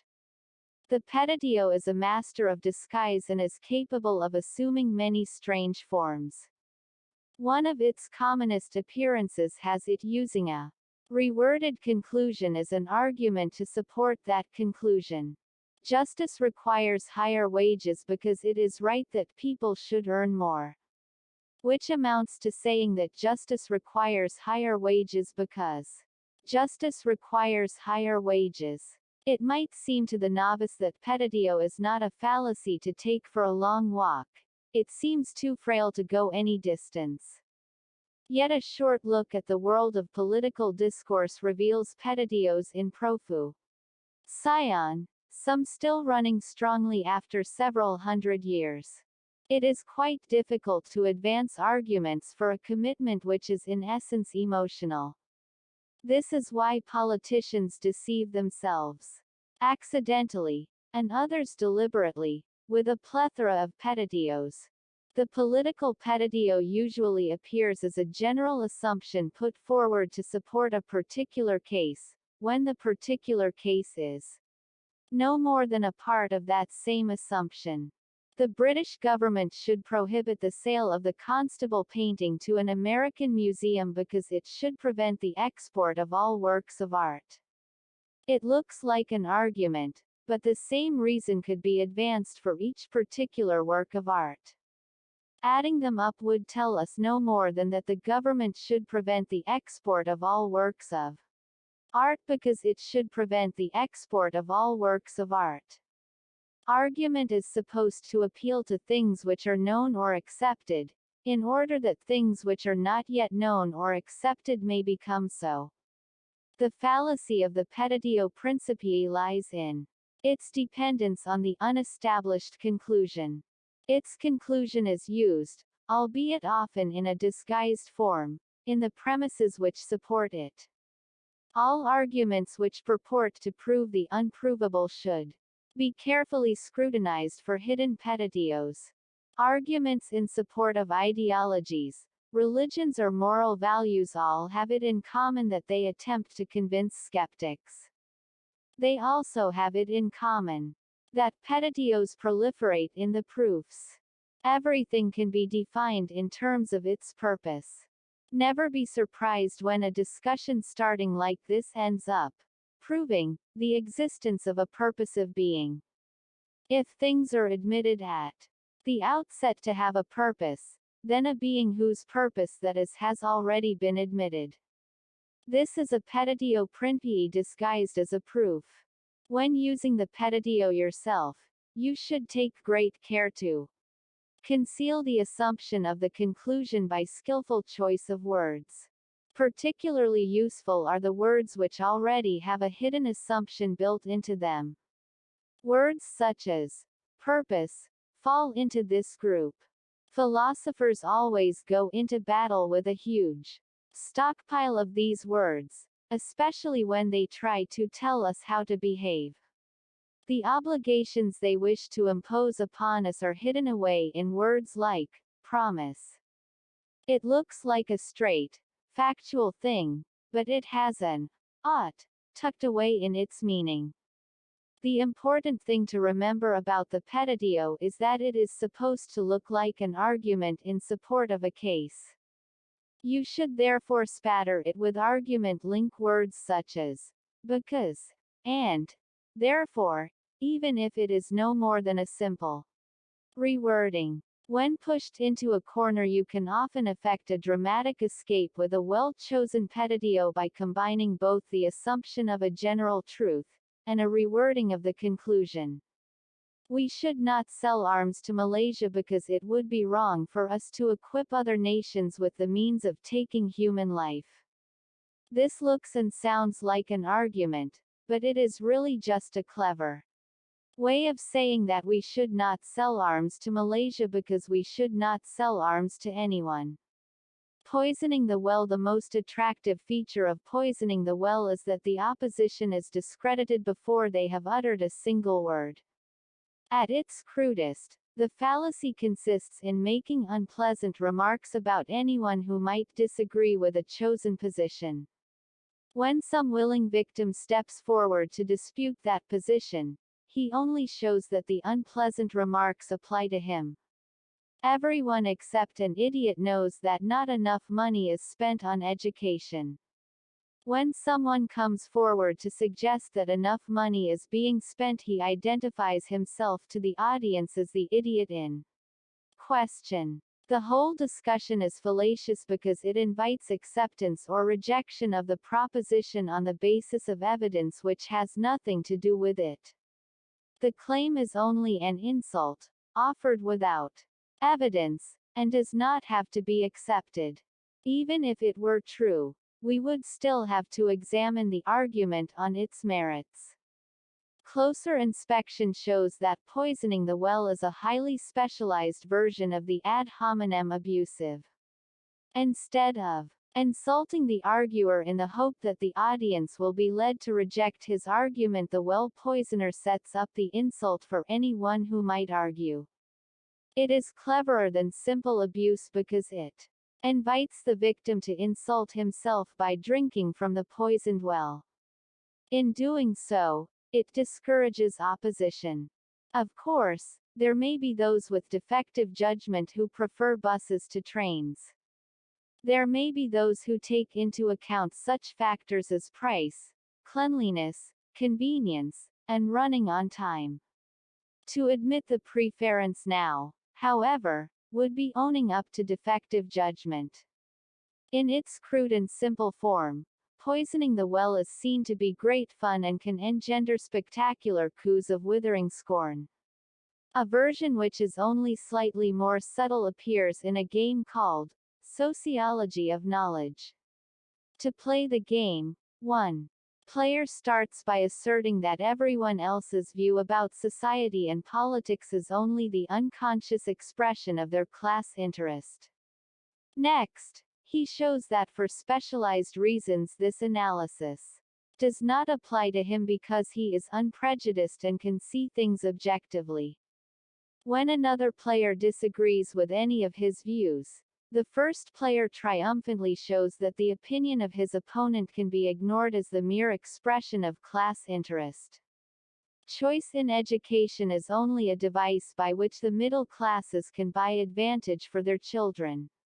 There is no point now in pointing to any role which competition might play in improving standards, or to the advantages of allowing parents, some say, in the type of education given to their children.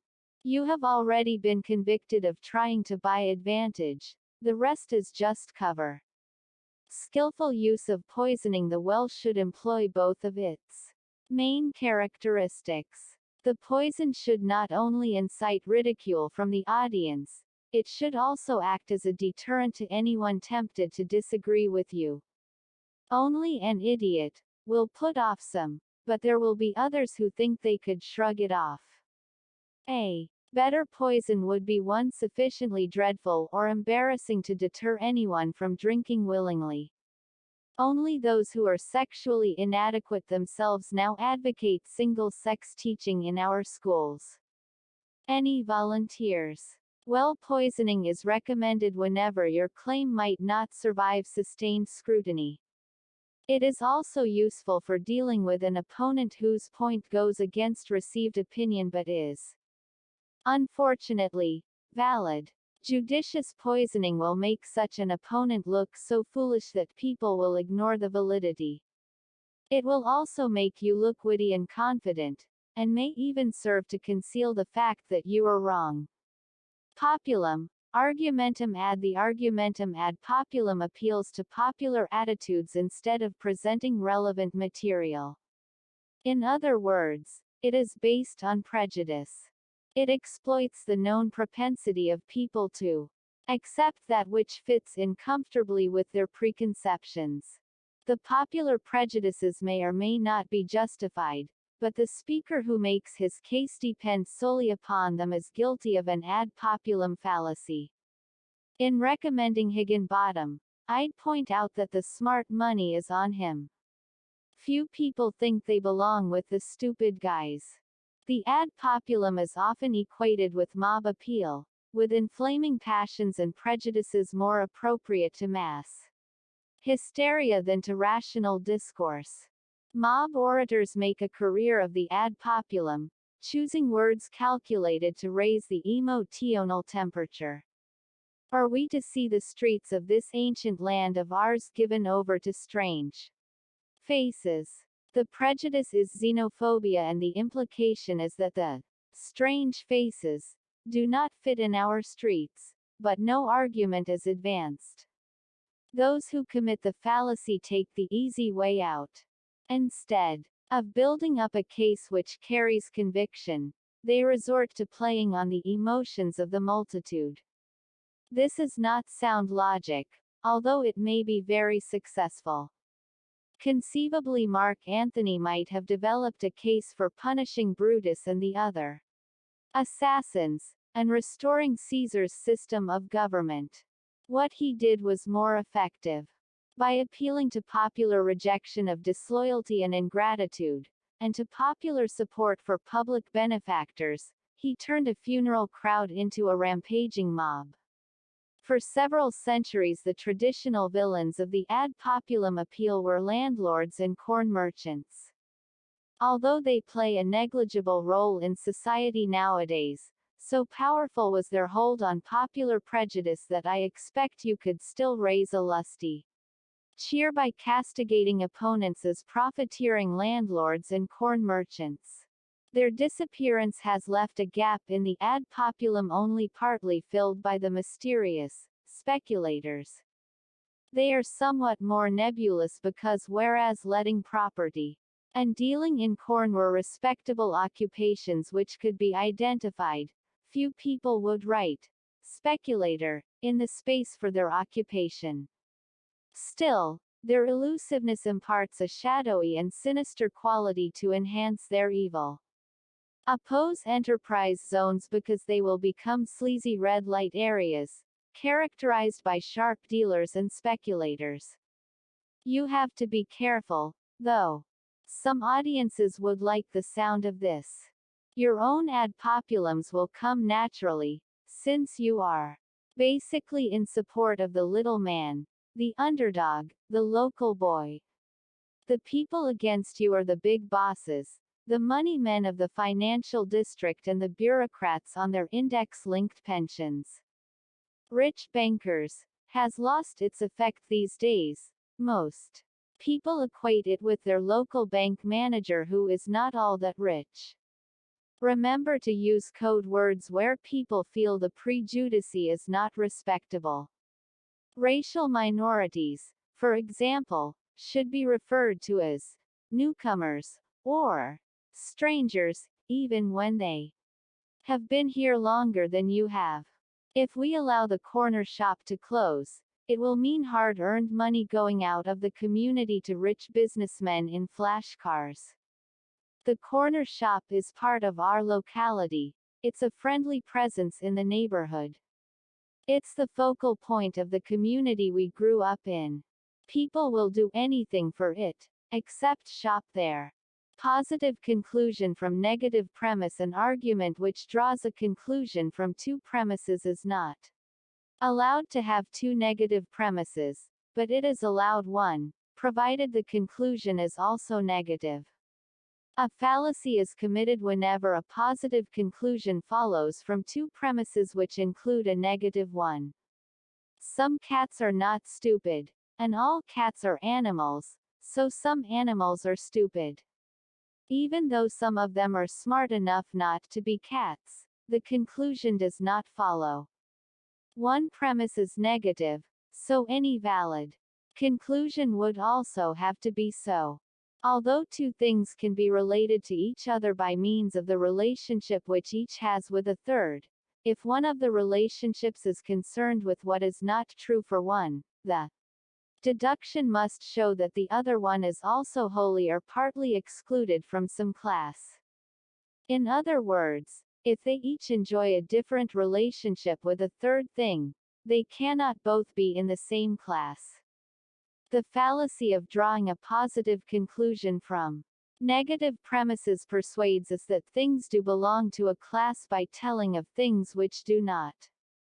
The trouble with this fallacy is that it can be seen coming a mile away. You can try persuading an audience that rats are sheep by telling them what rats are and what sheep are not. You are unlikely to succeed for the simple reason that people smell the rat before the wool is pulled over their eyes. It is just too easy to spot that you cannot claim that things are the same simply because they are different. The only time you stand a chance of getting away with this one is when you are calling up a radio phone-in show. And that is only because anything goes on a radio phone-in show. Post hoc ergo propter hoc, the Latin translates as after this, therefore on account of this, and it is the fallacy of supposing that because one event follows another, then the second has been caused by the first. Immediately after the introduction of canned peas, the illegitimate birth rate shot up to a new high from which it did not decline until frozen peas edged canned peas out of the market. The link is all too obvious. Too obvious to be true, perhaps. If your thoughts turn to feeding your daughters beans instead, remember to keep them clear of everything else which preceded the rise in illegitimacy. They should stay away from television, jet aircraft, polythene and chewing gum, to name but a few of the more obvious hazards. Although two events might be consecutive, we cannot simply assume that the one would not have occurred without the other. The second might have happened anyway. The two events might both be linked by a factor common to both. Increased prosperity might influence our propensity to consume canned peas, and also to engage in activities which increase the rate of illegitimacy. Small children at gaming machines provide vivid illustrations of the post hoc fallacy. They may often be seen with crossed fingers, eyes closed, hopping on one leg, or in whatever physical contortion once preceded a win. They link their random preparations with the outcome of their luck, and in this they differ in no wise from more adult gamblers, whose concealed rabbit's feet and clenched teeth incantations betray the same supposition. If it worked once, it can work again. Unfortunately for our predictive ability, every event is preceded by an infinite number of other events. Before we can assign the idea of cause, we need rather more than simple succession in time. The philosopher David Hume pointed to regularity as the chief requirement, with some contiguity in time and space. We are more likely to describe a germ as the cause of an infection in a man if its presence has regularly preceded the infection, and if it is found in the body which is infected. The charm of the post hoc fallacy emerges when we leave behind the everyday idea of cause and effect. Although we suppose we understand the mechanisms by which one event leads to another, Hume showed that it boils down to our expectation of regularity. The candle flame on the finger and the subsequent pain are called cause and effect because we expect the one to follow on regularly from the other. Of course, we concoct all kinds of explanations as invisible threads to link the two, but they come down to interposing unseen events between our first and second. How do we know that these unseen events really are the cause? Easy. They always follow from one another. This gap in our knowledge provides a vacant lot in which fallacies can park at will. Greek historians regularly discussed natural disasters in terms of human actions. In looking for the cause of an earthquake, for example, we are likely to find Herodotus, or even Thucydides, gravely discussing the events which preceded it before concluding that a massacre perpetrated by the inhabitants of the stricken town was probably the cause. The determined fallaciist will see this as a field of opportunity. Whatever your opponent is urging is bound to have been tried somewhere, in some form, at some time. All you need do is attribute the unpleasant things which followed it to the opera. Tion of that factor. We know that unpleasant things followed it because unpleasant things are happening all the time. There are always plenty of earthquakes, sex offenses and political broadcasts on TV which you can lay at your adversary's door. Imprisonment is barbaric. We should try to understand criminals and cure them using open prisons and occupational therapy. They have been trying that in Sweden since 1955. And look what's happened. Suicides, moral degeneracy and drunks everywhere. Do we want that here? A term such as moral degeneracy is the hallmark of the sterling fallaciist, being more or less impossible to disprove. Quaternio terminorum is the fallacy of four terms. The standard three-line argument requires that one term be repeated in the first two lines, and eliminated from the conclusion. This is because it works by relating two things to each other by first relating each of them to a third thing. This syllogistic reasoning depends on one term, the middle term, being repeated in the premises but disappearing from the conclusion. Where there are instead four separate terms, we cannot validly draw the conclusion, and the quaternio terminorum is committed. John is to the right of Peter, and Peter is to the right of Paul, so John is to the right of Paul. This looks reasonable, but one line has, to the right of Peter, where the other one simply has, Peter. These are two separate terms, and the four terms fallacy is involved. The conclusion is not validly established. After all, they could be sitting round a table. We might just as easily have said, John is in awe of Peter, and Peter is in awe of Paul, so John is in awe of Paul. The error is more obvious. John might respect Peter for his intellect, and Peter could respect Paul for his Mercedes. Since John has a Bentley, he might not transfer his awe from Peter to the other cheap upstart. The fallacy arises because, strictly speaking, the terms in this type of argument are separated by the verb to be. Whatever comes after it is the term. It can be the father of, or in debt to, or many other things. Unless the whole term appears in the next line, there is a quaternio terminorum. Of course, with four terms we cannot deduce new relationships between terms by using a middle term common to both. There isn't one. John is the father of Peter, and Peter is the father of Paul, so John is the father of Paul. Even your grandfather can see this is wrong. Now look at the example where there is a middle term repeated. John is the father of Peter, and the father of Peter is the father of Paul, so John is the father of Paul. There are three terms, and this is valid. Quaternio terminorum can result as endless confusion in daily relationships. If John is in debt to Peter to the tune of $45, and Peter is in debt to Paul, who saved him from drowning, John might be very surprised to find Paul on his doorstep demanding money with menaces.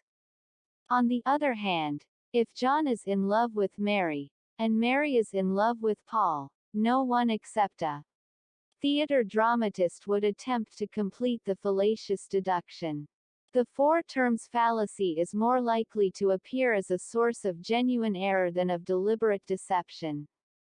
People may fool themselves with arguments constructed around it, but they are unlikely to fool others. There is something about the odd look of it which alerts the unwary. It is like a check without the amount filled in. No date perhaps, maybe even no signature, but everyone looks at the amount. China is peaceful towards France, and France is peaceful towards the USA, so China must be peaceful towards the USA. You do not even need to know anything about China to know this is wrong. Just remember not to trust any relationship with France in it. One way to use the fallacy with a fair chance of success is to smuggle it in amongst a group of comparatives. Comparatives, such as bigger than, better than, stronger than, or fatter than, do work because they are transitive, despite the four terms. After a few of these, slip in the non-transitive relationship, and it might get by. Darling, I'm bigger than you are, stronger, and richer, yet I respect you. You stand in the same relationship to your mother, so I, in turn, must respect your mother. I just don't want her in the house. The red herring: when the hounds are intent on following a scent of their own choosing, in preference to that selected by the master of the hunt, a red herring is used to effect the transfer. Tied to a length of string, it is led across the trail the hounds are following. Its powerful aroma is sufficient to make them forget what they were following, and to take up its trail instead. The red herring is then skillfully drawn onto the trail which the hunt master prefers. In logic, the red herring is drawn across the trail of an argument. It is so smelly and so strong that the participants are led irresistibly in its wake, forgetting their original goal. The fallacy of the red herring is committed whenever irrelevant material is used to divert people away from the point being made, and to proceed towards a different conclusion. The police should stop environmental demonstrators from inconveniencing the general public. We pay our taxes. Surely global meltdown is infinitely worse than a little inconvenience. It may well be, but that particularly ripe and smelly fish is not the one we were following. The use of the red herring is fallacious because it uses irrelevant material to prevent a conclusion being reached in its absence. If the argument leads in a particular direction because reason and evidence are taking it there, it is not valid to divert it by means of extraneous material, however attractive that new material may be. Excuse me, sir. What are you doing with that diamond necklace hanging out of your pocket? I say, isn't that a purebred German Shepherd dog you have with you? Even if the policeman is put off the scent, the dog won't be. The more the red herring appears to follow the original trail for a little way, the more attractive it is to follow, and the more effective it will be at diverting attention. Publicans always try to promote whatever makes them most profit. 7. Think these fashions come and go. One time they will promote light beer because they think that is where the demand is, but a year or two later it might be cask-conditioned ale. The attraction here is that it smells a little like the original trail. It talks about what publicans promote, but after following this one for an hour or two, the talkers will be as much fuddled by the argument as by the beer. Red herrings are used by those who have a bad case, and can feel the hounds getting uncomfortably close to it. Politicians under pressure will toss out attempting a red herring that the dogs will turn after it, even in the act of leaping for the kill. Lawyers scatter them at the feet of juries to divert attention away from crooked clients. Every famous attorney has been credited with the trick of putting a wire through his cigar so that, instead of listening to the details of his weak case, the jurors watch with bated breath as the ash grows longer and longer. The red herring in this case is a visual one, like the salesman's illuminated bow tie, which diverts attention away from his inferior product. You never remember my birthday. Did I ever tell you what beautiful eyes you have? You should never set out upon a weak argument without a pocketful of red herrings to sustain you through the course of it. As your intellectual energies begin to fail, your supply of them will give you breathing space. If you aspire to the ranks of the experts, you should select your red herrings on the basis of the known interests of your audience. Every pack has its favorite aroma, and your red herrings should be chosen with that in mind. As you toss them out as needed, the audience will be unable to resist their favorite bait. You can gain respite in the most difficult situations by skillfully introducing the subject of the Arger's bad back, or even his summer holidays. In real deparation you can bring up his pet cat. Refuting the examples are often adduced in support of an argument. When attention is focused on showing the example to be a false one, but leaving the central thesis unchallenged, the fallacy is known as refuting the example. Teenagers are very bad-mannered these days. That boy from next door nearly knocked me over in the street yesterday, and didn't even stay to apologize. You're wrong. Simon is no longer a teenager. None of which knocks over the original assertion, only one example. While an example can illustrate and reinforce an argument, the discrediting of it does not discredit the argument itself. There may be many other instances which support the thesis, and which are genuine cases. There is a fine distinction between the quite legitimate activity of casting doubt on an opponent's evidence, and concentrating criticism on the example instead of on the thesis which it supports. If the rejection of the central claim is urged only because a bad example was used to support it, the fallacy is committed. Can show that there is no truth at all in the allegation that hunting is cruel to animals. In the case of the Berkshire hunt described to us, what we were not told was that a post-mortem showed that this particular fox had died of natural causes. So much for charges of cruelty. The argument has less life in it than the fox. A case of this fallacy occurred in a general election. One party featured a poster showing a happy family to illustrate the slogan that life was better with them. Their opponents devoted an extraordinary amount of time and attention to the actual model who appeared in the photograph, and to publicizing the fact that his was not a happy marriage.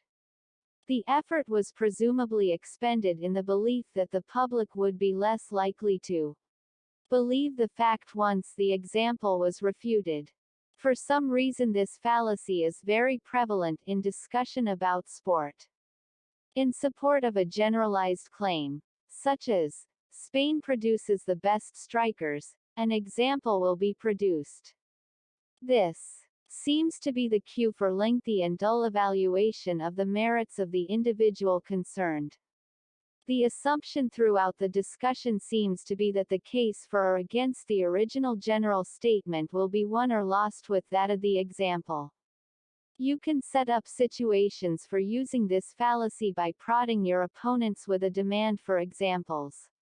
Your heavy skepticism as you respond to their claims with, such as, will prompt them into bringing forward a case in point. Immediately they do so, you attack the case, showing how it could not possibly be valid. The case of a family produced to show that bus drivers' pay is too low can be attacked with great merriment by asking whether they have a color television and how much the husband spends on beer. Even if you cannot undermine the example, in apparent destruction of the assertion it supports, you can probably widen the talk to a more general discussion about what constitutes poverty, and cast doubt on whether the original statement means anything at all. This is called linguistic analysis. Reification. The fallacy of reification, also called hypostatization, consists in the supposition that words must denote real things. Because we can admire the redness of a sunset, we must not be led by the existence of the word into supposing that redness is a thing. When we see a red ball, a red table, a red pen and a red hat, we commit the fallacy of reification if we suppose that a fifth object, redness, is present along with the ball, the table, the pen and the hat. In Skyros we have extracted the blueness of the summer sky and inserted it in a bar of heavenly soap.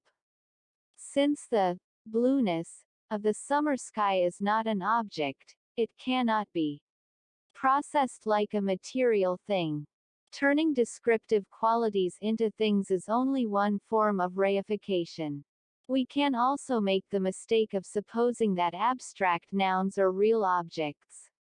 He realized that he had thrown away his future, and spent the rest of the afternoon trying to find it again. If you think that sounds silly, you should watch Plato Searching for Justice. Sometimes objects have consequential attributes, in their arrangement, perhaps. We commit reification if we suppose that these attributes are as real as the objects they depend upon. The Cheshire Cat vanished quite slowly, beginning with the end of the tail, and ending with the grin, which remained some time after the rest of it had gone. Alice could see it because she had sharp eyes. After all, she had seen nobody on the road, while the Duchess had difficulty enough seeing somebody.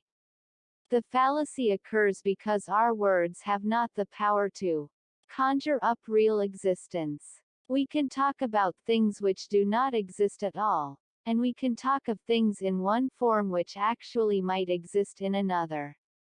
Redness entered the sky, says roughly the same as the sky reddened, but the words denote different activities. Our words are not evidence for the existence of things, they are devices for talking about what we experience. There is a school of philosophers which believes that if we can talk about things they must, in a sense, exist.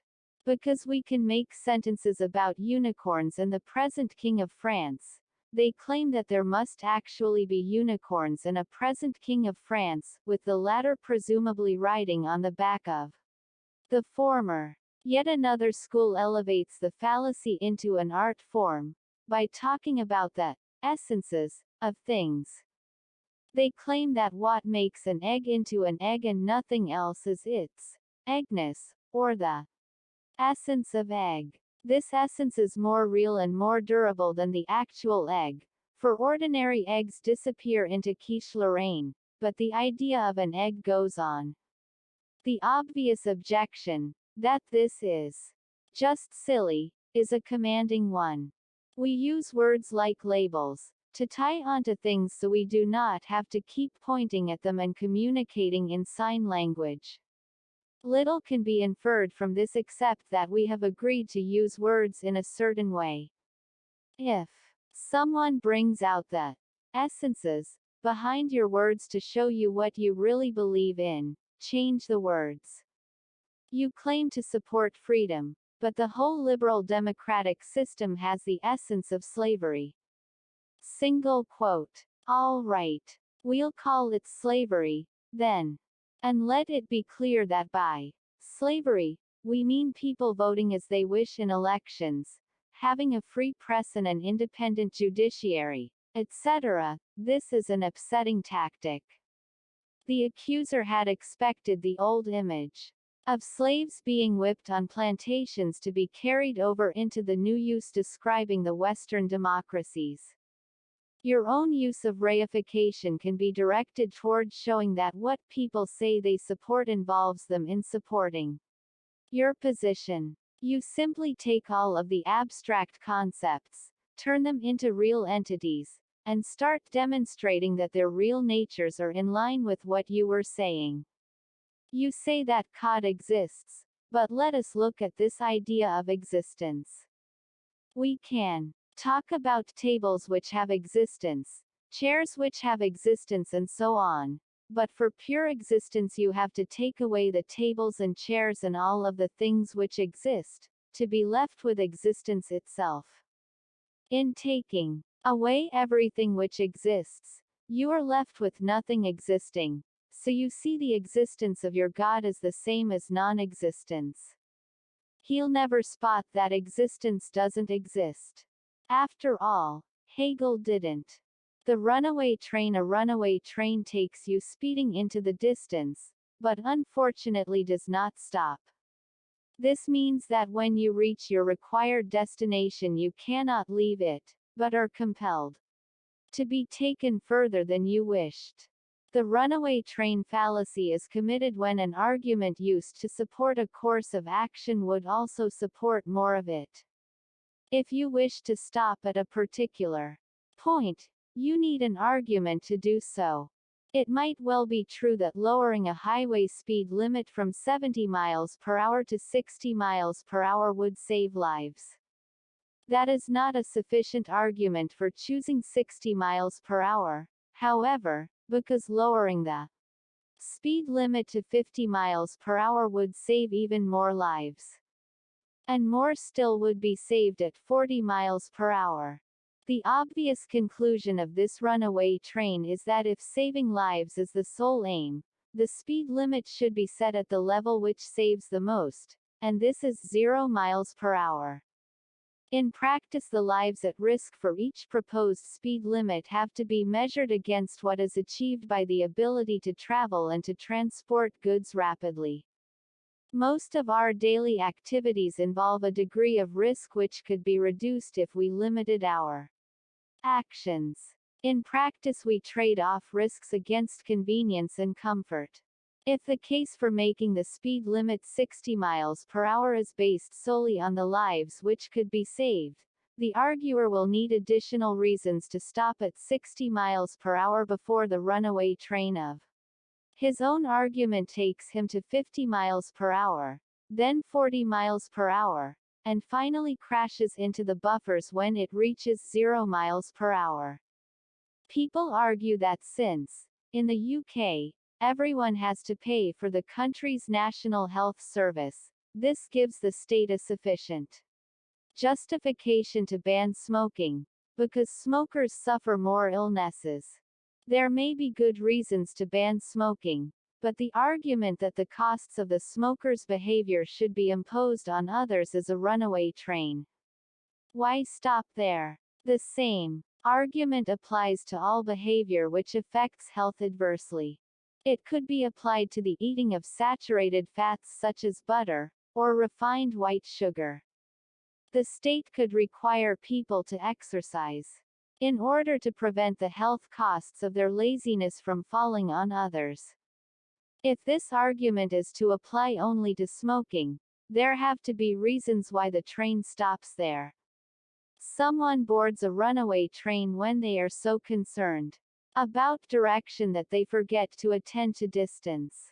They can continue happily on their journey until their reverie is broken by someone calling, "Why stop there?" The state should subsidize opera because it would be too expensive to mount productions without the extra support from public funds. And as the train heads off into the distance, wait for the station's marked Sun et Lumiere concerts, Civil War reenactments, and gladiatorial displays. If opera is different, we need to know why. The fallacy is often committed when someone advances a general argument for something he regards as a special case. If the argument has any merit, the listener immediately wonders, Why it should be limited to that case. To combat a runaway train, it is usually sufficient to point to some of the absurd stations further down the same line. If good schools are to be banned because they give children an unfair advantage, why not prevent rich parents from doing the same by buying their children books, or taking them on foreign holidays? To lure people on board the runaway train, simply appeal to things which most people favor, like saving lives, aiding widows and orphans, and having better behaved children. Use the general support which such things enjoy to urge support for the one proposal you favor which might help to achieve them, even as you carefully ignore the others. In a very specialized use of the fallacy, you should gain acceptance of the principles to support a reasonable objective, and only when that point has been reached, reveal the unreasonable objective also supported by the same principles.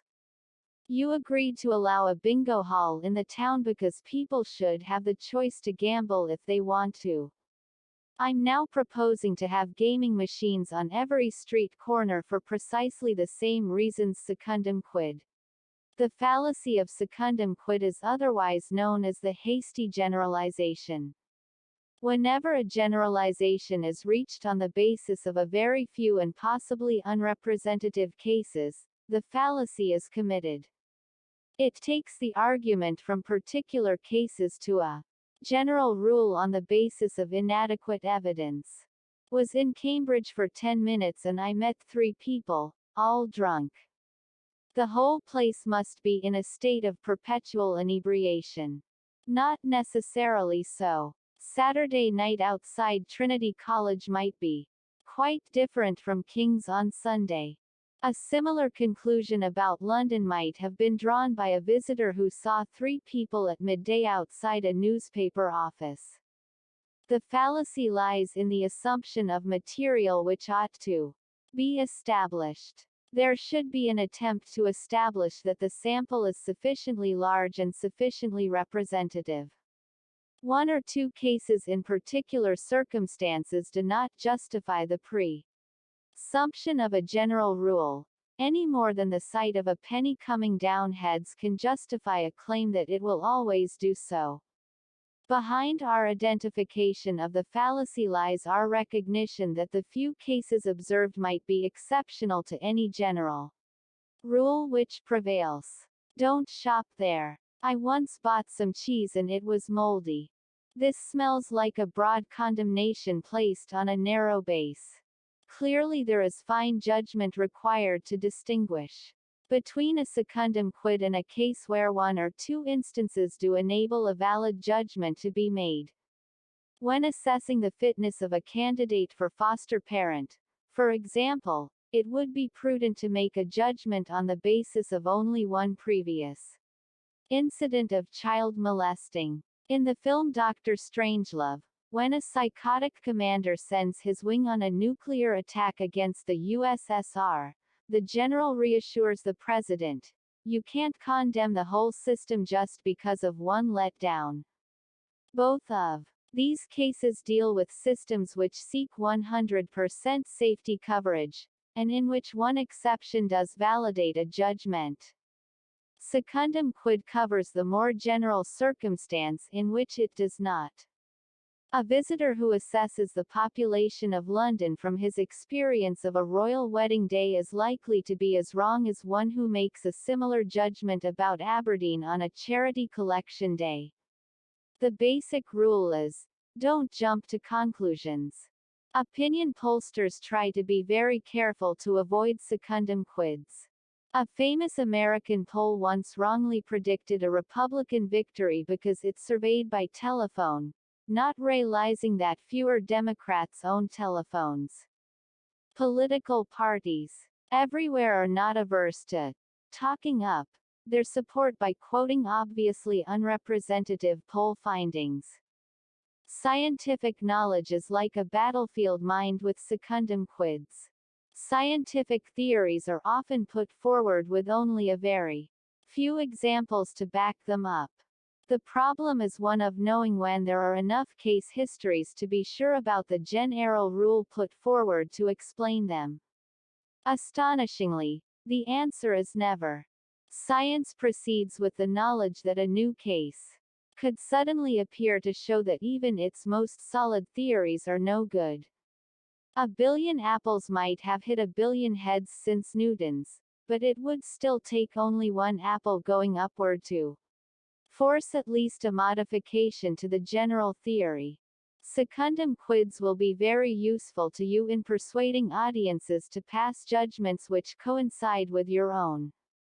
You should appeal to one or two cases, well-known ones if possible, as proof of a general judgment. All actors are left-wing subversives. Let me give you a couple of examples.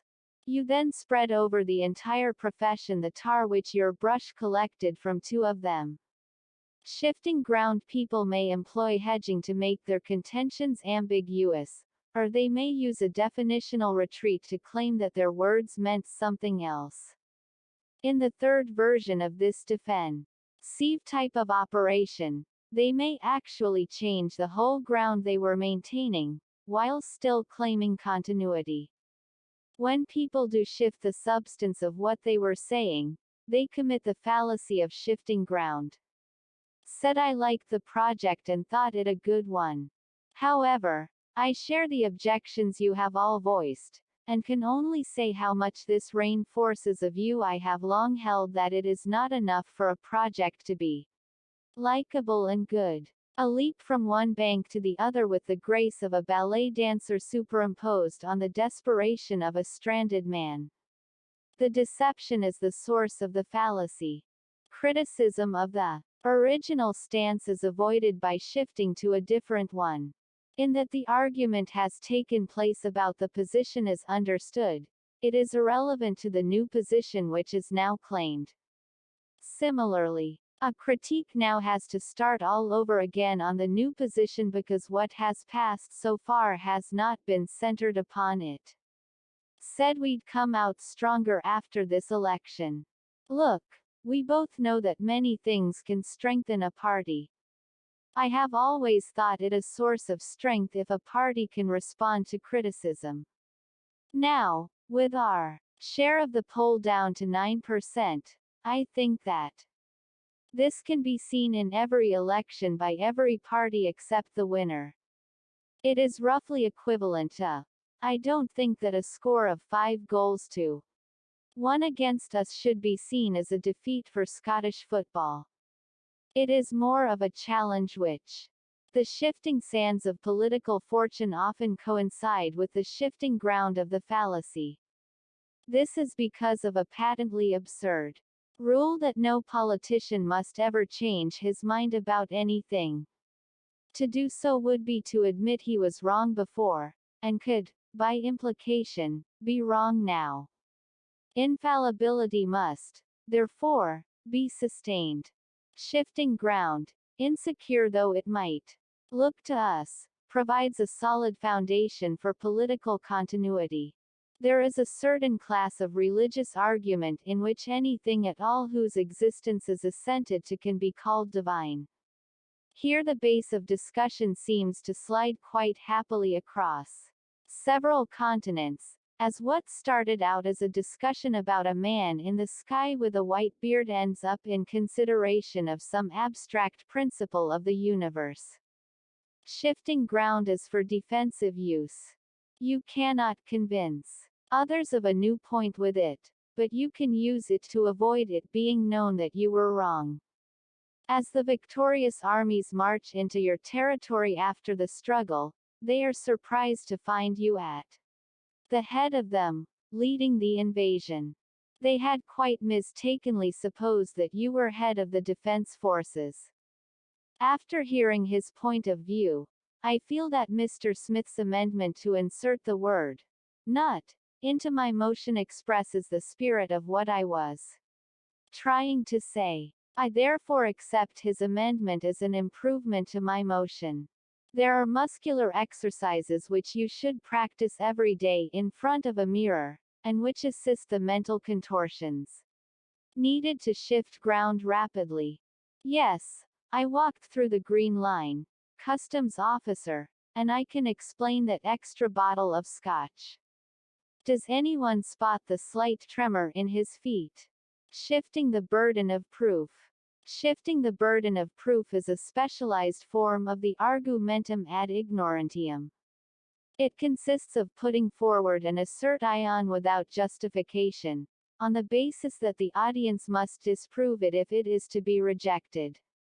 Normally we take it that the new position must have supporting evidence or reason adduced in its favor by the person who introduces it. When we are required instead to produce arguments against it, he commits the fallacy of shifting the burden of proof. Schoolchildren should be given a major say in the hiring of their teachers. Why should they? Give me one good reason why they should not. It always looks more reasonable than it is. You could equally ask that the janitor, the dinner ladies and the local bookie be given a say. Come to think of it, they might do a better job. It is the proposal itself which has to be justified, not the resistance to it. The source of the fallacy is the implicit presumption that something is acceptable unless it is proved otherwise.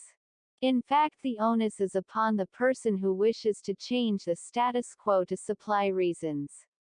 He has to show why our present practices and beliefs are somehow inadequate, and why his proposals would be superior.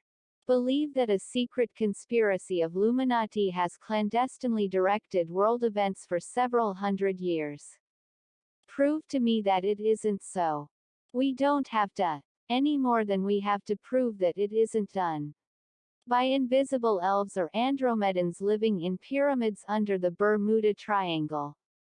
The maxim of William of Ockham, usually shortened to entities should not be multiplied beyond necessity, tells us not to introduce more by way of explanation than is needed to explain. World events are already explained by divine purpose, evolutionary progress or sheer random chaos. We do not need Illuminati added to the brew, and he who would introduce them must show what evidence requires them to explain it. Shifting the burden is a very widespread and common fallacy. Popular conception has it that he who says, prove it, and he who says, prove it isn't, are on equal ground. It is a misconception. The one who asks for proof is simply declaring an intention not to accept more than the evidence requires. The other is declaring his intent to assume more than that. This particular fallacy is the frail prop on which rests the entire weight of unidentified flying objects, extrasensory perception, monsters, demons and bending spoons.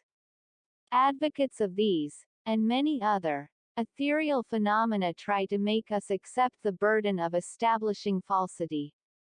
That burden, once taken up, would be infinite. Not only is it extraordinarily difficult to show that something does not exist, but there is also an infinite load of possibilities to test. You will need shifting the burden of proof if you intend to foray into the world of metaphysical entities. Instead of resorting to the simple, you prove it isn't, you should clothe your fallacy in more circumlocucious form. Can you show me one convincing piece of evidence which actually proves that? This tempts the audience into supplying instances, giving you a chance to slide into refuting the example, instead of giving any arguments in favor of your case. The popular misconception about the onus of proof will enable you to put forward views for which there is not a shred of evidence. You can back griffins, the perfectibility of man, or the peaceful intentions of religious fundamentalists. The slippery slope. Slippery slopes are so tricky to negotiate that even the first timid step upon them sets you sliding all the way to the bottom. No one ever goes up a slippery slope. They are strictly for the descent to disaster. The fallacy is that of supposing that a single step in a particular direction must inevitably and irresistibly lead to the whole distance being covered. There are cases in which one step leads to another, and cases where it does not. It is not a fallacy to suppose that after the first stride, further steps might be taken towards unpleasant consequences, but it is usually an error to suppose that they must. There is a limited class of cases in which someone is doomed after the first step. Stepping off a skyscraper is one of them. But in most life situations there is a choice about whether or not to go further. Those who oppose progress, however, often use the slippery slope argument to suggest that any reform will lead inexorably to unacceptable results. Oppose lowering the drinking age from 21 to 18. This will only lead to further demands to lower it to 16. Then it will be 14, and before we know it our new bombs will be suckled on wine rather than mother's milk. The point is that the factors which lead to the arbitrary drinking age of 21 might change. There is nothing which suggests that they must keep on changing, or that society must keep on responding. The slippery slope basically argues that you cannot do anything without going too far. This belies human progress, which has often been made by taking short steps successfully where longer ones might have been ruinous. If we allow French ideas on food to influence us, we'll soon be eating nothing but snails and garlic and teaching our children to sing the Marseillaise. It might beat pizza and chips, though. In some cases there is a point of principle at stake which, once yielded, allows anything. This is not so much a slippery slope, however, as a vertical drop. The story is told of a dinner table conversation between the dramatist George Bernard Shaw and a pretty lady. Would you sleep with me for £1,000,000? Why yes, I would. Here's £5. Then. £5. What do you think I am? We've established that. Now we're talking about price. Shaw was correct, but this is not a slippery slope argument which would have led the lady to immorality in stages. Once the principle was conceded, the rest was bargaining. On a slippery slope ruin is reached in stages. The fallacy introduces the irrelevant material of the consequences of more far-reaching action in order to oppose the more limited proposal actually made. Use the fallacy yourself to oppose change. There is scarcely any proposal which would not lead to disaster if taken too far. They want to charge people for admission to the church bazaar, but you point out that if this is conceded they will charge more next year, and more after that, until poorer people will be unable to afford to get in. The fallacy works best on pessimists, who are always ready to believe that things will turn out for the worse. Just assure them that if they do anything at all, this is almost certain to happen. Special pleading involves the application of a double standard. Although the normal rules of evidence and argument are applied to other cases, the fallacy of special pleading stipulates that some are exceptions, to be judged differently. It normally occurs when a speaker demands less strict treatment for the cause which he espouses than he seeks to apply elsewhere. Our attempt to engage in conversation was totally spoiled by all the chattering that other people were doing. Look who's talking. Special pleading is a source of error. If different standards are to be applied to certain cases, we need rather more evidence to justify this than the fact that we would like better treatment. The same standards which would throw out someone else's claim will also throw out our own. If we were to receive special treatment, how could we justify withholding it from others? Argument proceeds by general rules, and exceptions must be justified. While it is not normally right to invade someone's privacy, it is all right for us, as journalists, to do so because we serve a public need. Even though we make private money. Special pleading is sometimes described as benefit of clergy, because of the right which the medieval church established to have clerical offenders tried in church courts even for civil crimes. This right, which was called benefit of clergy, is really what the special pleader seeks, the right to be tried in a different court. Capitalism has always left areas of poverty and hardship, and allocated resources. Socialism, on the other hand, has never been properly tried. Can you spot the special pleading? We are invited to compare capitalism in practice, as applied, with theoretical socialism. This is sometimes called real socialism, to conceal the fact that it is the opposite of real. Of course, if we look at capitalist countries for the record of capitalism, then we should look at socialist countries for the record of socialism. Theory with theory, or practice with practice. Special pleading is normally resorted to by those whose case would not fare well in the general courts. Faced with a clash between their ideas and the evidence, scientists change their ideas. The special pleaders, like social scientists, prefer to change the evidence and show why normal judgments cannot be made in their particular case. Very often it is the supreme importance of the cause which is called upon to justify the special standards. Normally I would object to spitting at public figures, but the threat of global warming is so awful. As is the threat of fluoridation, Sunday trading and canine nudity. It depends on how strongly you feel about it. On a personal level, we are all apt to be more tolerant of ourselves than we are of others. For behavior we would universally condemn from others, we invent excuses to forgive it in ourselves. Our queue jumping is excused by urgency, but not that of anyone else. Our impulse buying is justified by need, others who do it are spendthrift. The same standards which excuse ourselves also excuse our team, our group, our town and our country. When using special pleading in support of your own side, take care that you always supply some specious justification to account for the exception from the general rule. It is never just because it is your side which is involved. Always there are special circumstances of public interest.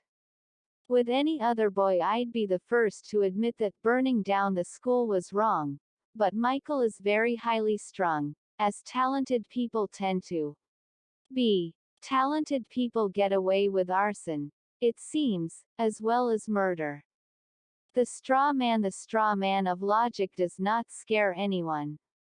No self-respecting crow would even rustle a feather at him. He is too easy to knock down. Precisely. The straw man is made incredibly easy to knock down so that when you are unable to refute your opponent's argument, you can topple the straw man instead. The straw man is, in short, a misrepresentation of your opponent's position, created by you for the express purpose of being knocked down. We should liberalize the laws on marijuana.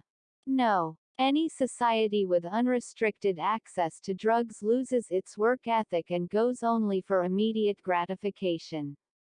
Single quote. Down he goes. The proposal was to liberalize marijuana laws, but unrestricted access to drugs makes a much less stable target. Traditionally, the straw man is set up as a deliberate overstatement of an opponent's position. Many views are easier to argue against if they are taken to extremes. If your opponent will not make himself an extremist, you can oblige with a straw man. Any easily opposed misrepresentation will serve as your dummy. The straw man is fallacious because he says nothing about the Real argument. Like the ignorati Alenkai society he belongs to, he is totally beside the point. His function is to elicit, by the ease of his demolition, a scorn which can be directed at the real figure he represents. Aficionados of the straw man ploy reserve their loudest oles for those whose straw construction is concealed by a layer of flesh. The point is that the straw man does not always have to be created specially. By deliberately picking on a weak or absurd supporter of the opposition, and choosing to refute him instead of the main protagonist, you indulge in the true connoisseur's use of the straw man. Even today, applause can be gained for refuting the theory of evolution, so long as one is careful to refute Darwin. Modern evolutionary theory is more advanced, having knowledge of things such as genetics to help it along. But you can set up Darwin as a straw man and, by knocking him down, give the impression you have refuted the theory of evolution. It is standard practice at elections to choose the most foolish or ignorant spokesman for the other side to deal with, as well as to fabricate extremists who can be felled with a scornful half-line. How can we support the Democrats when one of their own union backers publicly advocates a worker state, like Soviet Russia was? Biff. Bam. And another straw man bites the dust. Union leaders on one side, like businessmen on the other side, can be politically naive, and make much better targets than the slippery eels who lead the parties. Historically, the role of the straw man has been to show the dangers of change. A handful of reformers or radicals advocating greater liberty or greater tolerance have been trampled to death by legion upon legion of straw men in serried ranks calling for anarchy, license, the destruction of society and the slaughter of the innocents. Use of the straw man is fun. Everyone needs a victory or two for purposes of morale. If real ones are nowhere to be had, then walloping the occasional straw man can be most invigorating. In addition to the advice already given, you would be wise to construct and demolish your straw man, wherever possible, after your opponent has uttered his last word on the subject. Your straw man looks pretty silly lying in the dust if your adversary is there to disown him. If your opponent is absent, or has finished his piece, there will be no one to deny that the crumpled figure lying at your feet is indeed the opponent you were facing, rather than a dried grass dummy, hastily fabricated to take the fall in his place. Temperantlum, argumentum ad if fallacies were assigned to the nations of the world, the argumentum ad temperantlum would be allocated to England. It is the Englishman's fallacy. The argumentum ad temperantium suggests that the moderate view is the correct one. Regardless of its other merits, it takes moderation to be a mark of the soundness of a position. The unions have asked for 6%. The management have offered 2%. Couldn't we avoid all the hardship and waste of a lengthy strike, and agree on 4%? If we did, next time the unions would demand 20% and the management would offer -4%. The argumentum ad temperantium appeals to a common instinct that everything is all right in moderation. Moderate eating, moderate drinking and moderate pleasures have been widely praised by cloistered philosophers without any extreme desires of their own. The ad temperantium appeals to that upper-class English feeling that any kind of enthusiasm is a mark of bad manners or bad breeding. One shouldn't be too keen. It helps to explain why none of them are particularly good at anything, and accounts for their steady, but moderate, decline. The fallacy enters in because, while moderation may be a useful maxim to regulate our desires, it has no specific merit in argument. Where one view is correct, There is no rule that it will be found by taking the average or mean of all of the views expressed. If two groups are locked in argument, one maintaining that 2 plus 2 equals 4 and the other claiming that 2 plus 2 equals 6, sure enough, an Englishman will walk in and settle on 2 plus 2 equals 5, denouncing both groups as extremists. He is correct to describe them as extremists, but incorrect to suppose that this proves them wrong. Have tried, during my term of office, to steer a middle course between partiality on the one hand and impartiality on the other, he might have added. Between truth and falsehood, between vice and virtue, between falling asleep and staying awake, between sense and nonsense. In countries and situations where bargaining is more common than fixed-price transactions, people routinely manipulate the extremes in order to influence the idea of a fair average. Exactly. The same procedure can be used in public life, advocating an extreme position in order to pull the eventual settlement closer to your way of thinking. Only in England do people write books with titles like The Middle Way, elevating the argumentum ad temperantium into a guide for public policy. The Liberal Party used to make a career of the fallacy, regularly taking up a position midway between those of the two main parties, and ritually denouncing them for extremism. The main parties, in their turn, contained this threat by bidding for the middle ground themselves. This led the Liberals to become extremists in order to attract attention. In Britain, New Labour was built upon the temperantium. They called it the Third Way. One side represents capitalism, the other stands for socialism. We offer instead a policy of co-partnership to replace the old politics of conflict and extremism. So alluring is this type of thing to the ad temperantium mind, that the other parties hastily produce versions of it. When you use the argumentum ad temperantium yourself, you should try to cultivate that air of smug righteousness which shows it to best advantage. Remember that your opponents are extremists, probably dangerous ones. They are divisive and destructive. Only you, taking the middle course, tread the virtuous path of moderation. You will find it useful to invent extreme positions on one side, in order to cast the opposing views as extremist also. Councillor Watson has urged free travel for senior citizens.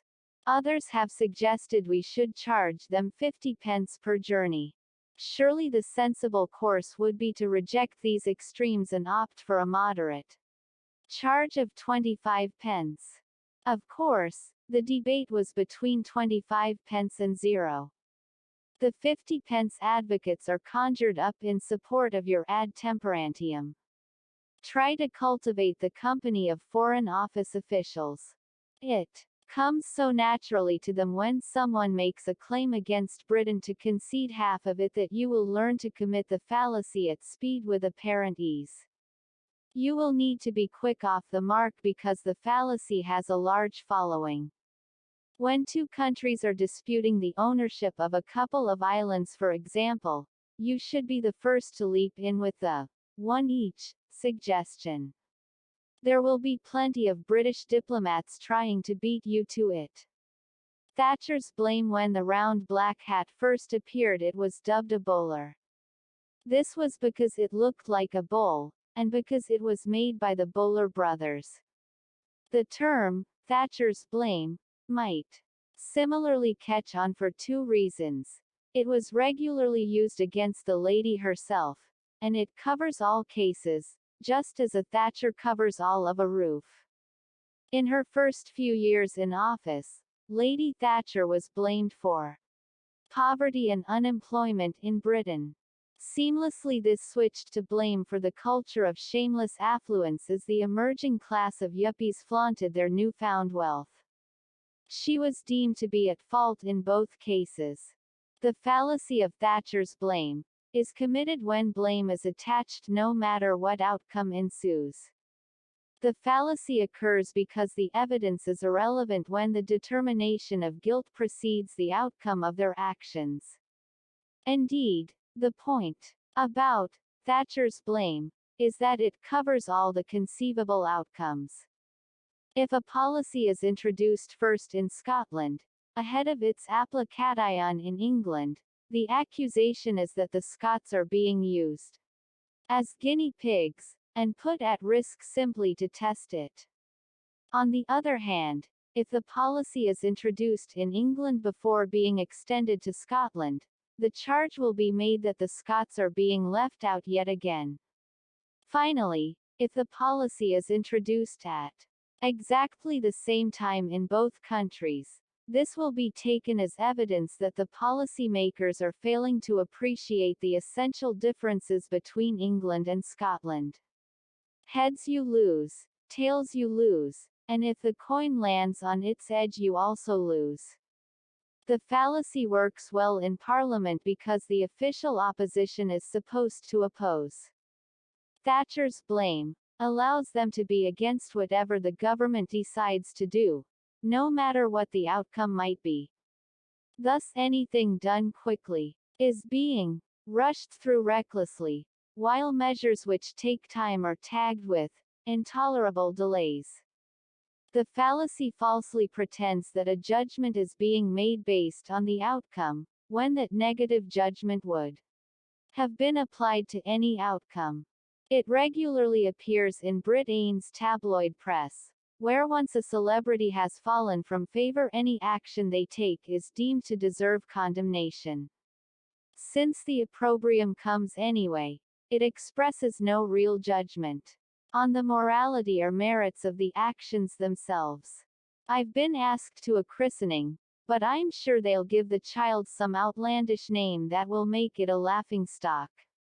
Either that or some unbelievably tedious and commonplace name which will make the child seem like a faceless conformist.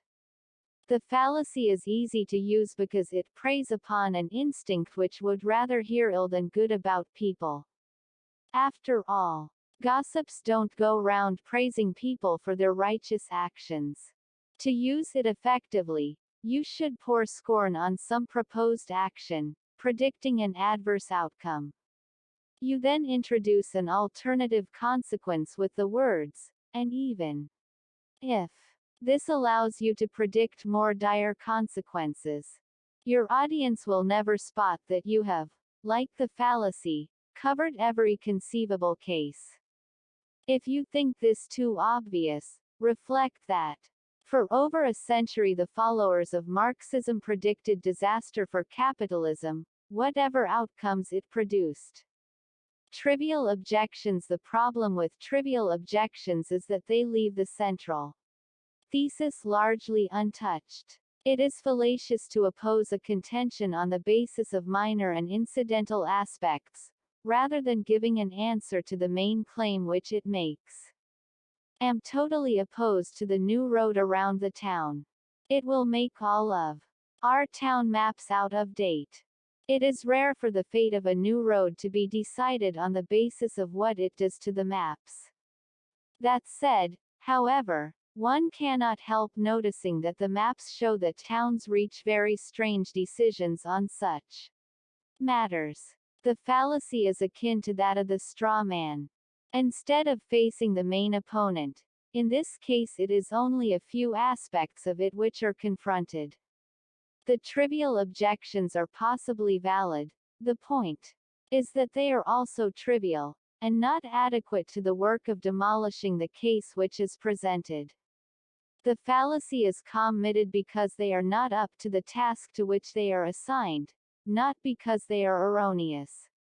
We cannot countenance any involvement in a land war in Europe. Think of what it might do to the supply of long-life milk from the continent. Integrity, honor and glory sometimes seem pretty trivial reasons. But long-life milk. Associate membership of the European Union, when it was known as the European Economic Community, was, however, rejected by a British Prime Minister as beneath our dignity. Trivial objections tend to appear when the central thrust of the argument is difficult to oppose. Very often they make their appearance as practical difficulties put in the way of a popular proposal. Although banning cars from the high street will severely hit trade at my own store, I would still go along with the majority, but for one thing. We do not have a single sign writer in the area who could make up the necessary road signs. It is often difficult to oppose the democratic process without appearing to be undemocratic. The fallacy of trivial objections permits a combination of readiness to accept the idea with hostility to any practical proposal. Elections can be opposed because of the paperwork involved. Referenda, while good in principle, can be opposed on grounds of cost. Of course we, as teachers, would like the parents to have the final say on this, but there just isn't a hall big enough for such a meeting. A meeting of teachers who really favored the proposal could meanwhile be held in the store cupboard. When you are searching for trivial objections with which to do down ideas which are difficult to oppose head-on, you can always drag up objections from highly unlikely hypothetical situations. Yes, Vicar, I would like to come to church more regularly. But suppose the house caught fire one Sunday morning while I was away. Why, it would then become another flaming excuse, like this one. If you dwell on your objections, listing them and showing how each one is valid, your audience will be impressed more by their weight of numbers than by their lack of substance.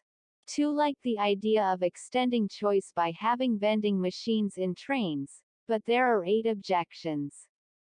First, how would passengers manage to get the right coins for them?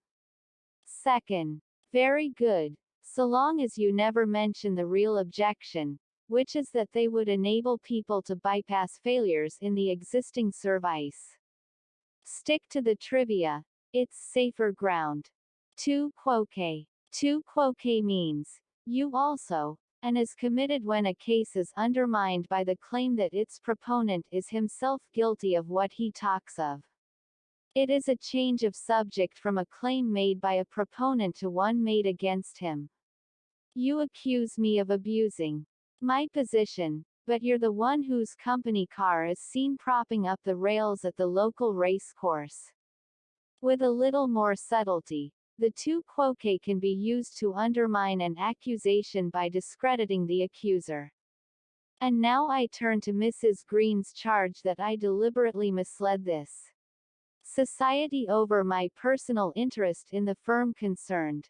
May I remind you that this charge comes from the same Mrs. Green who kept very quiet when her son-in-law benefited from our decision over the surplus land.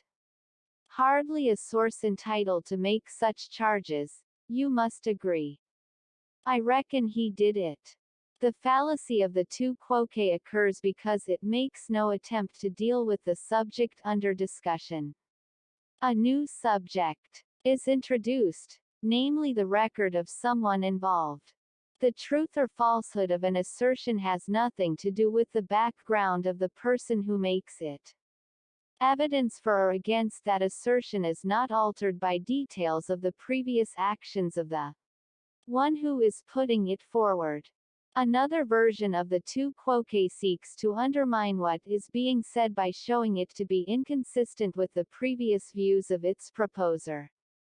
Why should we listen to Brown's support for the new car park when only last year he opposed the whole idea? For one thing, if the arguments changed his mind, they might be worth listening to. For another, there might be more cars around. Because someone once opposed an idea, it does not preclude their arguments in favor from being good ones. Despite this, the fallacy is supported by a strong tendency in us to appear consistent whenever we can. The new mayor finds it difficult to argue with sincerity this year in favor of the same official limousine which he opposed so vociferously for his predecessor. The UK's parliamentary question time is the home of the two quokka. Indeed, skill at handling questions is often measured exclusively in terms of the performer's dexterity with this particular fallacy. This is why answers to questions about the present or the future invariably begin with the phrase, "May I remind my honorable colleagues?" He is, of course, reminding those opposite that they did it sooner, longer, deeper, louder and worse. This is why their specious charges can be rejected. A parliamentary question is always known in the House as a PQ. There is a good case to be made for having the reply to one of them called a TQ. The two quokka is easy to use because everyone is inconsistent some of the time, and few people have a blameless past. You can argue that anyone who has changed their mind has thereby proved that they must be wrong at least some of the time, and that this occasion could well be one of those times. If you can find nothing at all to your opponent's discredit, even this fact can be used in an attempt to undermine what he is saying. The rest of us have weaknesses, why doesn't he? As for the charges that I may just occasionally have helped myself out of difficulty to a small extent, all I can say is look at Mr. High and Mighty Holier than Thou. And he is probably quite a lot holier than thou. Unaccepted enthonyms and enthymeme is an argument with one of its stages understood rather than stated. This is all right as long as both parties accept the tacit assumption. When the unstated element is not accepted, we move into the territory of the fallacy. Bill must be stupid. You have to be stupid to fail a driving test. While the average listener might nod sagely at this point, he would be somewhat put out if he later discovered that Bill hadn't failed his driving test. The argument only works if that is assumed. In this case, a fallacy is committed because an important element of the argument is omitted. If both parties agree on the assumption, then it is present although unstated. If only the lead tenor makes the assumption, he may think the argument has more support than it really does. We often leave out important stages because they are generally understood, but we have to recognize that there can be disagreements about what we are entitled to assume. Hope to repay the bank soon, Mr. Smith. My late aunt said she would leave a reward to everyone who had looked after her. The bank manager, surprised by the non-payment of the debt, will be even more surprised when you tell him how you had always neglected your aunt. It is because we use enthymemes routinely to avoid laboriously filling in the details that opportunities for the fallacy arise. The earnest caller who wishes to discuss the Bible with you will be satisfied if told, "I'm a Buddhist," because both parties accept the implicit fact that Buddhists do not discuss the Bible. If, however, you were to reply instead, "Buddhists don't discuss the Bible," your caller might still be satisfied, making the obvious assumption that you were a Buddhist. Make sure though that you have a very good answer ready should you happen to meet him in church next Sunday. Unaccepted enthymemes form ready crutches for lame excuses. The listener will generously clothe them with the unstated part necessary to complete the argument, instead of leaving them to blush naked. Darling, I'm sorry. Busy people tend to forget such things as anniversaries. This is fine until your colleagues mention that you've done nothing for 2 months except the Telegraph crossword. The fallacy is easy to use, and will get you off the hook in a wide variety of situations. The procedure is simple. Give a general statement as the answer to an individual situation. Your audience will automatically assume the missing premise, that the general situation applies to this particular case. What people normally do in certain circumstances is only relevant to the charges against you if it is assumed that you were indeed in those circumstances. The unaccepted enthymeme will slide in as smoothly as vintage port. Yes, I am rather late. One simply cannot depend on buses and trains anymore. True, but you walked from just around the corner. You can equally well make general assertions during a discus scion about someone in particular. Your audience's delight at gossip and determination to believe the worst in everyone will help the unaccepted enthymeme to mingle with the invited guests. I'm not happy with the choice of Smith. One can never be happy with those who prey on rich widows or on unjustified implications. The undistributed middle classic among schoolboy fallacies is the argument that because all horses have 4 legs and all dogs have 4 legs, so all horses are dogs. This is the simplest version of the notorious fallacy of the undistributed middle. Both horses and dogs are indeed 4-legged, but neither of them occupies the whole of the class of 4-legged beings. This leaves convenient room for horses and dogs to be different from each other, and from other beings, which might also without any overlap be in the 4-legged class. The middle, which carelessly omitted to get itself distributed, is the term which appears in the first 2 lines of a 3-line argument, but which disappears in the conclusion. The classic 3-liner requires that this middle term must cover the whole of its class at least once. If not, it is undistributed. All men are mammals. Some mammals are rabbits, therefore some men are rabbits. Even though the first 2 lines are correct, the middle term, mammals, never once refers to all mammals. The middle term is thus undistributed and the deduction invalid. Common sense shows why the undistributed middle is fallacious. The standard 3-liner, called a syllogism, works by relating one thing to another by means of a relationship they both have with a third. Only if at least one of those relationships applies to all the third thing do we know that it is certain to include the other relationship. We cannot say that bureaucrats are petty tyrants just because bureaucrats are meddlesome and petty tyrants are meddlesome. It is quite possible that gin-sodden drunks are meddlesome too, but that does not mean that bureaucrats are gin-sodden drunks. Life might be more interesting if they were. This fallacy commonly appears in the form of tarring with the same brush. The worst oppressors of the working class are landlords.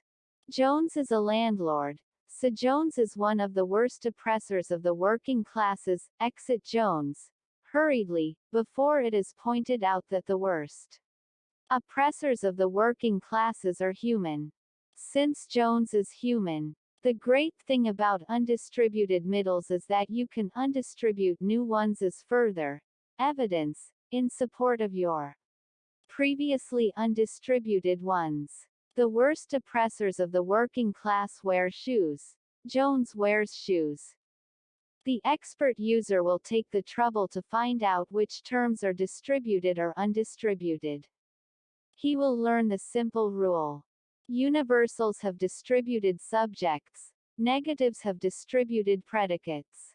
Universals are statements which tell us about all or none of a class, and negatives tell us what isn't so. Armed with this technical information, the expert is able to inflict upon his audience such monstrosities as, all nurses are really great people, but it happens that some really great people are not properly rewarded. So some nurses are not properly rewarded. It may be true, but has he given an argument? Since the middle term, really great people, is neither the subject of a universal, nor the predicate of a negative, it is not distributed. We have here, therefore, a very complex fallacy of the undistributed middle. Leaving aside these technical uses, the fallacy in its simple form will give hours of pleasurable success if applied systematically. You should use it to gain approval for what you favor by pointing out how it shares qualities with something universally admired. Similarly, opposing ideas can be discredited by showing what qualities they share with universally detested things. The union closed shop is the will of the majority, and democracy is the will of the majority. The union closed shop is only democratic. Where do I sign? You did. Elitism is something only a few benefit from, and tennis is something only a few benefit from, so tennis is clearly elitist. Fault. Unobtainable perfection. When the arguments for and against courses of action are as said, it is important to remember that the choice has to be made from the available alternatives. All of them might be criticized for their imperfections, as might the status quo. Unless one of the options is perfect, the imperfections of the others are insufficient grounds for rejection. The fallacy of unobtainable perfection is committed when lack of perfection is urged as a basis for reject ion, even though none of the alternatives is perfect either. We should ban the generation of nuclear power because it can never be made completely safe. Also coal, oil and hydroelectric, all of which kill people every year in production and use. The question should be whether nuclear power would be better or worse than they are. If none of the alternatives, including making no change at all, is perfect, then imperfection is not grounds for a decision between them. To the matter of that choice, it is irrelevant. If used to criticize only one option, it unfairly loads the case against that choice because it could be applied to all of them. I'm against going to the Greek islands because we cannot guarantee we would enjoy ourselves there. When you do find a place for which this is guaranteed, let me know. The fallacy is very often used to reject changes to the status quo, even though the status quo itself might not be perfect. We must ban the new heart drug because it has been occasionally associated with neurological disorders. This looks all right, but what if there are presently 15,000 patients dying each year of heart disease who could be saved by the new drug? Neither is the status quo perfect. Television documentaries and public affairs programs are excellent source material for the unobtainable perfection fallacy. Any new proposal of government, any government, will be subjected to detailed analysis of its imperfections. Frail widows and struggling mothers will relate to cameras the hardships which will be caused, and the audience will be left with the uneasy feeling that the government is being too hasty. Exactly the same treatment could be given to the present situation. The fallacy haunts the polished halls of committee meetings. On every committee is one person, usually a long-serving member, whose mission in life is to hold back the tide of anarchy and destruction which change represents. He castigates every new proposal with its own imperfections. Don't think banning cars from Park Street will prevent old people being hurt. There will still be children on rollerblades and bicycles, and shopping trolleys and baby carriages. The question is not, is it perfect? The issue is whether the new proposal will cut down accidents as the status quo cuts down old people. While you can use the general version of this fallacy to undermine any proposals you disapprove of, it will also repay you if you take the time and trouble to learn two specialist and very clever versions of it. The first of these calls for a particular suggestion to be opposed because it does not go far enough. You show its imperfections, and suggest that something more drastic is needed. This idea, therefore, should be rejected. Approve in principle of the proposal to have the benefits allocated by lot, rather than by my personal decision, but this will still leave many areas of patronage and influence untouched. I suggest that a much wider measure is needed, looking at the whole field, and therefore I propose that we refer this suggestion back. It was never seen again. The second variant you can use has you calling for something totally beyond the powers of those making the decision, and thus sets something they cannot do in opposition to something they can.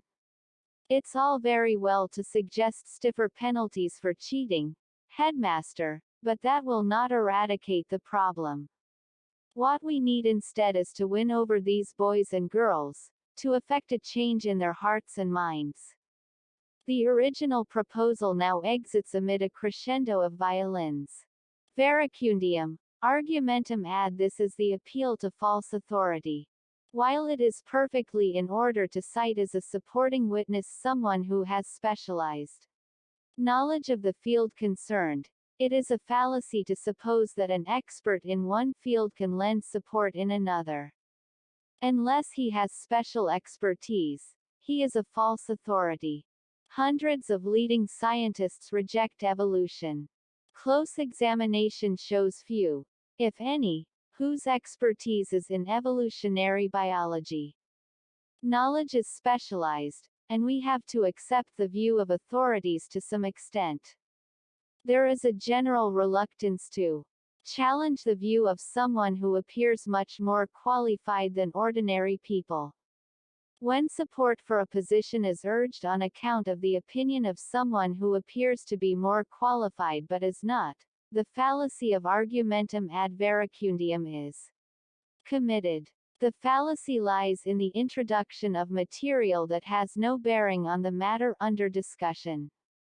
We have no reason to suppose that the opinion of a qualified person is worth any more than our own. The attempt to make our own opinions yield before such spurious authority is trading on our respect for position and achievement, and trying to use this instead of argument and evidence. The cologne of the stars. Since few of us are lucky enough actually to smell our heroes and heroines, their opinions on this subject are probably less interesting than those of ordinary people closer at hand. The argumentum ad verecundium dominates the world of advertising.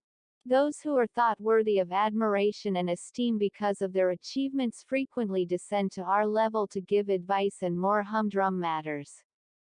Those whose excellences in acting are only too ready to share with us their vast experience of instant coffee and dog food. The winning of an Oscar for excellence in motion pictures is widely recognized as a qualification to speak on such matters as world poverty and American foreign policy. One can admit the current young hopeful some authority on tennis rackets after a Wimbledon success, but razor blades. One is surprised to find that he shaves. In a similar way we see famous faces eating yogurt or buying life assurance.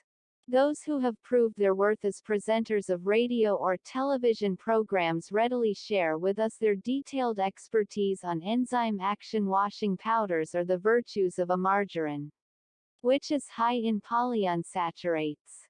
A variant of the argumentum ad verecundium has the appeal to unidentified authorities, albeit those in the right field. In this world we are confronted by the opinions of leading scientists, top dog breeders and choosy mums. Since we do not know who they are, all we can do is to accept the apparent authority they have.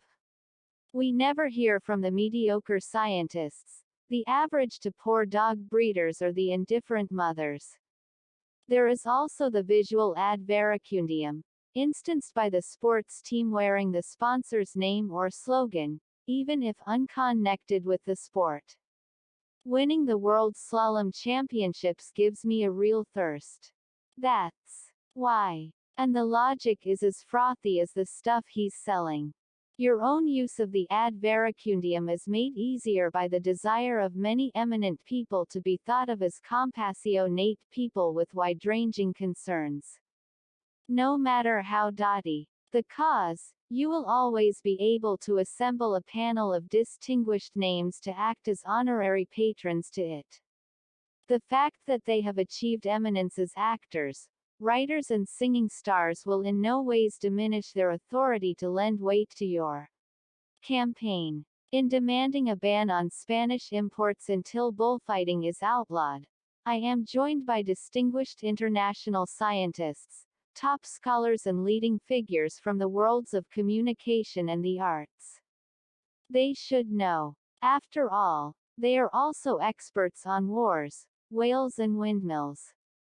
Wishful thinking. While many of us engage quite happily in wishful thinking, we elevate it to the status of a fallacy when we use it in place of argument. If we accept a contention because we would like it to be true, rather than because of the arguments or evidence which support it, we move into fallacy. Similarly, we also commit the fallacy of wishful thinking if we reject something solely because we do not wish it to be true. Going to work in this awful weather would do no good for anyone. I think I'll take the day off and stay in bed. Everyone must have felt the force of this argument at some time. Unfortunately, while there may be reasons for and against going into work, not wanting to is one which lacks persuasive force over everyone except ourselves. Our wishes rarely bear directly on the question of whether a thing is true or false. We commit a fallacy by intruding them into a discussion of the pros and cons. To suppose that the world is as we would want it to be is good solipsism but bad logic. Of course the environment talks will succeed. Otherwise it means mankind is on the way out. The fact that we want them to succeed does not mean that they will. It could be that mankind is on the way out, in which case you might just as well be packing as hoping. Wishful thinking often appears to color our judgment of outcomes we are unable to influence. He can't die. We couldn't manage without him. He did. They could. Death, in fact, is a subject especially prone to the fallacy of wishful thinking. Its abrupt and inconsiderate nature is softened by the fallacy into something we would find more acceptable, although our wishes hardly afford valid grounds for our supposition. Boswell, on a visit to the dying Hume, asked the philosopher about a possible afterlife.